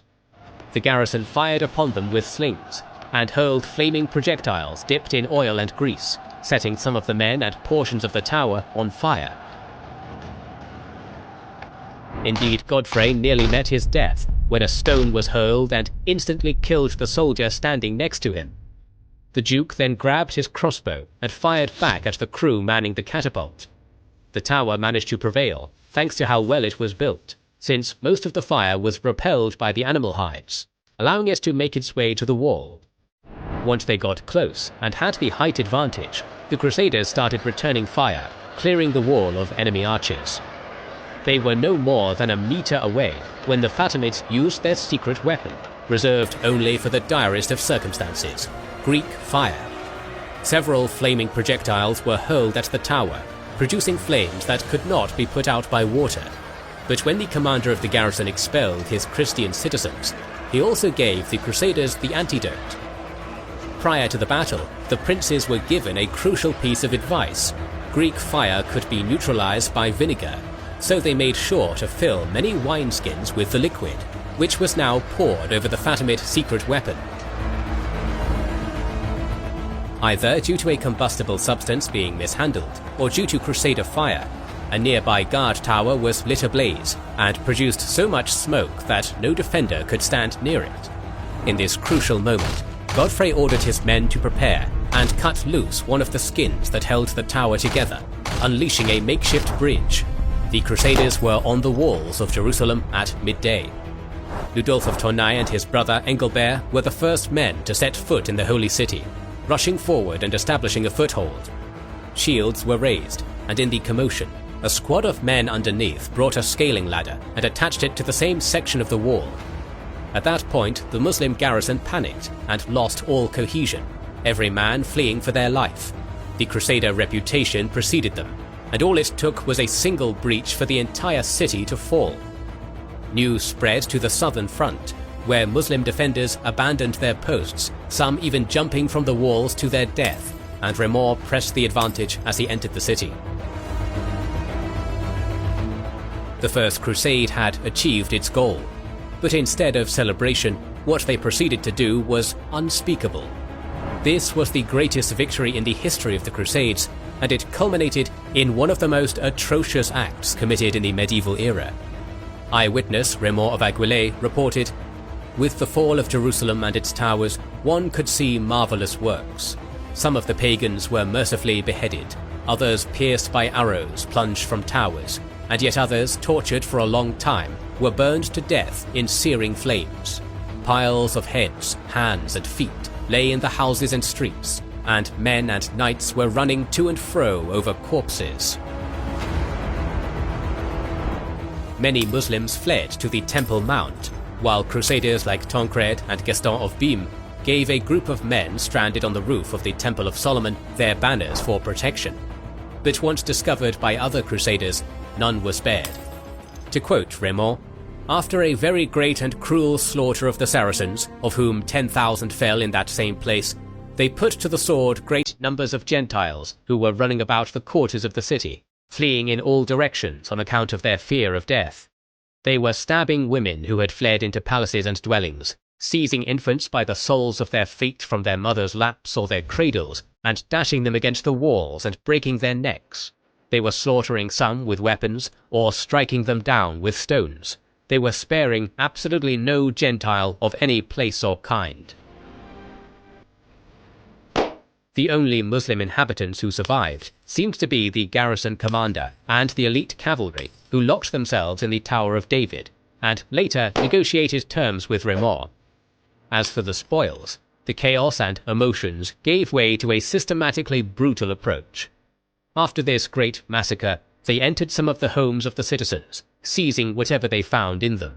It was done systematically, so that whoever had entered the home first, whether he was rich or poor, was not to be harmed by anyone else in any way. He was to have and to hold the house or palace and whatever he had found in it entirely as his own. Since they mutually agreed to observe this rule, many poor men became rich. Tancred personally entered the Temple of Solomon and left with all the gold and precious stones he could carry. Once again, after discovering that many inhabitants had swallowed coins before their demise, many began to disembowel the thousands of bodies on the streets, creating a revolting stench. With their hands still laden with gold and covered in blood, the Latins rejoiced at the sight of the Holy Sepulchre, singing songs and thanking their Lord for his protection. This is the point where most narratives retold their adventures, and even the most biased takes couldn't ignore the severity of the crimes committed in the aftermath of the victory. On the next day, a few remaining Muslims were tasked with dragging the dismembered corpses out of the city, while Commander Iftikhar ad-Dawla surrendered the tower, and was safely passed towards the nearest Fatimid stronghold, the southern port of Ascalon, the site of the last battle of the First Crusade. On July 17th, as bodies still littered the streets, the Crusader Council convened and discussed urgent matters, such as how to dispose of all the corpses, where to house the soldiers and pilgrims, as well as how to prepare for the expected Egyptian retaliation. But the biggest agenda in the meeting was who to elect as the city's ruler. From the very start, this was what Raymond of Toulouse wanted more than anything else. But his lackluster performance in the siege, as well as his previous failed attempts, fake relics, and old age, put him in a bad position. Godfrey of Bouillon had a much better claim, but the clergy continued to resist the idea that a layman could rule the city of God. Raymond of Aguilé recounts, "About this time a public assembly was held, for the leaders of the army were quarrelling with each other. There was dissatisfaction because Tancred had occupied Bethlehem and had placed his standard over the Church of the Nativity. An effort was also made to elect one of the princes king to have custody of the city. The bishops and clergy replied, 'You ought not to choose a king where the Lord suffered and was crowned.' But with the last patriarch Simon only recently deceased, they had no candidate of their own. 5 days later, a compromise was reached. Godfrey was chosen as the city's ruler, but styled as Advocatus Sancti Sepulchri, or Advocate of the Holy Sepulchre, a title meant to distinguish him more as a protector subordinate to the church. Raymond was furious, and even refused to vacate the Tower of David, which lost him the little respect the rest of the Crusaders had for him. Even his own followers began leaving him in droves and started making plans for their journey home.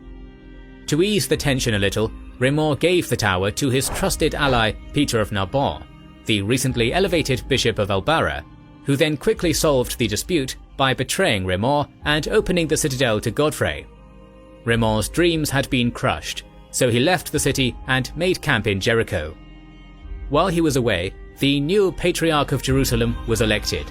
Exactly a year after the death of Bishop Adhemar, on August 1, 1099, a Norman crusader by the name of Arnulf took his place. This was an open attack against the rights of Byzantium, which had kept a Greek patriarch in the city for a long time. The new patriarch left the Orthodox Christians alone, but violently persecuted Armenians, Copts, Nestorians, and Jacobites, who were prohibited from entering the Church of the Holy Sepulchre. To strengthen his position, Arnulf then started a cult around a new holy relic, a battered silver and golden crucifix believed to contain a piece of the true cross. According to one source, the Patriarch tortured locals to discover its location. When we examine how fragile the cohesion of this expedition was in its later stages, it is easy to underestimate them at every turn, which is exactly what most of their opponents did, including the Fatimids. But Vizier Al-Afdal was not going to let this stand. Ever since 1094, he was the de facto ruler in Egypt, so he needed to maintain his legitimacy by dealing with the newcomers. Even before the city fell, a powerful force was assembled, and now it entered Palestine. History was now repeating itself, but this time the Franks decided to avoid the near disaster of Antioch and rode out to meet the incoming threat head-on. Originally, the Crusader force had more numbers than some countries, but now, out of the 150,000 people, if we count the People's Crusade, just over 10% remained. It was Tancred who managed to capture a few of the Fatimid scouts while patrolling the coastline, who discovered that a large army was only days away. Raymond and Robert of Normandy, however, refused the call to arms, requesting more proof of the existence of said army. And so, with a combination of bravado and hubris, Godfrey marched out on August 9th with his forces supported only by Robert of Flanders. The soldiers left barefoot, accompanied by the Patriarch and the holy relic of the True Cross, in what must have looked like a pitiful sight. The next day, under the pressure of their men, both Raymond and Robert joined Godfrey and assembled with the rest at Ramleh. Meanwhile, Jerusalem was left ungarrisoned, with only Peter the Hermit and the clergy saying prayers, hoping for a Christian victory. This all-out strategy once again meant that if they were to lose this battle, the city was guaranteed to fall, making the entire journey pointless. With all the leaders together again, the morale of the army was lifted, and on the 11th of August, 1,200 knights and 9,000 footmen made their way towards Ascalon. Late in the day, they captured another group of Egyptian spies, who revealed the size of the Fatimid army.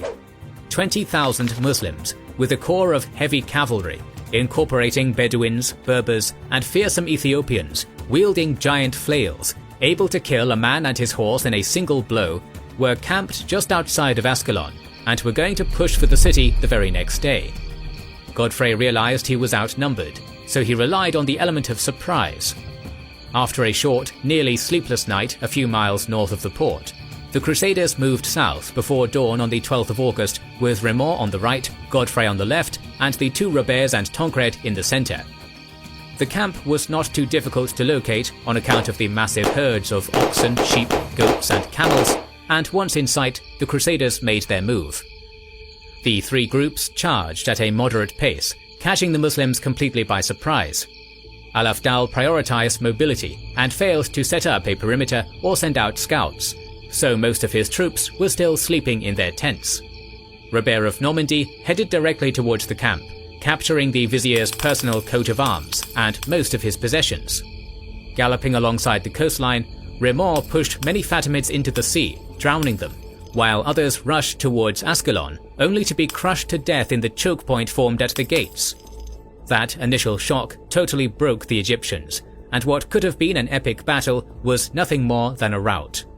One eyewitness recalled, "In their great fright, the Fatimids climbed and hid in trees, only to plunge from boughs like falling birds when our men pierced them with arrows and killed them with lances.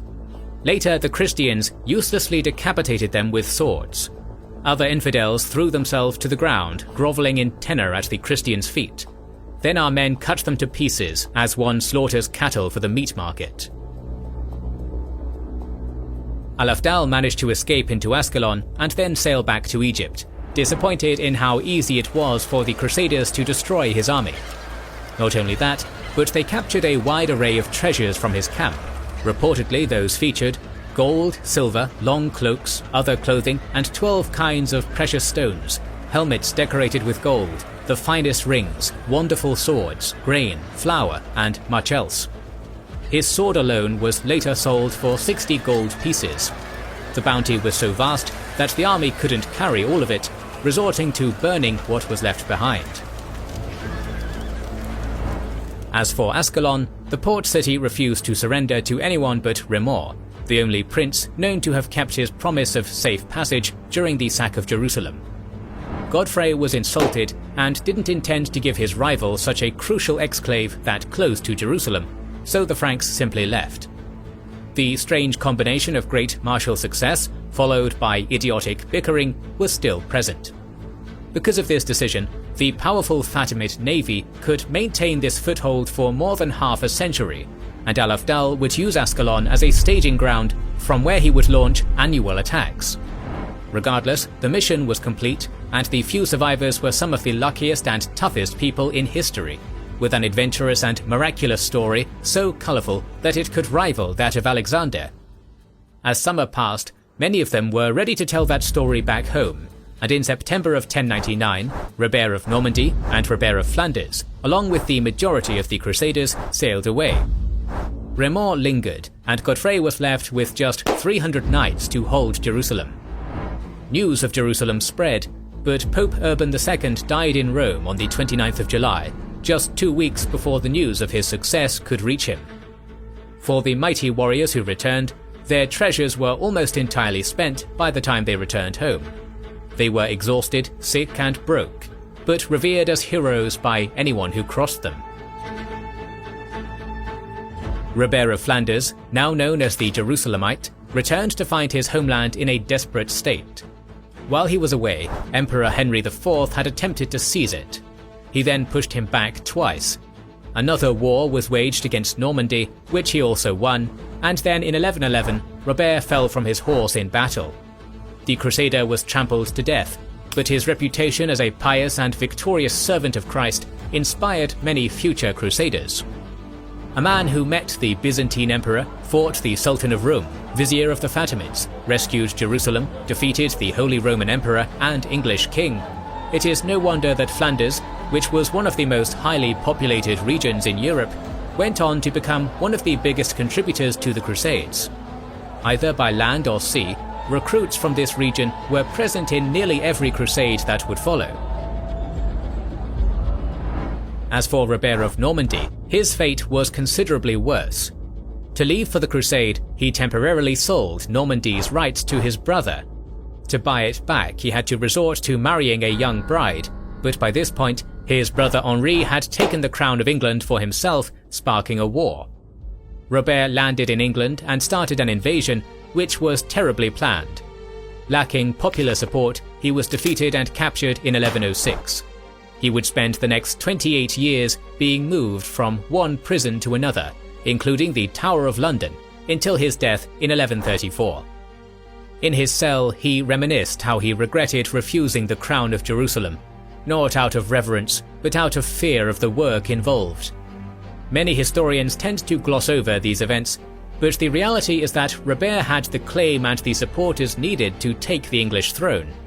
In fact, he and Geoffrey Plantagenet are the only Dukes of Normandy who didn't become English kings, and had he done so, the history of England, France, and the Crusades would be entirely different.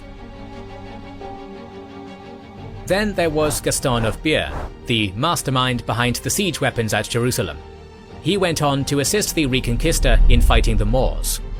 Other warriors gave up combat for good and devoted themselves to becoming monks or priests in monasteries they founded.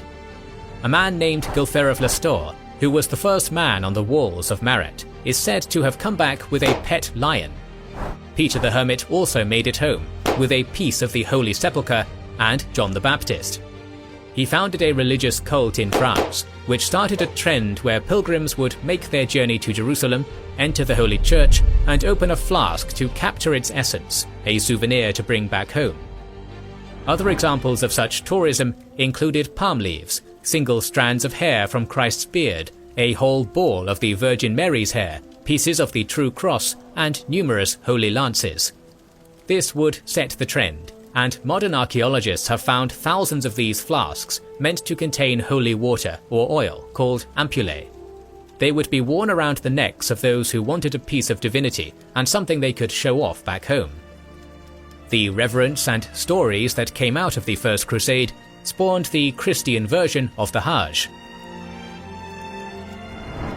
There were also those who deserted the Crusade, and now that it was seemingly over, they faced the scorn of Latin society.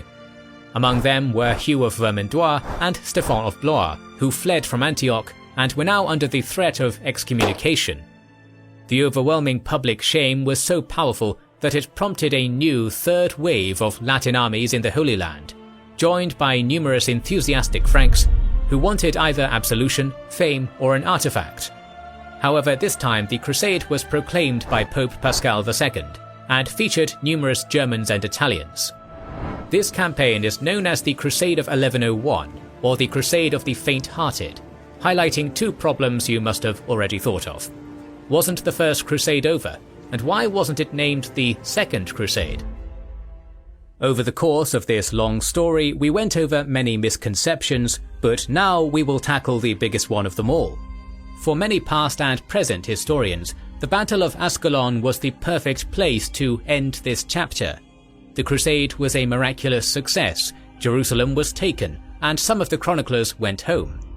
This simplistic notion, somewhat cultivated by the historians of old and new, ignores that not a single one of the main characters was brought to the conclusion of their story. Raymond was scorned for being overlooked as a new monarch. Alexios was yet to react to the capture of Jerusalem and expected the promises given to him by the Crusaders to be fulfilled. And Godfrey, who was just crowned, had not proved himself as a ruler yet. Bohemond's squabbling with everyone around him continued, the Fatimid leadership hadn't lost its resolve, and the Seljuk Sultan of Rum, Kilij Arslan, still lurked in the Anatolian mountains. But arguably, the biggest oversight of so many historians had to do with the response of the West and the fate of the expedition we now call the Crusade of 1101, which is why it is an often forgotten chapter of the Crusades. Following the return of many crusaders who spread their adventure stories, many more now wanted to make their pilgrimage to the Holy Lands. The Archbishop of Pisa, Dagobert, was particularly eager as he saw the opportunity for his republic to expand its influence to the east, a move already made by Venice and Genoa. After being appointed legate by the new Pope Pascal II, he set out with a fleet of 120 ships in the autumn of 1099, stopping and plundering the Byzantine islands of Corfu and Kefalonia along the way. Alexios rolled his eyes once more as he had to deal with plundering Westerners and mustered his fleet. After a few skirmishes, the Pisans decided not to pick a big fight with the Byzantines and sailed east, eventually landing in Antioch. There, Dagobert gained the support of Bohemond and then finally arrived in Jerusalem a few days before Christmas in 1099. Almost immediately, the Archbishop was accepted by most of the Crusaders as the new Patriarch of Jerusalem, replacing Arnulf of Schock. This strong connection to Pisa meant that the Crusaders now had a direct line of communication and supply with the West, and no longer had to rely on Byzantine shipments. It was in the year 1100 that the new Outremer states, meaning the states beyond the sea, as they were actually called at the time, would be set on a completely different path. In May, Raymond abandoned the Levant and sailed to Constantinople, where he asked Emperor Alexios for aid to carve out a state of his own in Tripoli. Similarly, after an Armenian soldier of fortune, Gabriel, captured the city of Melitene from the Turkic Danishmendids, Bermor also received a request for aid from him. Using the overall chaos, Alexios began to slowly put on pressure, asking the Norman to fulfill his oath and relinquish Antioch, and this would be the moment when the two came to blows. As Bermor wasn't budging, Alexios acted swiftly, sending his fleet to capture two critical Cilician ports, Seleucia and Kourikos, off the coast of Cyprus. In response, Bermor replaced the Greek patriarch of the city with a Latin one, and what had so far been a cold war quickly turned hot. Bermor needed to expand his base, and so he decided to fulfill his oath to help Melitene. He took his army and made his way toward the city, hoping to eliminate the Danishmendids. Unfortunately for him, however, his luck had run out. The steppe riders, who had a profound knowledge of the terrain and which passes to occupy, lured him into a trap and captured him at the Battle of Melitene. His followers were killed and he was moved to Neo Caesarea. Alexios offered to pay 260,000 gold pieces to get his enemy into custody, well over the 100,000 they initially asked for. But the Danishmendids refused, as they preferred Crusaders to the Byzantines as their neighbours. In his absence, Tancred took charge of Antioch and was busy defending the city from a series of opportunists. Alexios surrounded the city on either side by taking hold of Cilicia and capturing Latakia in the south. While the Eastern Romans were squeezing Antioch, Godfrey was busy expanding the Kingdom of Jerusalem to the south, making Acca, Jaffa, Ascalon, Asaph and Caesarea tributaries. But then he suddenly fell ill. After fighting off the sickness for a month and a half, he finally succumbed on July 18th, ending his almost 1-year reign. This nearly caused a civil war, as his supporters rushed to secure every tower in Jerusalem before the Pisan Patriarch could fulfill his dream of annexing the city for the papal state. Instead, the crown passed to his brother, the ruler of Edessa, Baldwin, who, in the words of his chronicler, grieved somewhat over the death of his brother, but rejoiced more over his inheritance. Baldwin of Leborg was selected as the successor of the county of Edessa. On the journey from Edessa to Jerusalem, Baldwin refused the pleas of the citizens of Antioch, who wanted him to take over the city, which he refused to do. As he made his way south, he was warned by the Emir of Tripoli that Dakak of Damascus prepared an ambush for him. With this crucial piece of intel, Baldwin located his enemy and vanquished him. He then chased Dakak to Damascus and demanded that the city surrender, but its doors remained shut. After arriving in Jerusalem on November 9th, he showcased his capabilities by raiding the environs of Ascalon and launched an expedition into the nearby caves, slaughtering a group of bandits hiding there. Dagobert of Pisa was forced to accept defeat and crowned him King of Jerusalem on Christmas. The nearby towns made sure to send the new king precious gifts in order to ensure his goodwill. Back in the west, the immense efforts to rally a new group of crusaders started to produce results. The Pope purposefully targeted regions that didn't send large contingents previously, which led to a multicultural and very diverse selection of warriors ready to join the fray. Much like the original members, these were separate groups who made their way to Constantinople on their own. They spoke different languages and had different customs and currencies, but shared a common goal. Surprisingly, that was not the liberation of the Holy Land, which had already been done for the most part. Instead, many set out on the long journey to free their hero Bermor from captivity. Others wanted to repair their reputation, among them those who had abandoned the crusade during the siege of Antioch, as well as the Prince of France Hugh and Count of Blois Stefan. The largest contingent, however, was from an entirely new region, Lombardy, led by the Archbishop of Milan, Anselm, who Pope Pascal II personally selected to lead the crusade. As he made his way through the highly populated Italian region, crowds greeted him, chanting Ultrea, Ultrea, a common pilgrim salute, roughly translating to "Have a good journey." He was joined by Milo of Montlhéry, Guy II of Rochefort, Albert of Biandrete, Albert of Parma, and the bishops of Pavia, Piacenza and Tortona. While the contemporary figure of 50,000 men is vastly exaggerated, this force was at least 10,000 strong and filled with powerful knights. In late spring of 1101, the Lombards peacefully made their way through Carinthia, Bulgaria, and reached the lands of Alexios, who gave them access to his markets and supplies. While some sources report that order was quickly restored thanks to the quick response of Anselm, others paint a far more dire situation, where the insurgents broke into the Blackenay palace and killed Alexios' pet lion. One way or another, the pilgrims were ferried over the Bosphorus and led to the chosen rallying point of Nicomedia. There they met a character we are all too familiar with, Raymond of Toulouse. The Count failed to secure a piece of the Levant for himself, so he fled to the Byzantine camp with the few men he had left and offered his services to the emperor, as his interests now firmly aligned with those of Alexios, who also considered Bohemond an enemy. The old Frank had already made the journey through Anatolia once, so he was to act as a guide. To his dismay, the majority of the Lombards were more interested in freeing Bohemond than joining the rest of the Crusaders, and refused the carefully planned route in favour of a more direct approach to Neo Caesarea, one that took them through the heart of Kilij Arslan's territory.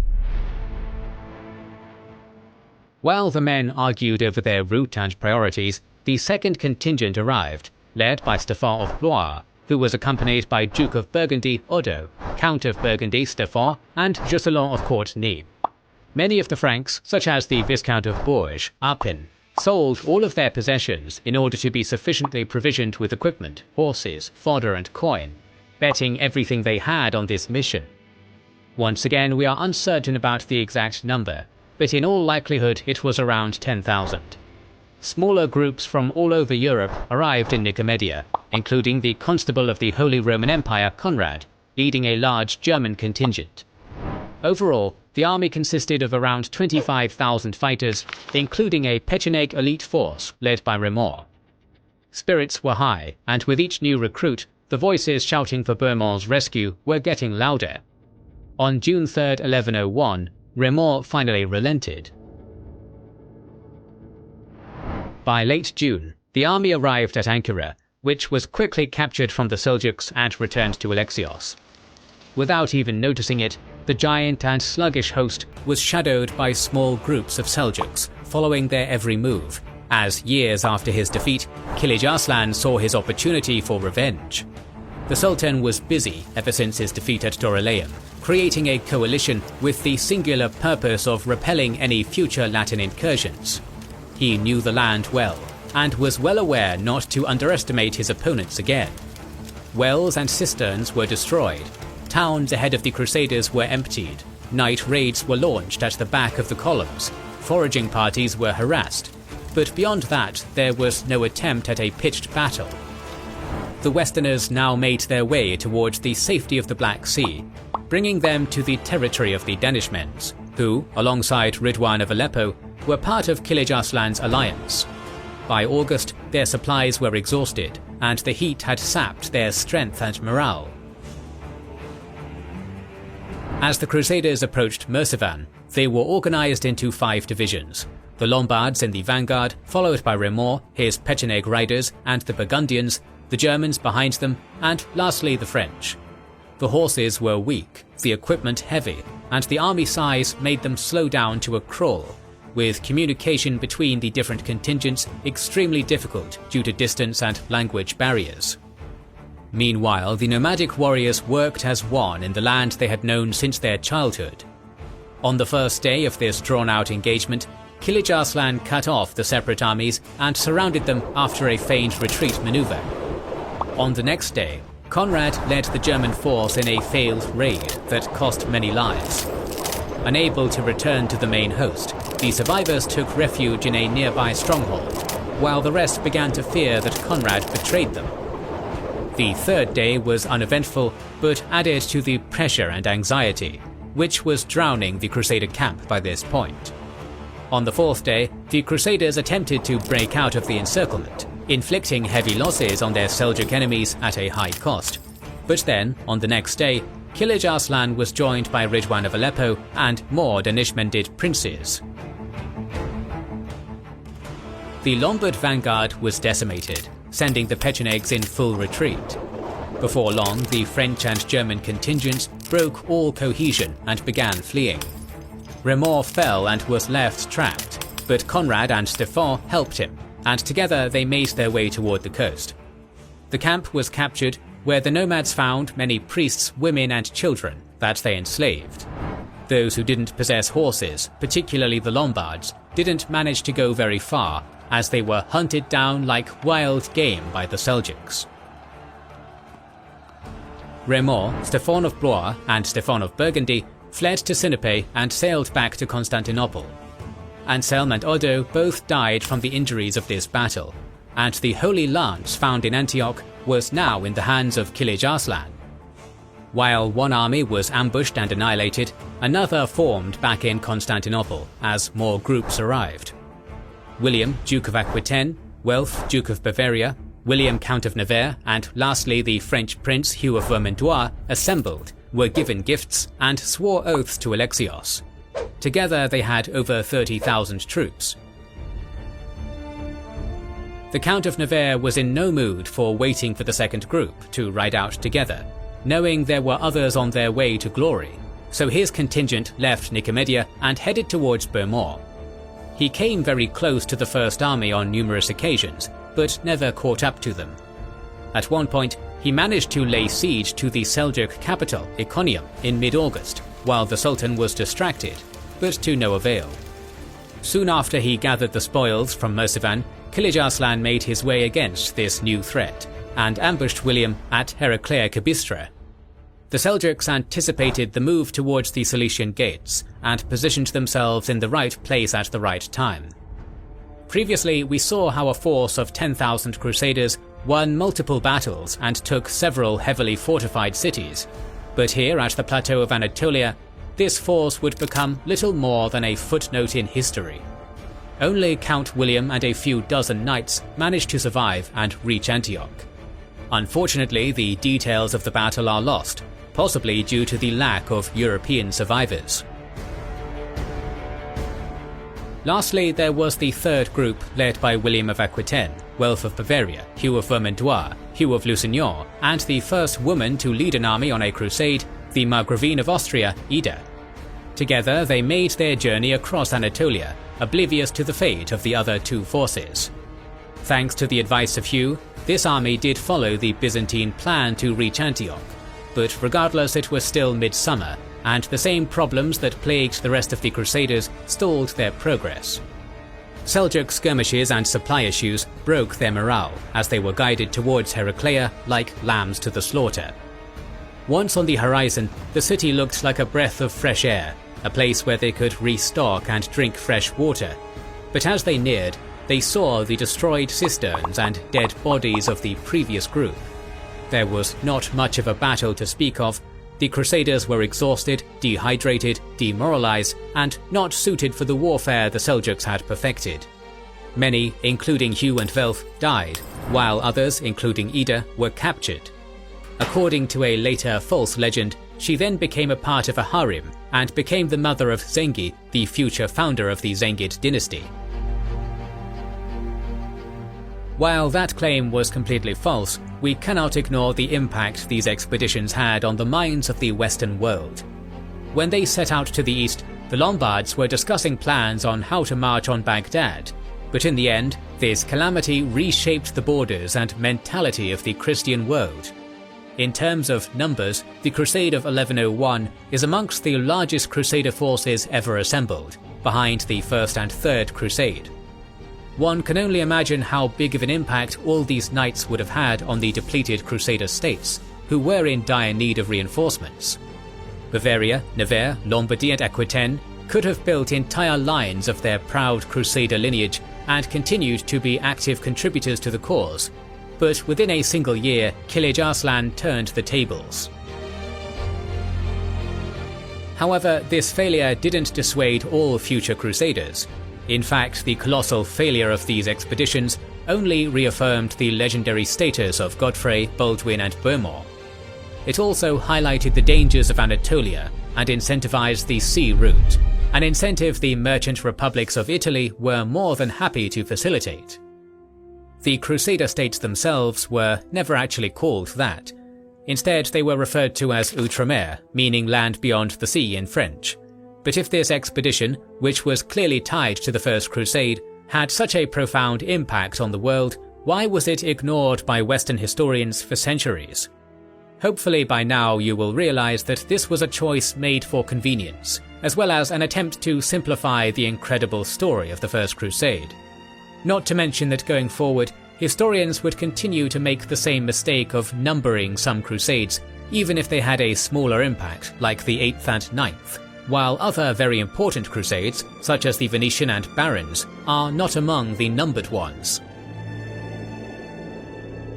The campaign, started by what is now known as the First Crusade, is widely considered the most successful crusade in history, so it is only fitting that it was followed up by its greatest failure. In reality, both of them and the upcoming events are part of the same convoluted chapter, which we will attempt to shed some light on. Raymond of Toulouse was chosen by Alexios to act as a guide to one of the large groups, and ultimately managed to save his life and sail to Constantinople. From there he sailed to Antioch, seeking to rejoin the struggle for power, but was imprisoned by Tancred. Bohemond's nephew only agreed to let the old man go after he swore that he wouldn't attempt to conquer any land in the Levant. Raymond then proceeded to conquer a piece of the Levant for himself, but only this time he did do it on Alexios' behalf. Yes, this is not a typo. Raymond, who was the only major leader who refused to bend the knee to Alexios in 1095, was now laying siege to Tripoli, aided by 10 Byzantine ships which blockaded the city. The defences of Tripoli were formidable, so he proceeded to build a castle overlooking it, called Mons Peregrinos, or Pilgrim's Mountain, with the help of Byzantine engineers. His minuscule army of 300 knights managed to capture Tortosa and Gibelet, but the defenders of Tripoli refused to surrender. In the meantime, the survivors of the Crusade of 1101 had made their way into the Holy Land and were regrouping in Jaffa in the presence of King Baldwin in 1102. That was when scouts gave him reports of a small Fatimid army moving to their position. Baldwin feared and respected the armies of the Seljuks and Aleppo, but after the victories in Ascalon and Ramla, he was well aware that the more stationary Fatimids, who used a mixed force of Arab and Berber cavalry, supported by Sudanese bowmen, were easy to break using the traditional Frankish tactics. And so the King of Jerusalem rode out to meet his foes accompanied by no more than 200 knights. To their dismay, they wouldn't meet a small force, but a 20,000-strong host, led by Vizier al-Afdal's son Sharaf al-Ma'ali. The Crusader army fled to the nearby city of Ramla and barricaded themselves in its single tower. The situation was hopeless, and in the cover of night, Baldwin, his scribe and a single knight escaped, leaving the rest to their fate. In the absence of their king, the remaining Crusaders said a prayer and charged out against the besiegers. There were no survivors. Many knights and notable nobles were among the casualties, including powerful nobles like Hugh of Lusignan, Stefan of Burgundy, and most importantly Stefan of Blois, the man who abandoned the Crusaders in the siege of Antioch. The Fatimids then went to Jaffa, a crucial stronghold where the Queen of Jerusalem resided, and laid siege to it. There they employed a very deceptive tactic, as they grabbed the corpse of one of the fallen knights, mutilated its body, and paraded it in front of the walls of Jaffa. Sharaf wanted to weaken the garrison's morale, pretending to have killed Baldwin, and the trick worked.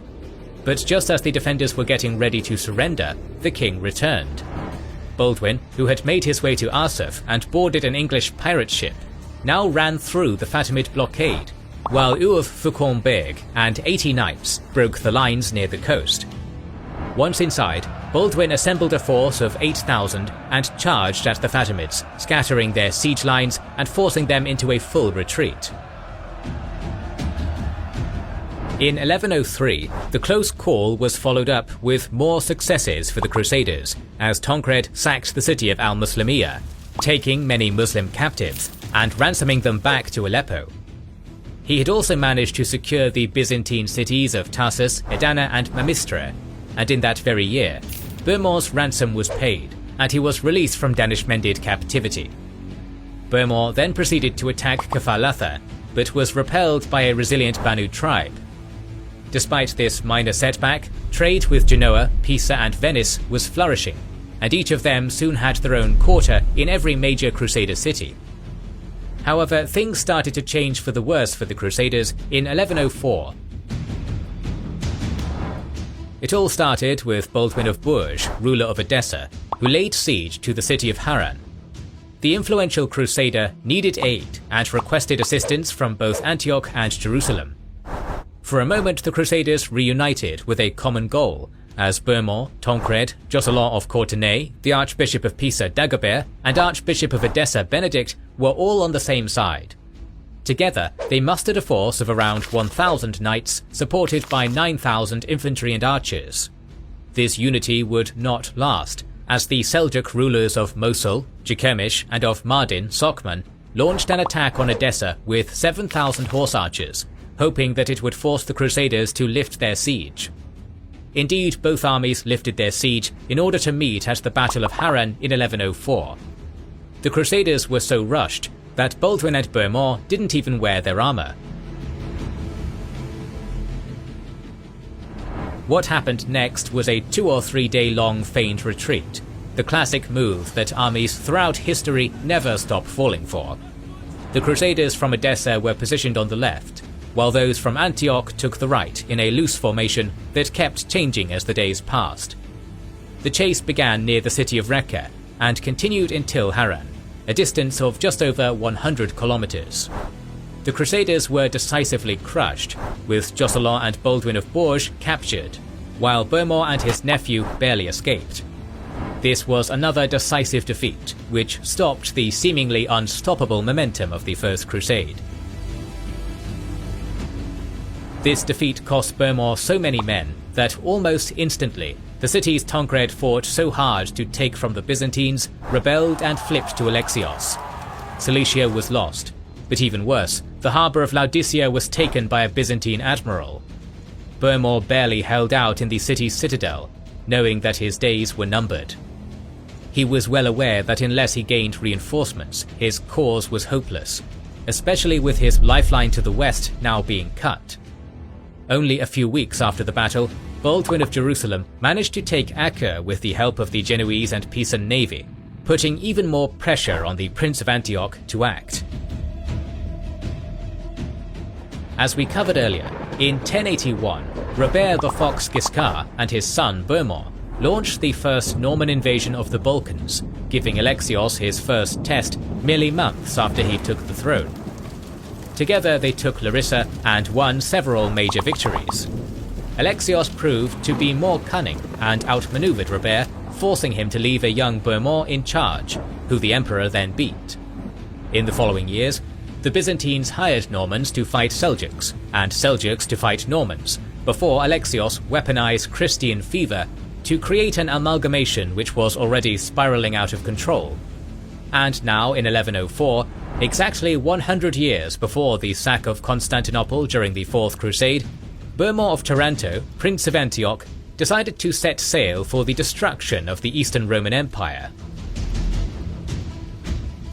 But for him to get there, he needed an army, and between him and his army, Bohemond had to make several stops in Byzantine ports. Luckily, he was very resourceful. The prince ordered his men to dress up as if they were in mourning and lay him in a coffin with secret air vents in the middle of the deck. A rooster was killed and placed inside, so that the stench of death was all around it. Whenever they set anchor in a trade port, they would loudly announce the death of Bohemond, the scourge of the empire. This ruse went on for a while, but then, just as they were about to set out from Corfu, Bohemond revealed the truth and sent Alexios a letter, which Anna Komnene describes in great detail. "Over time your empire has learned what sort of man I am, my courage and firm resolve as an adversary. When I turn my luck around, God knows I will not leave unavenged those woes I have suffered. Ever since I marched across Roman lands and took Antioch and enslaved all Syria with my spear, I've suffered much pain because of you and your army. Hope after hope has been dashed, and I've been tossed into thousands of calamities and barbarian wars. But now here I am. Know that though I was dead, I have arisen, returned afresh, slipped through your hands. Disguised as a dead man, I evaded every eye, every hand and intelligence. And now, living, moving and breathing the air, from Corfu I send your majesty extremely disagreeable news, which you will not receive with pleasure, that I have handed over the city of Antioch to my nephew Tancred, bequeathing him as a suitable match for your generals. As for me, I am going to my own country. To you and your friends, I am considered a corpse, but to myself and my friends, I am living and planning clever schemes against you. To upset completely the Roman realm under your command, I died while living, and while dead lived. If I should reach the mainland across the sea and catch sight of the Lombards and all the Latins and Germans and our own Franks, warriors memorable in battle, I will fill your cities and countryside full of slaughter, full of blood, until I plant my spear in Byzantium itself. In 1105, Bohemond landed in Apulia in a similar manner to how Napoleon landed in France after his exile in Elba. In the eyes of the West, Bohemond was a superhero. Tales of his exploits had been circulating for half a decade, including a famous manuscript written by an anonymous Norman knight, which we know as the author of the Gesta Francorum. This manuscript had found itself in every court in France, and everywhere Bohemond went, men and women flocked to see this legendary conqueror of Antioch, who vanquished Kerbogha and numerous other armies. 50,000 men from every corner of Italy, France and Germany died for his freedom, and now he was parading around Italy and preparing for another invasion. He personally met with Pope Paschal II, and while the Bishop of Rome was reluctant to make the third call to crusade, this time against another Christian nation, he was also desperate to wipe the stain of the Crusade of 1101. Following in Urban's footsteps would be difficult for any pope, and now Paschal felt responsible for the blunder in Anatolia. And so he wrote a papal letter and put a papal legate under Bohemond's command. The call to crusade was now in full effect, and while the end goal was Jerusalem, Bohemond was allowed to take it into the heart of the Eastern Roman Empire and vanquish Alexios. In March 1106, he travelled to France and met with King Philippe I. After a lengthy negotiation, Bohemond secured a marriage for himself with none other than the king's firstborn daughter Constance, who he married in Chartres. He even arranged a marriage between Tancred and another French princess, Cécile. The Prince of Antioch now had the funds, connections, manpower, papal decree, and motivation to complete his task, but he didn't rush it. He carefully planned his invasion for over a year in Italy while training his men, building his fleet, and spending time with his already pregnant wife. On the other side of the Adriatic, Alexios was also not idle. When he first met the Normans, the emperor was a young, hot-headed man who learned much from their encounters. Now he took every precaution to prevent the destruction of what he had been building for decades. In 1104, he ushered in a new era of Byzantine diplomacy by establishing a marriage alliance with Hungary, as his son and heir John married the Hungarian princess Piroska, who was renamed Irene after her conversion to the Orthodox faith.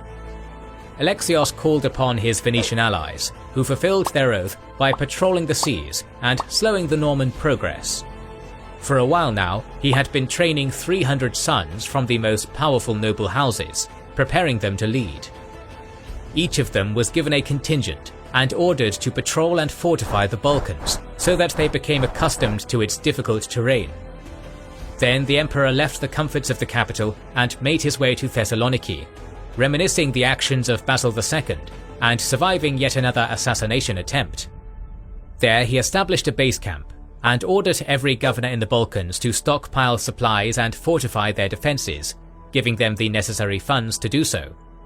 he also pulled his best generals who were engaged in Armenian Cilicia, focusing the entire empire on this impending invasion. The best of the Latin world was about to clash with the best of the Eastern Roman world, and both sides were ready. On October 9th, 1107, Bohemond finally launched his expedition, slipped through the Byzantine and Venetian navy, and landed at Valona with 15,000 troops. By the 13th, he was already laying siege to Dyrrhachium.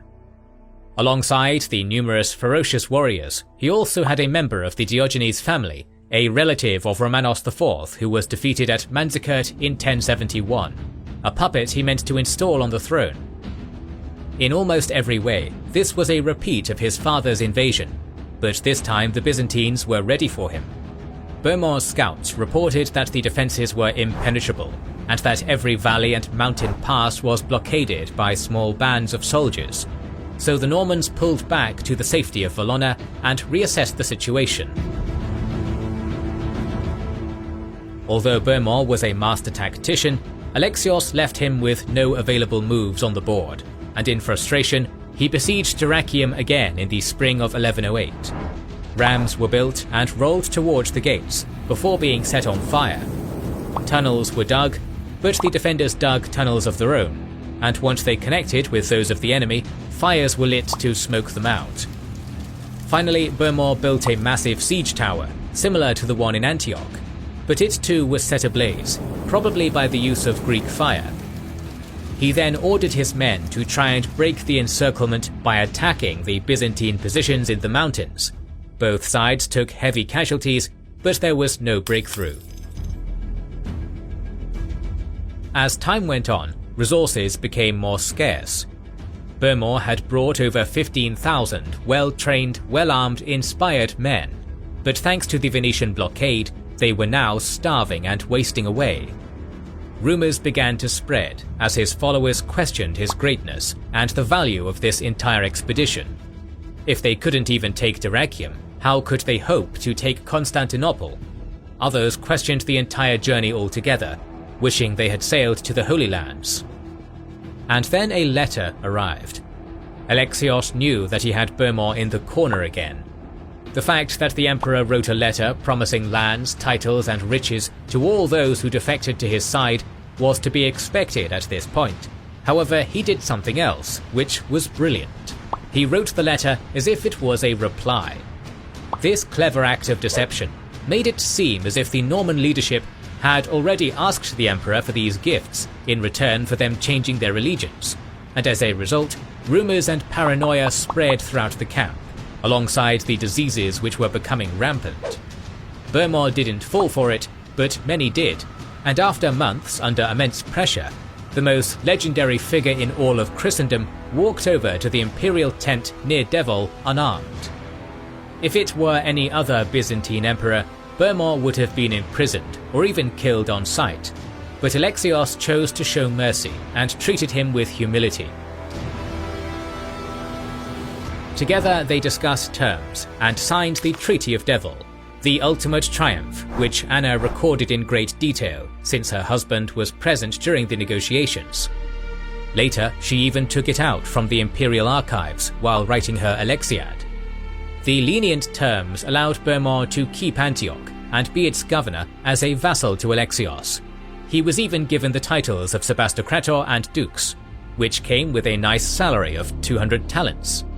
He was even given the right to pass the county of Edessa to his newborn son and heir, to which Bohemond replied, "I will observe all the conditions to which I have agreed and spoken by my mouth, and I will keep them inviolate for all time, and the things that are for the good of your empire I care for now, and will forever care for, and I will never harbour even the slightest thought of hatred or treachery towards you." Rather than making Bohemond a martyr, whom the West would want to avenge, Alexios took their great hero and humiliated him. It was now winter, and the weather couldn't allow for the safe return of his armies, so they were now fed and clothed by the imperial treasury. Some stayed and served Alexios, others went back home without glory, religious artifacts, or even the tale of an epic battle. As for Bohemond, one of the most impactful and interesting figures of the medieval era, well, he went back to Apulia, never to return to Antioch as a final slight against Alexios. He died a few years later in 1111, making him one of the two major First Crusade leaders not to die in battle. Robert of Normandy died in prison after being defeated by his brother. Raymond, Godfrey, Hugh, Robert of Flanders, Baldwin, and even Stephen all died in battle, and the great Bohemond, who was the main reason they even made it to Jerusalem, died as a humiliated and failed old man. After a drawn-out civil war that depleted most of its manpower and resources, the Seljuk Empire was now in the hands of Muhammad I Tapar. However, this state was more of a loose confederation that the new sultan had to consolidate, as many Atabegs were fully autonomous and pursued their own interests. The two most important examples for our story are the last remaining powerhouses in the Levant, Damascus and Aleppo. They too saw a major shift in policy after Dukak of Damascus died of tuberculosis in 1104. And here once again we are reminded of how important it is to have a healthy heir of age, as one of his officers, Toghtekin, took the opportunity to rise above his station by deposing his junior son Tutush II, exiling his brother, and marrying his widowed wife. In one swift move, Toghtekin founded the Burid dynasty, which would rule the city for 50 years. This new change could potentially mean an end to the Damascus-Aleppo rivalry, but in reality their relationship became even tenser. In 1105, the final link between the Crusaders and Byzantines was broken, as Raymond of Toulouse died from injuries he sustained while laying siege to Tripoli. Alexios had made a substantial investment, making him a vassal and allowing him to carve up Tripoli for himself, while maintaining an imperial claim over it and the rest of the region. Raymond was succeeded by his 2-year-old son Alfonso, but once again his nephew, William II Jordan, Count of Sardinia, took his chance and seized control. Raymond was the richest of all the Crusaders, who supplied the most amount of resources, as well as the engineers who managed to turn the tide in multiple sieges, but on his deathbed, his ambition of a leading role in the Holy Land was unfulfilled. Whether he knew about the change in power or not, the Emir of Aleppo, Ridwan, assembled an army aimed at relieving Tripoli, after the Qadi ruling the city called to his aid. But on his way there, he was notified of another development. The city of Arta, which had rebelled against Tancred, sided with Aleppo and expelled the city's garrison, was now under siege. Ridwan marched towards the city, and once the Crusader camp was in range, he ordered a full-scale attack. The Crusaders retreated, abandoning their camp, but while the enemy had already resorted to looting, they were set upon by a greater force. Apparently, after witnessing the feigned retreat maneuver so many times, the Crusaders decided to employ it, and did it to great effect. The numbers of participants in the Battle of Arta are exaggerated, but what we know for sure is that the majority of Ridwan's untrained infantry was slaughtered after the Frankish cavalry dominated their Seljuk counterparts, leaving the flanks exposed. Tancred and his men proceeded to chase down their foes all the way to Aleppo, looting the countryside as they went. Ridwan would remain in power for another 8 years, but after this engagement he would no longer be a threat to the Crusaders. The Principality of Antioch was secured, but to the south, the Kingdom of Jerusalem was facing a far greater foe. The Fatimids were hoping to settle the score and break the Ramla tie that same year. For the 5th year in a row, a large army, between 10 and 12,000, was assembled and marched against the crucial point between Ascalon and Jerusalem. However, this time, they were supported by a strong contingent of Seljuk horse archers, in a rare moment of collaboration between the two states. The Fatimids made Baldwin bleed 3 years prior, and now wanted to finish the job with the biggest army since Ascalon. Sadly, for those of us who enjoy sophisticated formations and exciting battles, this would prove to be yet another disappointment. By this point, these continuous engagements were becoming part of everyday life in the Levant, and the chroniclers spare very few words for this engagement that raged on for almost a day. What we do know is that Baldwin took charge of a far smaller force repelled an attack from the rear, then came back and led a final charge that broke the enemy. The Egyptian camp was looted, and the Third Battle of Ramla was won. To their credit, the Fatimids were not a weak opponent, nor did they lack the will or the means to crush the Latins. Between 1099 and 1118, they launched major invasions that included naval support. In 1099, 1101, 1102, 1103, 1105 and 1118, with smaller raiding parties sent out in 1104, 1106, 1107, 1108, 1110, 1111, 1113 and 1115. This means that in 19 years, the Kingdom of Jerusalem had to fight off at least 14 assaults, while laying siege to multiple cities, dealing with internal disputes, Italian merchant cities, Byzantines and the Seljuks. Keep in mind that after Ascalon, the Crusaders never fielded more than 1,000 knights. Usually, their army consisted of around 500, supported by a few thousand infantry and archers. When compared with data from other campaigns, such as those against the Sultanate of Rum, Byzantines and Seljuks, it is hard to draw a conclusion that disputes how brutally effective the Frankish knights really were. And through this period, the Crusader states were fighting for survival, not dominance, since every city had to be garrisoned, and supply lines were constantly disrupted. One can only imagine how different things could have been if either the alliance with Byzantium was preserved, the Crusade of 1101, featuring 10,000 knights, arrived in the Levant, or if Bohemond's crusading force sailed to Antioch instead of Dyrrhachium. Speaking of the Crusade of 1101, the Seljuk Sultan of Rum, Kilij Arslan, had vanquished more Latins than he could count, so he felt secure enough to launch his own campaign against them. His forces initially tried to take Edessa, but after assessing its strong fortifications, he decided to turn on his Danishmend allies. Upon his arrival at Harran, the city surrendered to him, and Diyarbakir quickly followed. These victories emboldened the Sultan. From his perspective, everyone around him was falling apart, so when he was presented with an opportunity to expand his domain even further by taking control of Mosul, a key city that recently changed hands after a brutal assassination, he went for it. The Sultanate of Rum did manage to conquer the city, but not for long. The Seljuk Sultan assembled a coalition that featured Ilghazi of the Artukids and Ridwan of Aleppo, who managed to defeat Kilij Arslan in the field. In his attempt to escape, another great figure of the story met his demise, as he drowned in a river. To make matters worse, his son Malik Shah was held prisoner at the time, leaving the fate of Anatolia in the balance. Around this time, while Bohemond was laying siege to Dyrrhachium, Tancred took the opportunity to advance his holdings, since the Byzantines were busy defending the Balkans against Bohemond. And so, in 1108, Tancred assaulted the key cities of Laodicea, Tarsus, Adana and Mamistre, shifting the regional balance of power yet again. As for Alexios, one might assume that fending off a Crusader invasion, led by one of the most cunning men in medieval history, who wanted to conquer Constantinople itself, would mean he had his hands full. But as usual, he was one step ahead.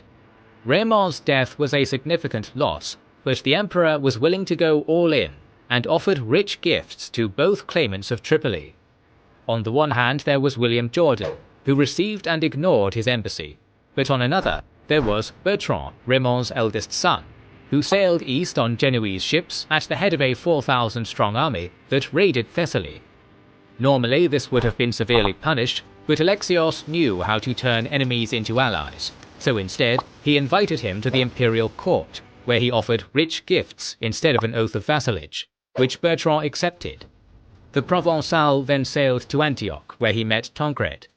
The Principality of Antioch had seized some of the lands under Raymond's control, so naturally Bertrand asked for their return. The Norman agreed, but only if the Provençal army helped him against the Byzantines.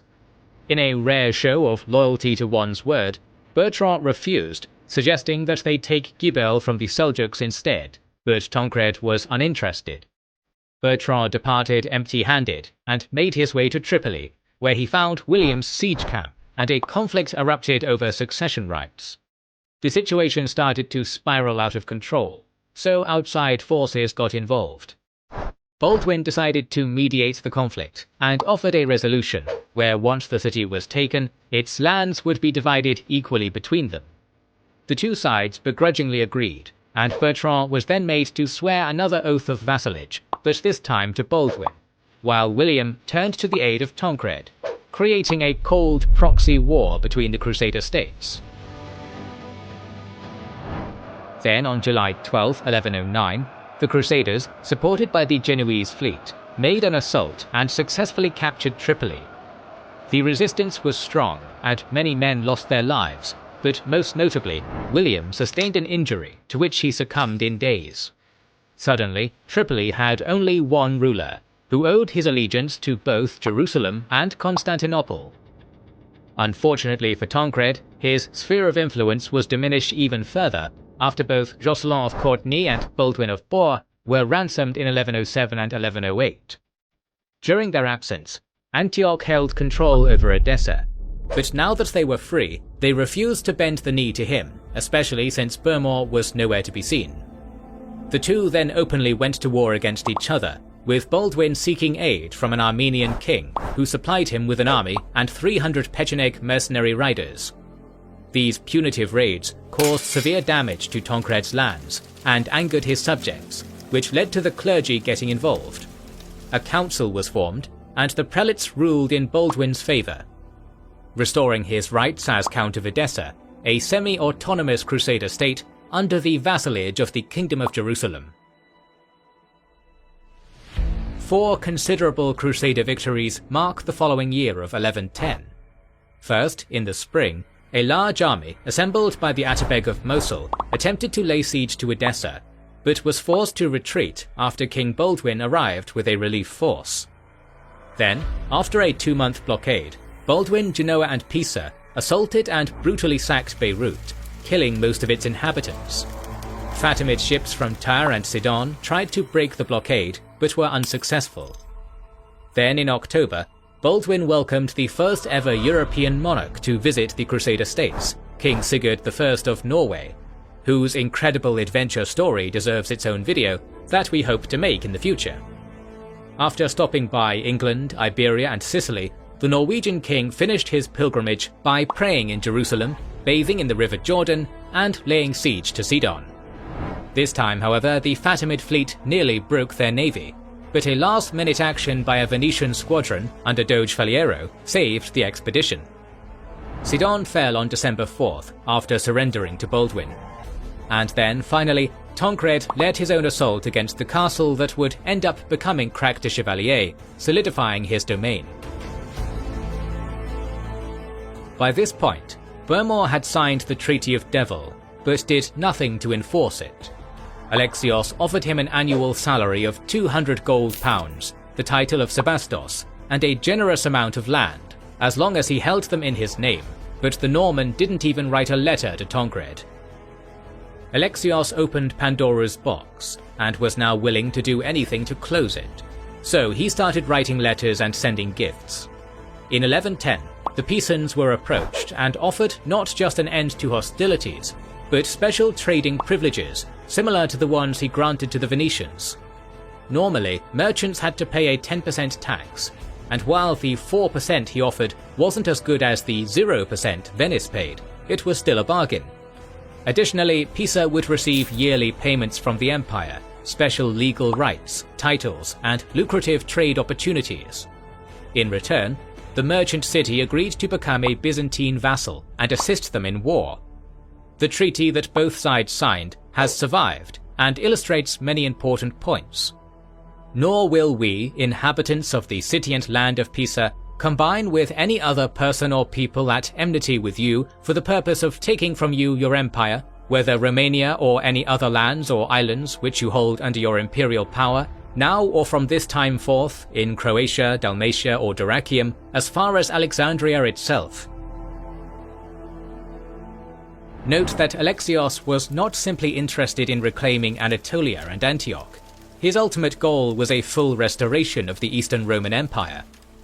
To get there, he signed a deal with the same state that pillaged his trade ports and assisted his enemies, But why did the emperor choose Pisa over Genoa, alienating his Venetian allies? The wording of this treaty, and what followed after, reveals that Alexios was planning a massive invasion of the Crusader states. And since the Pisan archbishop was exiled from his post in Jerusalem, they made the ideal ally. The negotiations stalled, and the Byzantine royal decree affirming the new rights was only issued in late 1111, after Lombard, Genoese and Pisan ships raided the Dardanelles. Another indication of Alexios' ambitions was his embassy to the Pope. The emperor expressed his sympathy and spoke harshly against the Holy Roman Emperor Henry V, who openly threatened the papacy, offering Byzantine troops to guard the Eternal City. He even suggested the possibility of a church union and an end to the schism. The Pope, however, wasn't interested. The next correspondence is based on slim evidence, but some records show that Alexios sent letters to the Sultan in Baghdad, incentivizing him to attack the Crusader states. In the meantime, the most serious diplomatic work was entrusted to the general Butamites, who in 1111 sailed to Cyprus with a fleet of 12 ships laden with supplies and gold. His first stop was Tripoli, where Bertrand welcomed him and provided storage for the vast treasury. He reaffirmed his oath to Alexios and was ready to go to war with him, provided that he arrive personally at the gates of Antioch. Once word got out, Baldwin called Butamites and began negotiating with him. The idea was to form a coalition against Antioch, one which the King of Jerusalem was willing to join, but only after Alexios gave him a large quantity of gold and provided naval support. Giving so many resources to a potential enemy while receiving nothing seemed more like a scam than a bad deal, so talks continued for almost a year without progress. During that same period, Butamites approached Jocelyn of Courtenay with the same idea, but he refused. By this point it was 1112, and the ruler of Tripoli died, leaving his 14-year-old son Pont as the Count of Tripoli. Yet again, a regency complicated things, and upon his return, when Butamites asked to access his treasury, the local bishop refused him. Suddenly there was a standoff. Despite threatening to cut off the grain trade for Cyprus, the money was never returned. Instead, the council sent Pont to Antioch so that Tancred could become his mentor, and that the relations between the two Crusader states could be mended. The following year, not only did Butamites return empty-handed, but the Venetians showcased their resentment of the Byzantine deal with Pisa by requesting aid for their invasion of Dalmatia. Despite affirming his claim over the region, Alexios begrudgingly agreed, but managed to stall and delay the potential invasion for another day. The emperor was an old man, and with Malik Shah free from captivity, major raids in Anatolia continued to threaten his rear. The clock was ticking, and their diplomacy was starting to prove inefficient. Then, either due to the Byzantines' machinations or pure coincidence, in 1111, every single Crusader state rallied together and stood firm against a massive expedition launched by the Seljuk Sultan Tapar. What was possibly the first jihad against the Crusader states was led by the new Atibeg of Mosul, Mordud. With him were the emirs of Alat and Hamadan. At first, the army marched against Edessa, but yet again found itself incapable of capturing the formidable fortress. Then they moved against Turbessel, led by Jocelyn of Courtenay, and besieged it. Lines were drawn and the defenders were tested. Before long, sickness began spreading throughout the siege camps, and the Emir of Alat succumbed to illness. Almost immediately his followers left the army, while the Emir of Hamadan also abandoned Mordud, hoping to gain Alat for himself. But before the diminished army could make their final assault, a messenger from Aleppo requested assistance against the Crusaders, who were on the verge of retaking the city. When Mordud got there, he was surprised to find that there were no Crusaders to speak of. Worse still, Ridwan refused to open his gates. Instead, the army of Damascus, led by Togtekin, who also answered the call, joined the main host, giving it a much-needed boost. By this point, the Crusaders were able to unite their forces, as Tancred, King Baldwin, Count Bertrand of Tripoli and Count Baldwin of Edessa merged their armies and marched against the enemy near Shaizar. As soon as they were in sight, Mordud employed the traditional skirmishing tactics, sending wave after wave of horse archers to harass the Crusaders. But after years spent fighting the Seljuks, the Crusader resolve prevailed, and they refused to give chase, instead locking their arrows and establishing a defensive perimeter. Small-scale charges were utilized only if the enemy got too close, and never overextended. The battle became a standoff. Day after day, the Crusaders held the line, despite the harassment. The Seljuks waited for opportune moments to attack them, like when the knights were watering their horses by the Orontes River. After 2 weeks, with supplies running low, Baldwin gave the order, and the Crusaders fell back to Apamea. Even during their withdrawal, every contingent of the Crusaders held the formation until the Seljuk soldiers were completely demoralized. With 2 major contingents abandoning the army, and after gaining absolutely no spoils, the warriors refused to follow their commander, and the Seljuks accepted defeat as they pulled back. The Battle of Shaizar was a clear message to the Crusaders' enemies. Despite their rivalries, low numbers, and limited resources, the Crusaders preferred Latin neighbors to Islamic or Byzantine ones, and they were here to stay. In the course of this story, we examined the unraveling of the Byzantine Empire after the death of Basil II, culminating in the Battle of Manzikert and the Norman invasions. In the chaos that followed, what seemed to be just another usurper climbed the steps and sat on the throne in Constantinople.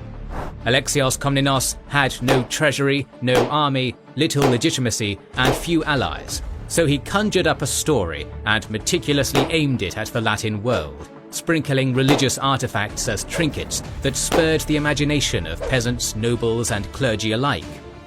The emperor was successful and carefully guided the largest army assembled in Europe in the past 700 years, directing it towards the heartland of treacherous Anatolia, despite many provocations and raids. Now in the year 1111, less than 10% of that splintered army remained, but their stubborn existence in the face of Seljuk, Fatimid, and Byzantine attacks would change the course of history forever. Alexios was becoming wiser with age, but that also came with illnesses such as gout and asthma, letting him know that the clock was ticking. That same clock had already run out for both Bohemond, who died isolated in Apulia, and Bertrand of Tripoli, who was succeeded by his 14-year-old son, Pons. Tancred, who was acting regent of Antioch, pounced at the opportunity and reconciled with the Occitan contingent in the Holy Lands by granting to Tosa, Maraclea, Safita, and Crac de Chevalier, all claimed by the Counts of Tripoli, to Pons as fiefs. The young lord, technically a vassal of both Byzantium and Jerusalem, was now indebted to the Normans. That following year, the man instrumental in both capturing and holding Antioch, Tancred, succumbed to typhus. In his will, he ordered his wife, Cecile, daughter of the French king, to be engaged to Pons, further cementing the alliance between the two factions. The princedom of Galie passed to Joscelin of Courtenay, while Antioch was inherited by Bohemond's 4-year-old son, Bohemond II, who was back in Italy with his mother, Constance. Naturally, this meant that a new regent was needed, and Tancred personally chose Roger of Salerno. These moments of instability were exactly what the regional rivals were waiting for. So, in 1112, the Atabeg of Mosul, Mordud ibn al-Tuntash, launched a campaign that started with the siege of Turbessel, the core of Joscelin's domain. In June, a small crusader force he led pushed the Seljuks back. Shortly afterwards, an attempt by an Armenian peasant army to capture Edessa was discovered, and Baldwin of Bourges, ruler of Edessa, galloped towards the city walls and slaughtered them. Down south, Baldwin of Jerusalem's advances were halted at Tyre, which he failed to capture, partly due to the departure of his Norwegian allies. In April 1112, a large combined force from the newly allied Fatimids and the Atabeg of Damascus, Toghteki, forced him to lift the siege and ride back to his capital. Mordud proposed to unite all Islamic forces against the Christians and repulse them once and for all, resulting in the most promising anti-Crusader coalition since 1098. In 1113, the armies of Mosul and Damascus stood as one and crossed the river Jordan south of the Sea of Galilee. In response, Baldwin and his bannermen offered battle near the bridge of Al-Sanabra. The numbers on both sides are unknown, but a decisive blow here could have meant a disaster for either side. Maudud used the classic feigned retreat and drew many of the Crusaders out of their defensive positions, including Baldwin, who charged in. Almost immediately he realized his mistake as he encountered the full force of the coalition army and his soldiers were attacked from every side. Yet again, a string of luck and good armor saved the king, but the same could not be said for a big portion of his army. The survivors formed up and held their ground against the arrow fire while the Muslim coalition began sending columns to raid the countryside. One of them sacked the town of Nablus, all while the Crusaders could only hold their ground on a nearby hill. Contingents from Tripoli and Antioch soon reinforced Baldwin, but he still lacked the means to repulse the raiders. Despite that, Maudud and Toghtekin failed to take any major stronghold, and soon turned back once supplies ran out. The victorious leaders feasted in Damascus, where before long the Hashashins struck their next blow. Maudud was slain after his prayers by the Secret Order, which would later end up killing the next two rulers of Mosul in 1126 and 1131.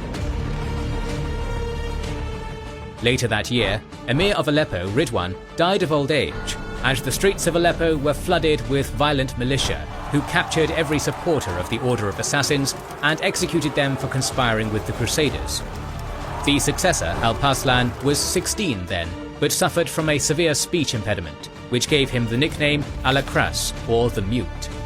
Upon his ascension, many of his brothers were killed, and only a year later, a usurper called Al-Baba killed the boy in hopes of obtaining power for himself with the support of Damascus.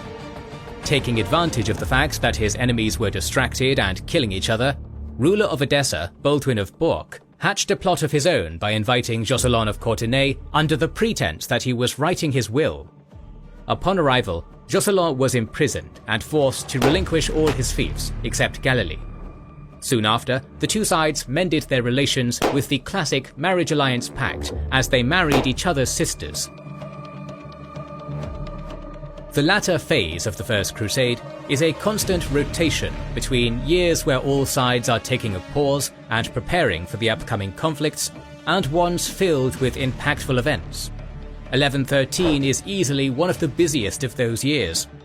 Back in Byzantium, Alexios was struggling with the fact that almost all the Crusader leaders he had personally met and received oaths from were now dead.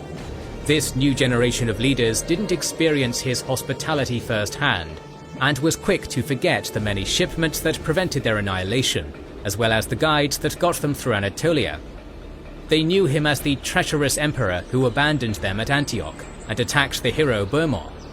Alexios exhausted every diplomatic measure, yet he was nowhere closer to securing the Holy Land, especially Antioch. Unfortunately for him, his dream had to be postponed, as the death of Kilij Arslan led to a new wave of Seljuk incursions. His son, Malik Shah, didn't ratify the truce between the two sides, and in both 1110 and 1112, major raids were conducted around Smyrna. In 1113, a massive army marched up to the gates of Nicaea and began pillaging and looting the countryside. The city's governor sallied out with his forces and confronted the Seljuks, only to be captured in the fighting.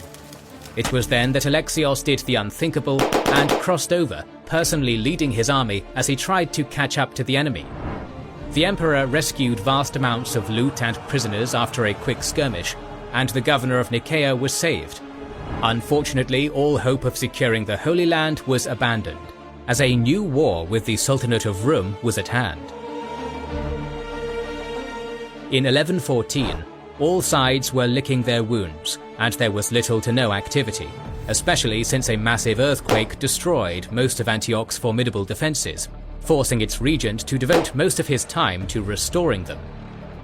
The other notable event was the continued assault on Edessa by the new Atabeg of Mosul, Azuki, who invaded in May before being repelled.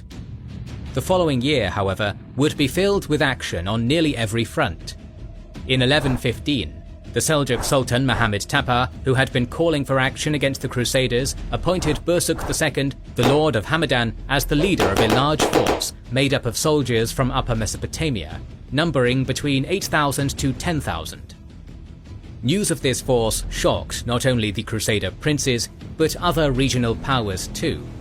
The new Atabeg of Aleppo, al-Baba, sent envoys to both Toghtekin of Damascus and Ilghazi of Mardin and asked them for aid against the Sultan, while they, in their own right, approached Roger of Salerno. Messengers galloped all over the Holy Land, and pretty soon everyone in the Levant was in a temporary alliance against the Seljuk Sultan. This included Edessa, Antioch, Tripoli and Jerusalem. In short, the only way to unite all of these squabbling states was for an outside force like the Byzantines or Seljuks to invade them.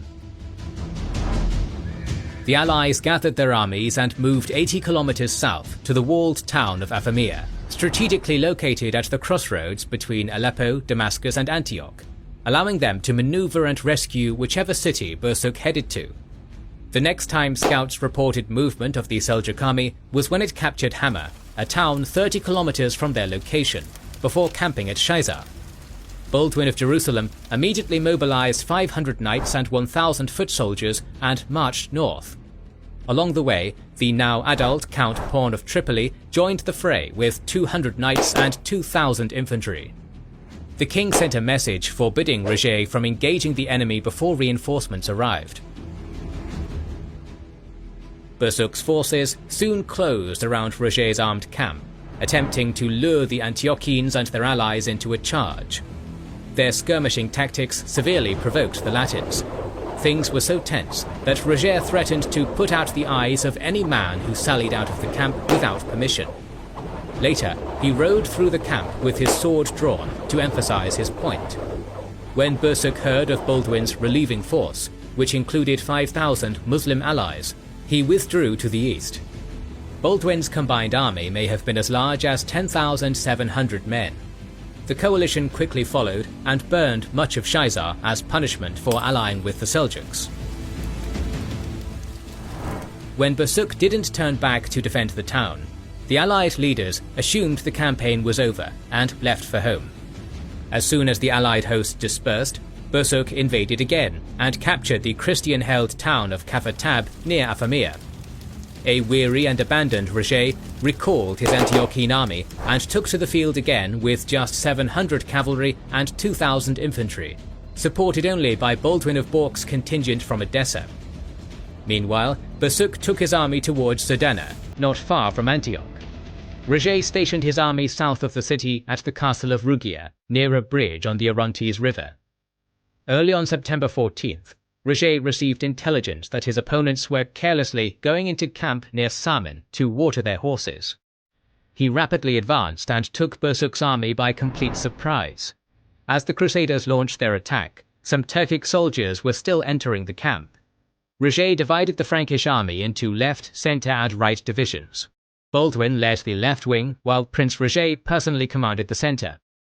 The Crusaders attacked in an echelon formation, with the left wing leading. As we often see in these charge or feign retreat battles, once one side surprised the other, victory was imminent. The Seljuks were pressed back to a hillside behind their camp, which quickly became overrun by the Crusaders. The Frankish right was the only place where the Latins struggled, as a Seljuk counterattack broke the Turcopoles stationed there.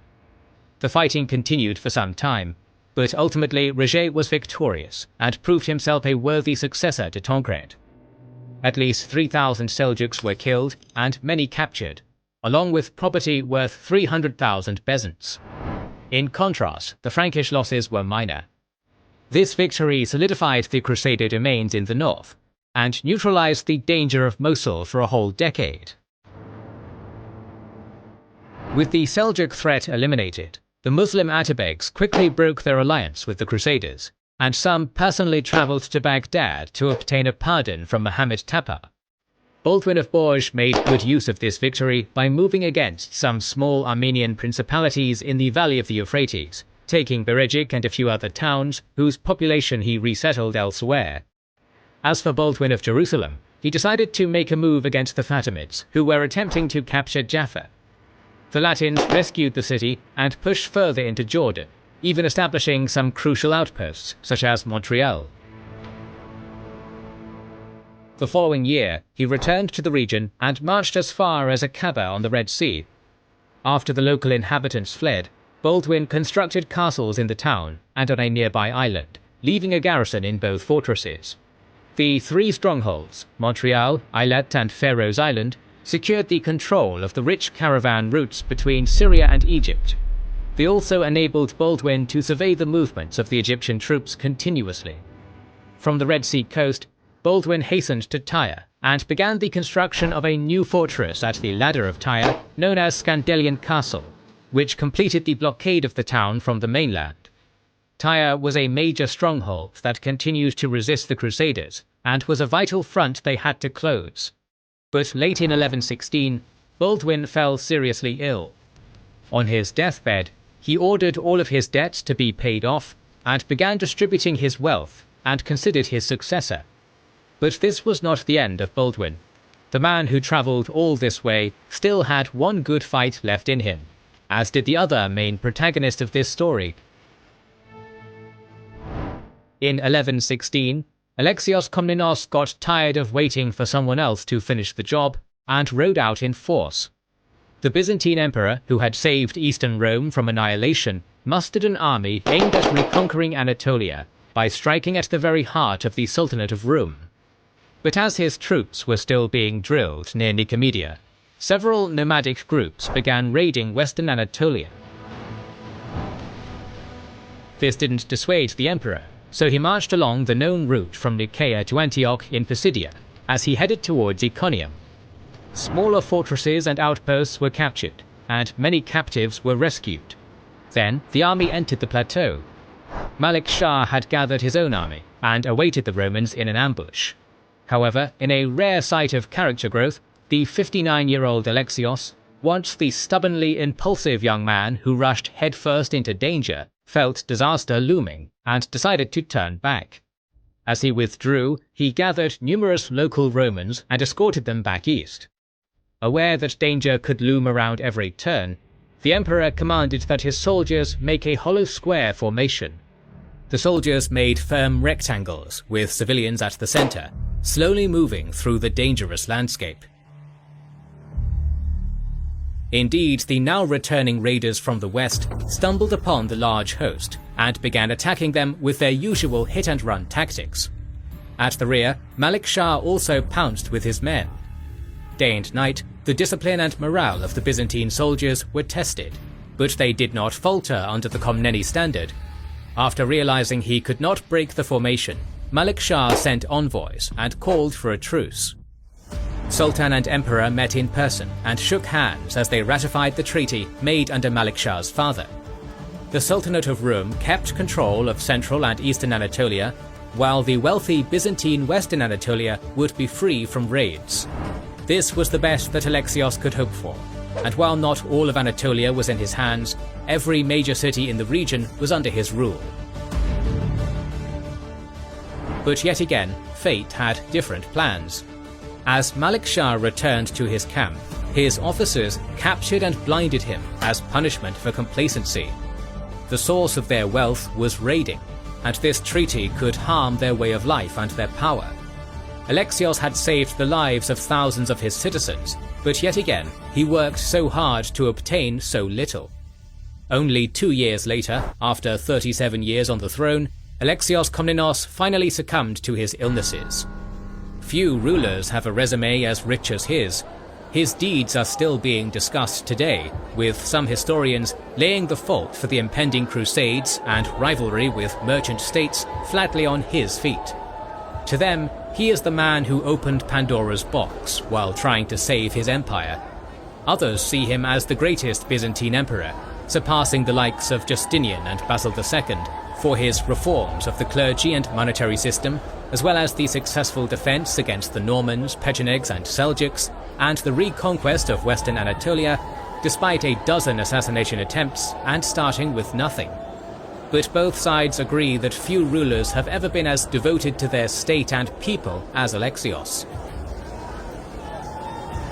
But our story, which took 2 years to make and correctly adjust the end date of the First Crusade, concludes with a different bittersweet ending, that of the last of the original princes who answered Urban's call. Baldwin of Jerusalem miraculously recovered in early 1117 and continued doing his best. He aimed to secure the southern frontier with a fresh new expedition against the Fatimids, which began in March 1118, and went as far as Farama on the Nile Delta without a fight, as Muslim civilians fled before the Crusader army.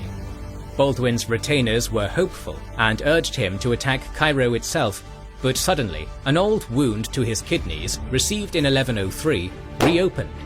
The King of Jerusalem succumbed in a matter of days spent securing the succession, for which he named his brother Ustath III, but also allowed the barons to elect Baldwin of Bourke if necessary. 5 days later, his body was buried in the cavalry chapel of the Holy Sepulchre, next to that of his other brother Godfrey, on Palm Sunday. 1118 saw the death of the Byzantine Emperor, King of Jerusalem, Abbasid Caliph, Seljuk Sultan, and the Bishop of Rome, acting as a hard reset that shuffled many political alliances and interests. The stories of the Seljuks, Romans, Latins, and Fatimids were far from their finale, but the story of the First Crusade and the main characters who caused this geopolitical shift had reached its conclusion.